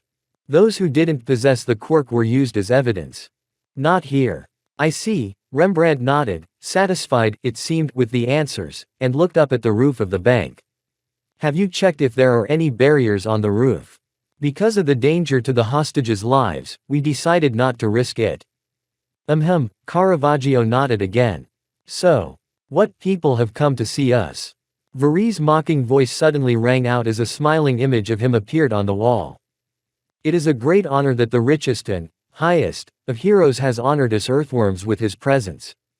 Fumetsu continued to rant, dedicating to Rembrandt Caravaggio a low bow, more akin to a sneer. In response, the pro-hero remained calmly silent, as if the mockery had no effect on him whatsoever. And in honor of this momentous occasion, I am going to change the rules of the game. The immortal abruptly raised his pistol and fired 2 shots somewhere to the left. The image changed to horrified hostages, one of whom collapsed on the ground with his neck shot and another desperately clutching his left shoulder wound. Until Veri reappeared and finished off the wounded man with a shot to the head. And then he spoke again. Now we will kill 2 hostages for every move against us. Consider it a sign of respect, Rembrandt Caravaggio. And remember, we see everything. And the image disappeared. The crowd stirred dramatically, the pro-hostages and the police standing around, not knowing what to do. And Izuku clenched his fingers over his notebook, bowing his head. Mom, he muttered mentally, covering his eyes and seeing Inko's face in front of him, alive, but very pale and frightened, that he had seen in the robber leader's message. Thinking about not needing the inner gear. Leaving it all to a pro-hero who only increased the risk of Mom's death. Thought Midoriya, getting more and more furious. Fuck it. With that mental roar, the guy hid the book and pen in his bag, quickly ducked out of the crowd, ignoring people's displeasure, and ran into the nearest alley. On the way he hit someone with his backpack whom he did not expect to see at all. After running into the alley as far away as possible, the guy threw his backpack on his back and began to quickly change his clothes. But he no longer had the precision he used to have in his movements. When taking off his boots, he threw them too far. He threw his jacket straight into the trash. He put on his jet boots instead of untying his belt and wrapping it around his stomach, and when he remembered, he couldn't undo the knot because his fingers were shaking. You've gotten pretty bad, my assistant. You can't even change your clothes, and you can't even think, came a harsh, powerful voice from the alley, a voice steeped in irony. Izuku looked up sharply with wide eyes. Directly in front of him, blocking the passage with his relatively massive figure, stood Knuckles with a scowl and a large sports bag over his shoulder. Nobody asked you to come here, old man, scowled Midoriya, loosening his belt and dropping the bag to the ground in the process. Shit. Sure. But I'm here. And I'm telling you to stop and calm down, the renegade leader said sternly, stepping forward and watching as the teenager awkwardly folded his everyday clothes next to the backpack and tried to pull his chest armor out of it. Are you suggesting I wait for Mom to be another victim of the muggers? Fuck that. Izuku snorted angrily, finally taking off his armor and putting it on. Those bastards are already out there killing 2 hostages at once. The police and heroes are tied up, and there's less and less time left to rescue them. No matter what awaits me, I'm going to save my mother. And you can't stop me, boss." He buckled on his armor and quickly pulled a burnt and leaky jacket out of his backpack. "So you're sure that if you can resist a 4-class villain and escape the pro-heroes by luck, you'll be able to emerge victorious from any situation? Don't be naive, boy," Knuckles said in a stern tone, advancing slowly towards the jacket-clad teenager.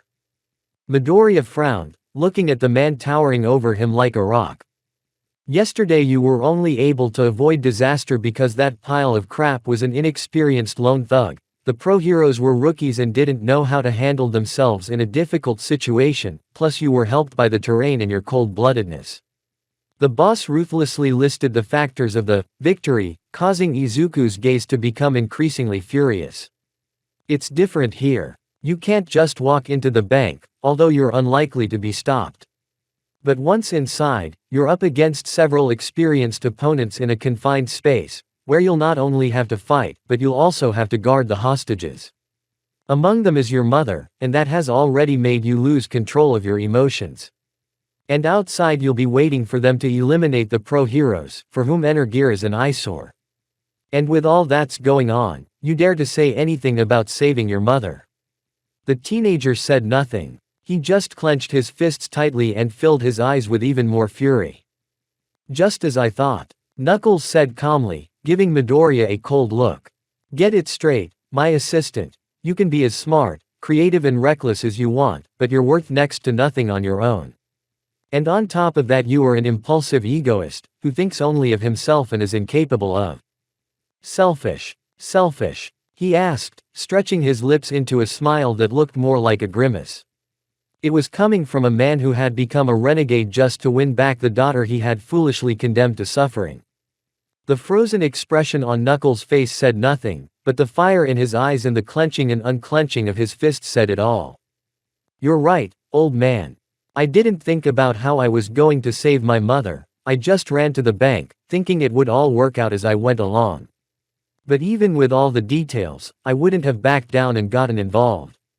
Izuku kept talking, turning away from the renegade leader and walking a few steps forward.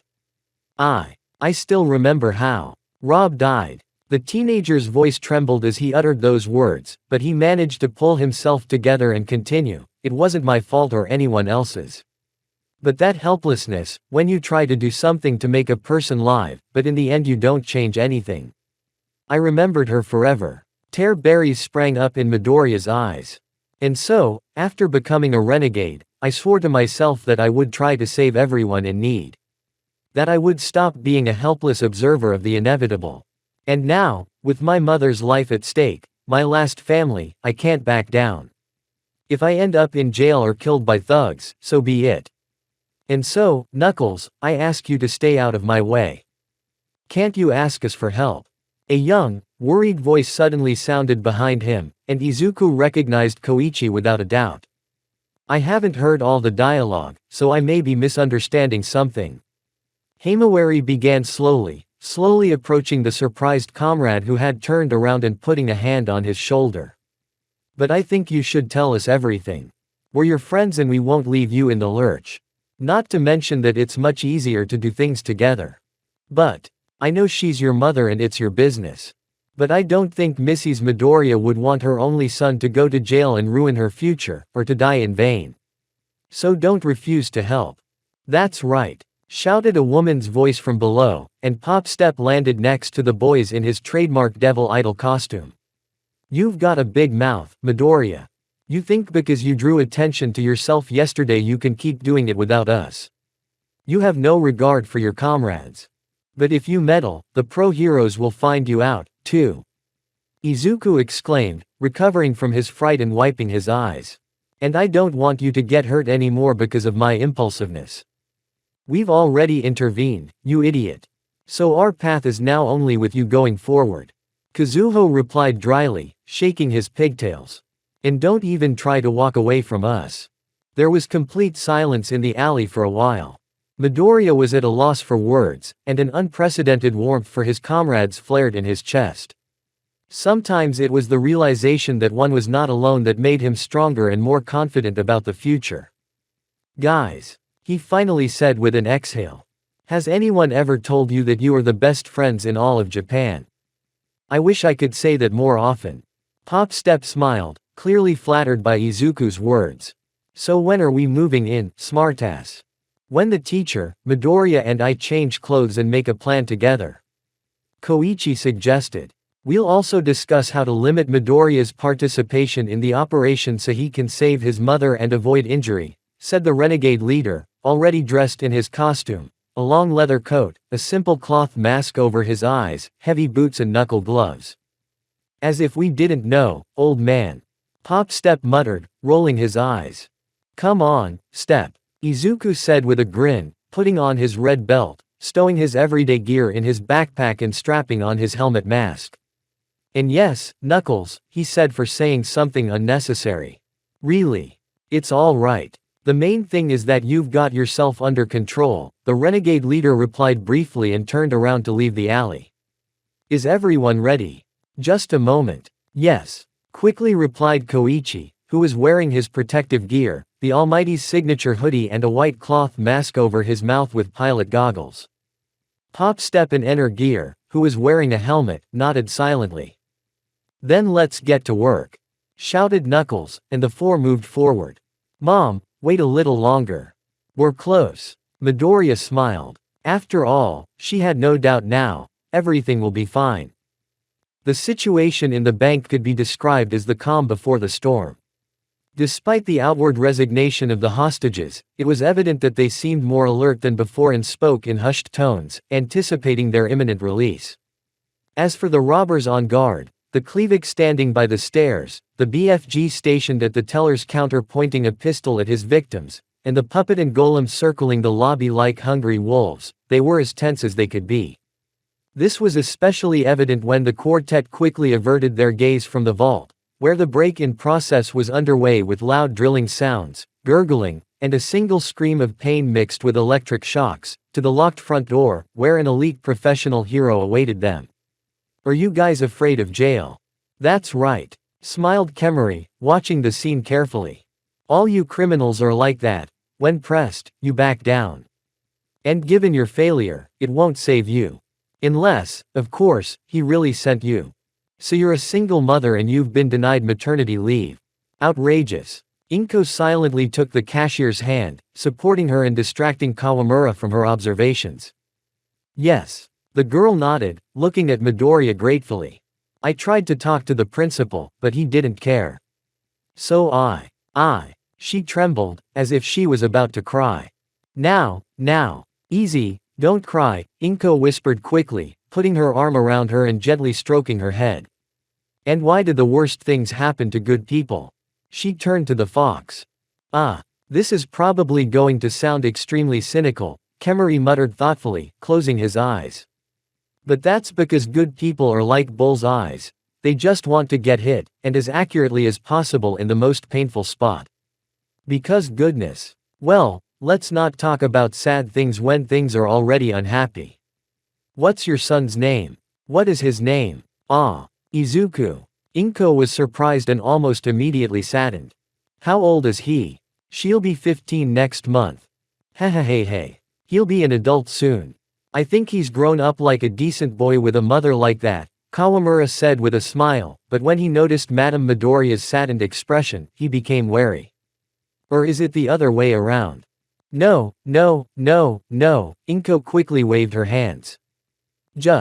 Well, are you afraid you won't come home to see him? Midoriya nodded, wiping away the tears that were barely peeking from her eyes. Stop being pessimistic, Kawamura said sharply so that only the woman could hear him. You'll get out of here. The main thing is not. The fox was stopped from finishing by a noise coming from the second floor. It was as if something heavy and metallic had fallen to the ground. What on earth? The golem, along with the rest of the bandits in the hallway. Go take a look, he ordered the glue man. Yes. He nodded uncertainly as he climbed up. Mr. Kawamura, what's wrong? Inko asked worriedly. No idea, replied the fox, looking warily at the ceiling. But it's better to be prepared for the worst. That's it. There was a fierce scream that caused the hostages to stir and the fox and the woman to turn around. Looks like someone's nerves are shot to pieces, thought the beast grimly as he saw the stone bastard approaching with an unfriendly expression on his face. What, you think because we're immobilized and something has fallen somewhere we can just chat happily and not worry about it? Maybe I should remind you that at any moment you can die and no one will save you. The golem bellowed, approaching the trio and brandishing a stone palm towards the unfortunate teller, who instinctively covered herself with her hands, almost starting to cry again. Please don't touch her. She just. Inko suddenly stood up in the girl's defense. She's the smartest one here, fatty. Do you want to go to the afterlife soon too? We'll make it so. The bulky man said fiercely, shifting his gaze to Midoriya and closing his other palm into a fist menacingly. First of all, find yourself an equal opponent, you piece of concrete. Kemari said sarcastically, getting up from the ground. Ha ha ha. Look at the hero. Laughed the golem, gliding over the small animal. What are you going to do, rat? Scratch me. Or nibble me. Sarcasm oozed from the thief's every word. First of all, I am a fox, Kawamura said calmly, looking at the criminal with as much indifference as if he were a small pebble on the sidewalk. Secondly, a civilized man. And thirdly, weak and dishonorable scum who only knows how to threaten pregnant women, and at the sight of the heroes rolls a bundle in his pants. At the last sentence, the fox's tone became forbiddingly caustic, and his lips stretched into a cheeky grin. 1 second, and a huge stone hand firmly grasped the fox and lifted him up to the height of the golem's furious face. Inko and the cashier stood paralyzed with horror, seeing this course of events. The hostages, who watched the conflict from the barrier, turned away, burying Kawamura in absentia. And he himself did not change his face at all, being in the stone gag and chattering with his hind legs and tail, not caught in the grip along with his head. Do you think because you're a chatterbox you can get away with anything? Growled the big man, tightening his grip further and causing the fox to wheeze. Why? No. Kemari struggled to speak, keeping an indifferent expression on his face. I am a fox. We have aces up our sleeves. Many. Ugh. What can't you say about a bulky man with a granite brain? Hey. And you're tough for a small creature with a useless quirk. Grinned the criminal, clenching his fist even tighter, causing Kawamura to start choking. But endurance alone isn't enough to be worth anything in this world. And when you're dead, no one will remember you. The fox said something only with his lips, because he had no air left for words. I can't hear you. The gag loosened a little and the fox began to swallow air with his mouth. Then, breathing hard, he spoke. Yeah. Ha. I hear. Ha. I wonder. Ha. If you are a stone both outside and inside. Does that mean? Smiled Equid no Mikoli Kemari. That your waist is also stone. You little. The golem was quick to anger. Yes, I'm going to. He roared, bringing his stone fist down on the insolent one's head. Mr. Kawamura, shouted the frightened Inko. At the same moment, an explosion sounded from the side of the vault and puffs of black smoke fell. This was followed by the sound of a heavy metal object falling to the floor and a loud shout from the Moloch, we've broken through. Devil! Cursed the thug, averting his gaze from the sight of the explosion to the unperturbed fox. Count yourself lucky, bitch. But don't think it will last. Releasing Kemari, the golem turned and headed for the vault. We'll see about that, you stone-headed monster, Kemari snarled, dropping to all fours and giving the thief an eloquent look. Are you all right, Mr. Kawamura? Asked Midoriya, pale as death, kneeling beside the fox. Not much, said the fox with a soft smile. I'm just a little looser, he added, showing his limbs free of their shackles. How? Glue is not the strongest substance on earth. Especially when you squeeze it. Stone. Walrus. Kemari's speech suddenly faltered, and he looked up at the ceiling with a slight start. Is everything all right? Inko asked nervously, shaking the fox lightly by the shoulder. The latter shook his head quickly, coming to, and said. Yes, I'm fine. I was just thinking. And he added to himself. This is not a bank, but a nightly meeting of Musudafu criminals. Although the last one isn't a criminal. Besides, he's not the only one, it seems. Even the appearance of the Almighty at the party wouldn't surprise me. Meanwhile, the criminals had gathered in the hall. The 5 thieves and the neuromancer drone were silently following Fumetsu Varai as he carefully leafed through a black-covered book. It wasn't too heavy and was fairly new, but its frayed corners showed that it had been used often. Is this it? The golem asked bluntly. Yes, it is. Add to that the fact that the information I've found on the cipher fits. And we, gentlemen, have broken the bank. Smiled Varai. We have to get out of here before we can talk about winning. Malik reminded everyone. Yes, yes. The immortal muttered tiredly, not so happy anymore. Good, then let's proceed according to plan. Everyone take a hostage and get ready to disable the barrier. Yes, but first we have to take out a talking rat. Muttered the stone giant, looking at Kemery with undisguised aggression. Kemery gave him an unconcerned smile. Wait a minute, said Varai abruptly, looking around carefully. What's the matter? There were 7 of us here, not counting the drone. Right, nodded the puppet guy at Varai's question. So where did the glue guy go? Asked the immortal, tensing up abruptly. The thieves, who had barely noticed that their comrade had disappeared, also became wary and began to look around. Before anyone could say anything, however, a clap was heard and the whole room was filled with blue smoke with a strong menthol smell. What the hell? Shouted the mercenaries, running around the room coughing and teary-eyed. Here we go, shouted someone's mechanical voice, reminiscent of neuromancers, but noticeably less distorted and sounding younger. Who? Was all Fumetsu could say before he was knocked to the ground by someone jumping from the roof. Damn heroes. Ha ha ha ha. They've discovered the vulnerability. Coughed the golem, blocking a left punch with his hand. You're wrong, you bastard, we're not heroes. K. Growled the sturdy cloaked silhouette menacingly, circling the thug from the right and delivering a powerful uppercut to the jaw that staggered the criminal slightly. Shit, where are they, Kha? Everybody get around me, shouted the BFG, swinging his weapon back and forth with no chance of a shot. Here I come. Marionette stepped out of the smoke, pressing his back against his partners. With weapons extended in front of them, the companions spun on their axis, ready to shove a handful of plasma and bullets into the first person they saw. The object slid out with a small thud, knocking the writhing guy with the source to the ground. Before he knew it, 2 heeled feet slammed into his head. In short, the criminal was defeated. Golem continued to grapple with his opponent, delivering wide punches and sweeping blows of great force, but the cloaked silhouette invariably dodged and counterattacked immediately, striking him in the face, neck and body.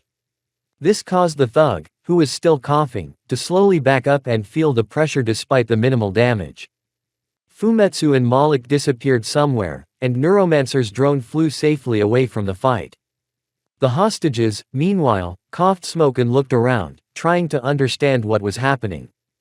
Jesus, Kha. What the hell is going on? Mr. Kawamura. Kha. Where is he? Inko asked between coughs and tears, holding the pregnant cashier's hand and looking around for the fox. But the fox had completely disappeared, and all that remained where it had been was a trail of black smoke with fiery particles, and the smoke around them was getting smaller and smaller. Who are you people? Shouted the BFG to the entire room, hoping to provoke the invisible opponent.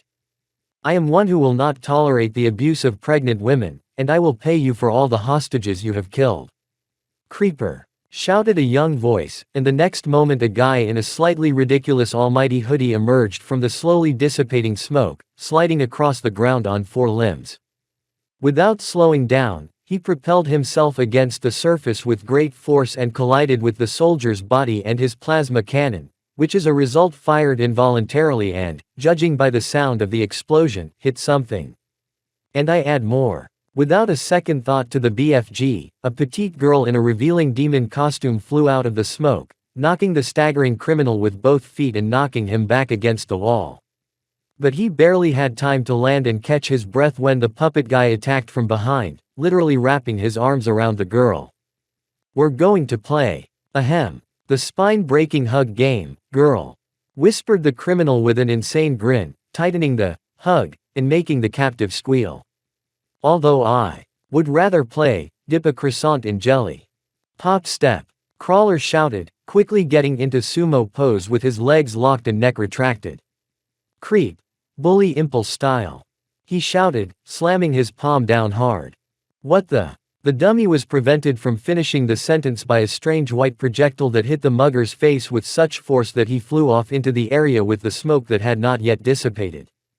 "Thank you," Pop Step whispered, looking at his savior with a poorly disguised fire of feeling in his eyes.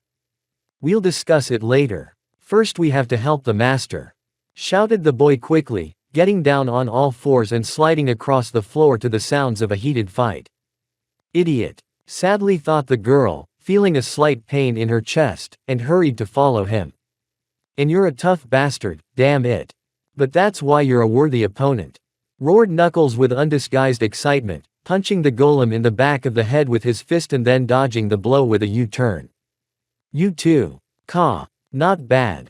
But if you don't use Quirk, you'll still be around." He smiled in satisfaction, finally seeing his opponent behind the half-dissipating smoke. "I'll let you in on a little secret, I don't have Quirk. But that won't stop me from turning you into stone dust," laughed the boss, causing his opponent to freeze in surprise. "Don't be so sure." The voice of the Moloch was heard behind the renegade leader's back, and immediately both of the old man's shoulders were pierced by huge spikes. "Attacking from behind, coward. Couldn't you find a match for your opponent?" wheezed the enraged Knuckles, looking at the smiling face of the criminal on his left. "I do what I do best, bide my time and attack," hissed the scoundrel, twisting the barbs of his wounds and forcing the renegade to grit his teeth. "Come on," shouted the Moloch at the big guy, who had already raised his fist to attack. "If I were you, I'd wait a little longer." The chief's gritted teeth suddenly turned into a crazed grin, and he turned his body, exposing the thief to the golem. The scoundrel, who had not expected such a move, received a powerful blow to the head. There was an unmistakable crunching and crushing sound. The criminal's body collapsed to the ground with blood oozing from his head mixed with cerebrospinal fluid. "No, no," he burst out and tried to strike the weakened Knuckles again. But at the last moment, a powerful charge of smoke and ash flew into his face and exploded, leaving several large bloody cracks on the golem's face and sending him reeling. Crawling. Although the renegade leader was surprised, he didn't look shocked, shouted to his apprentice and unloaded a series of straight punches into the golem's face, finishing it all off with an uppercut. "I've got it." The renegade reacted quickly, striking the back of his legs with a cry of pain. The staggering thief finally lost his balance, and a powerful downward blow from Knuckles, delivered despite his wounds, literally sealed the stone thug against the ground, leaving a large network of cracks on the surface and a small depression in the head area. "Master, are you all right?" Crawler asked as he stood up. The 3-meter-high stone boulder was terribly heavy and hard. "Why worry about him? He's the strongest of us and he won't die from this," grumbled Pop Step, whose eyes showed concern as well as reproach. "It's all right. It's just that we'll have to spend a lot of menthols," said Knuckles calmly, standing tall and looking regretfully at his defeated opponent. "But the main thing is that we won," said Koichi satisfied, putting his hands on his belt. "I don't agree." A voice came from near the exit, causing the renegades to turn around. Fumetsu Warai, who had been hiding until then, was on his feet. In his right hand he was pointing a pistol at the head of a crying pregnant cashier, and in his left he was holding the book. Beside him, the renegade saw Inko lying on the ground with a blow mark on his face. The faces of the renegades contorted and all three looked at the criminal with an expression that, if it could burn, would have left Varay with a handful of ashes. But at the same time, there was a twinge of pity in their eyes for the wretch. "Bastard!" Knuckles roared, clenching his fists and writhing in pain. Koichi stood silently in a fighting stance, and Pop Step stood motionless, not knowing what to do. "Ha ha, how good you are!" The immortal laughed maniacally. "Listen, heroes. Do as I say, and this gastropod will live to see the little one born. What do you think? I'm afraid you're wrong about something. Pop Step said slowly, with an icy expression and a scathing look. Ah. And why did the plate get smudged? Said Fumetsu, who had become quite insolent, not hiding his superiority. Who says there are only 3 of us here? The girl smiled contemptuously. The criminal froze for a moment, but had no time to think. An unknown figure pounced on Virai from above. A blow to the neck from both sides with something heavy, and he dropped the pistol with the book, released the hostage and staggered violently. Turning around awkwardly, the criminal met his adversary's eyes. You! Fumetsu shouted, seeing a short guy in a burnt jacket and a tattered helmet mask with remnants of dried blood and scratches, through a hole where the immortal was staring at him with hateful green eyes. I! Gear shouted, who lowered the woman to the ground and rushed into the fray, wielding metal hooks and pincers in his hands. 3 to the body. Hook left. Counter right. Kneecap. Solar plexus. Ribs. Neck. Quote. The renegade's mind churned with frantic thoughts, followed by immediate action. Bloody mist covered his eyes, a vicious grin froze on his face, and his opponent simply had no time to react to the onslaught of frantic blows, retreating with no chance to counterattack. At one point, Fumetsu clumsily grabbed a folding knife from his pocket, but his hand was immediately intercepted by the unstoppable renegade. A blow to the inside of the wrist that stripped the immortal of his knife, an almost immediate elbow to the stomach with the left hand and an uppercut with the right. And Virai collapsed to the ground. Before he could come to his senses, Gear quickly jumped on his opponent and began to beat him mercilessly, turning the criminal's face into minced meat. The hostages watched in horror. Inko watched each blow with wide eyes, her face a mixture of fear, pain and despair, her lips moving silently in an unsuccessful attempt to say something. The other renegades remained silent, their eyes burning with barely perceptible satisfaction. Finally, it was all over. Gear slowly rose from Virai's almost breathless body, kicked him in the balls and said in a mechanical voice full of vindictive satisfaction. Here I've done it. And without wasting any more time, he got up and walked towards the hostages.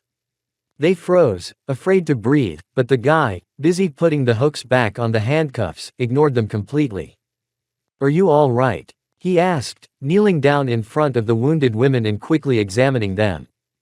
Aha, was all the cashier could say, looking at Gear with a mixture of relief and gratitude. And you? The renegade turned to Midoriya and looked at the impact mark with undisguised pain.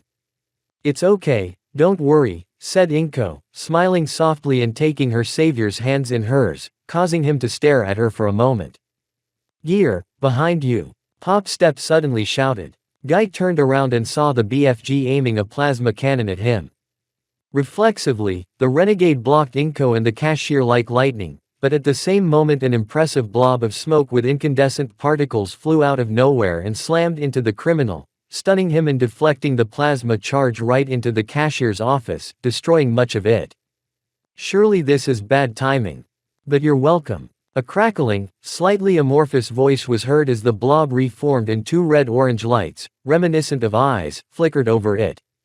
Was it you who helped me with that pile of rocks?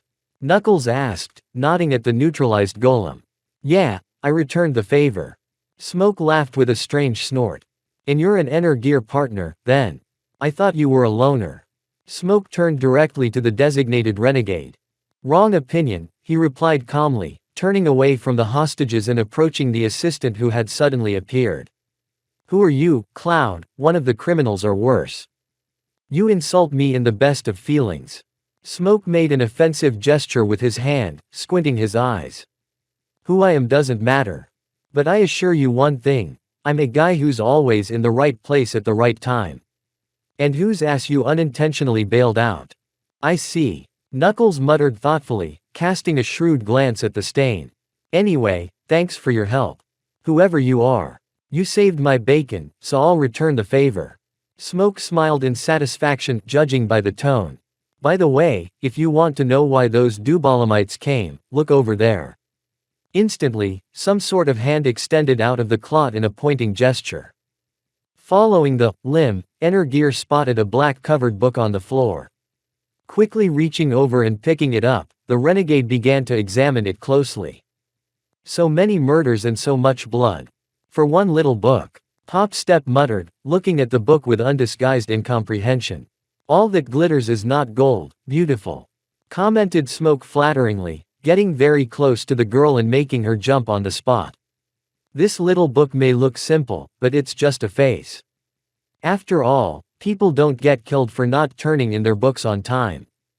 Enter Gear, come here, Knuckles suddenly shouted, squatting down and examining the BFG's plasma cannon. Look at this, said the renegade leader as his assistant approached, pointing to a part of the cannon. Gear looked closely and saw an eerily familiar symbol, a clenched fist, filled with energy. Enforcers. Said the renegade in a low voice, scratching his masked chin. Can you grab a gun? Asked the guy after a couple of seconds. It'll be a little hard to drag through the vent, but not impossible, said Knuckles, taking the equipment from the stunned criminal. Are you sure? Those spikes don't look so good. Don't worry. Doc will fix it. I'm counting on you, man. Get his visor, too. All right.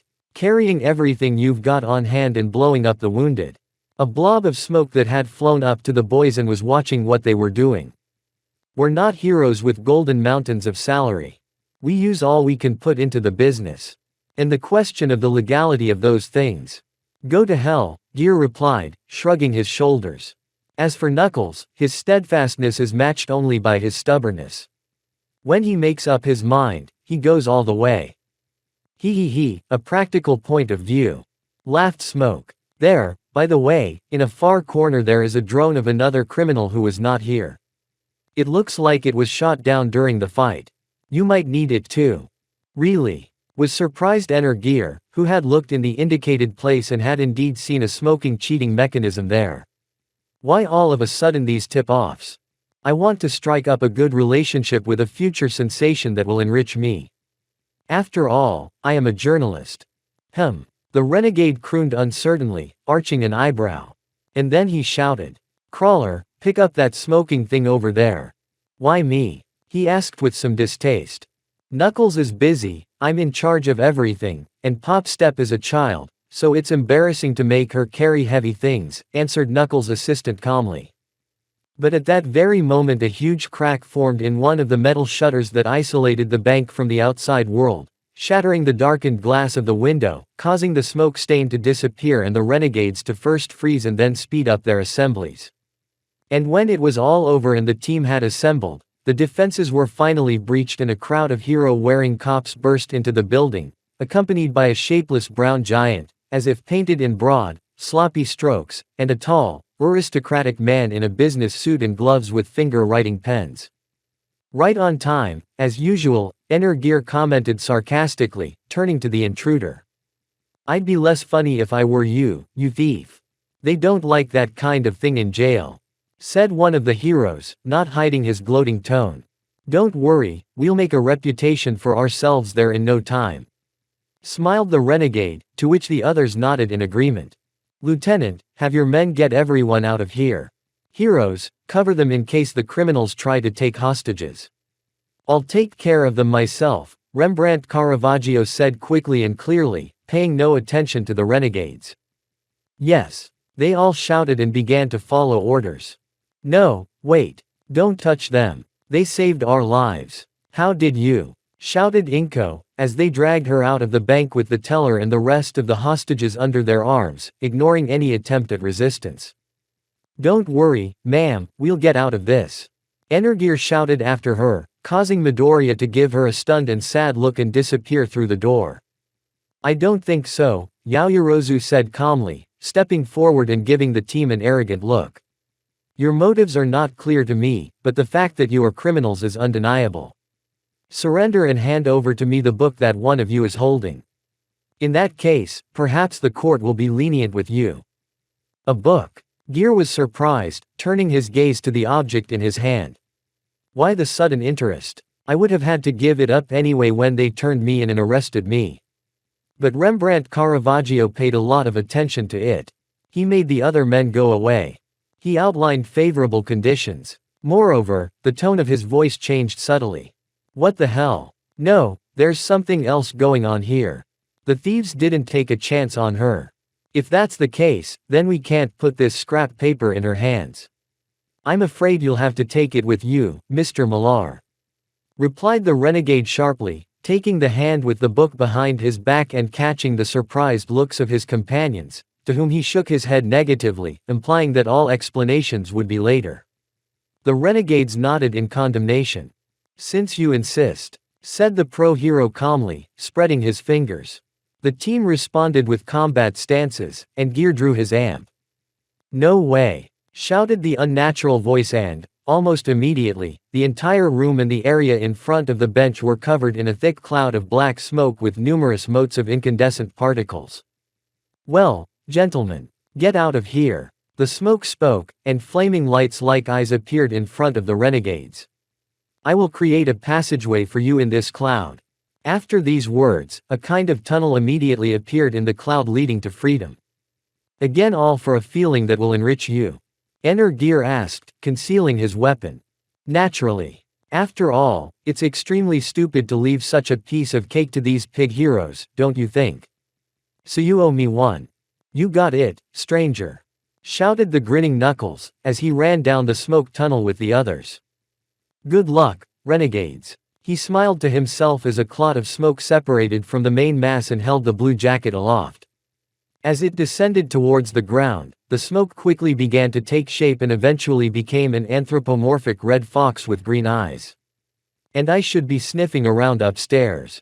I hope those degenerates didn't wreck everything up there," Kemari Kawamura thought, climbing up to the second floor of the bank and putting on his jacket as he went. "Yes, that's what happened," Inko said excitedly into the phone. No, it's all right. Thank you for your concern. Yes, I understand. I'll talk to him. It won't happen again. Have a nice day." The call ended and the woman exhaled a sigh of relief. "I can't believe I had to back up Izuku's lie that I fainted in the street and he got so scared that he ran out of school and rushed to the hospital to look for me," Midoriya thought, feeling very guilty in front of her son's teacher and the whole school. "But I'm glad he's okay." "Well, we're off. And you had your doubts." Kemari's loud voice rang out behind Inko's back, making her jump. "Don't scare me like that, Mr. Kawamura," she said, breathing heavily and clutching her heart. I'm sorry. I wanted to surprise her." The fox smiled somewhat awkwardly. "How are you doing?" he asked worriedly, pointing to the bruise. "I'm fine. It will go away soon," Midoriya smiled softly, looking at his companion appreciatively. "What happened to you? It's as if you vanished into thin air." "It's nothing special, I just changed the angle of vision a little." Kemari waved his hand. "I didn't do the right thing in the process, leaving you with that girl." "I'm sorry," he added awkwardly, scratching his ear. "No, we should really thank you." Inko waved her hands intensely. "After all, when we were threatened by that stone monster, you were the only one who stood up for us and almost got us killed. So I'm sorry." And he gave a quick bow. Zoro felt embarrassed for a moment, as the woman thought too highly of him and, in fact, could have run off at any moment as soon as she lit a cigarette. But he quickly pulled himself together and, after correcting his tie, changed the subject. "Where is our mother to be?" "The doctors are examining her." Midoriya straightened up. "She is fine. She told me to thank you. And she's also chosen a name for her baby, if it's a boy," said the woman with a smile. "Oh, what's the matter? Don't laugh. Gear. In honor of Enter Gear." Kemari interjected, trying not to laugh at the strange situation. "Yes. She said it was her thanks to the man who saved her and her son." "I see." Kawamura smiled, glancing at the watch on his left paw. "Well, I should get going. Work can't wait. Oh, by the way." Grabbing a notebook with a pen from the inside pocket of his jacket, he quickly scribbled something on the torn sheet and held it out to Inko. "My number. Give me yours and we'll call you when you go to deal with the bank. I'll have them crying and compensating in no time." Yes, of course." Midoriya quickly turned on the phone in his hand and quickly dictated his number. "Well, see you later," nodded the fox and left with a faint smile. "Goodbye, Mr. Kawamura," said Inko, waving goodbye to her companion. "Well, the crazy day is over. thought Kemari as he walked forward. Not everything had gone as he had hoped, but he had left a lot of consequences and a lot to think about. Especially about someone in particular. Kawamura's gaze stopped on Atasto Yaoyorozu, who was on the phone.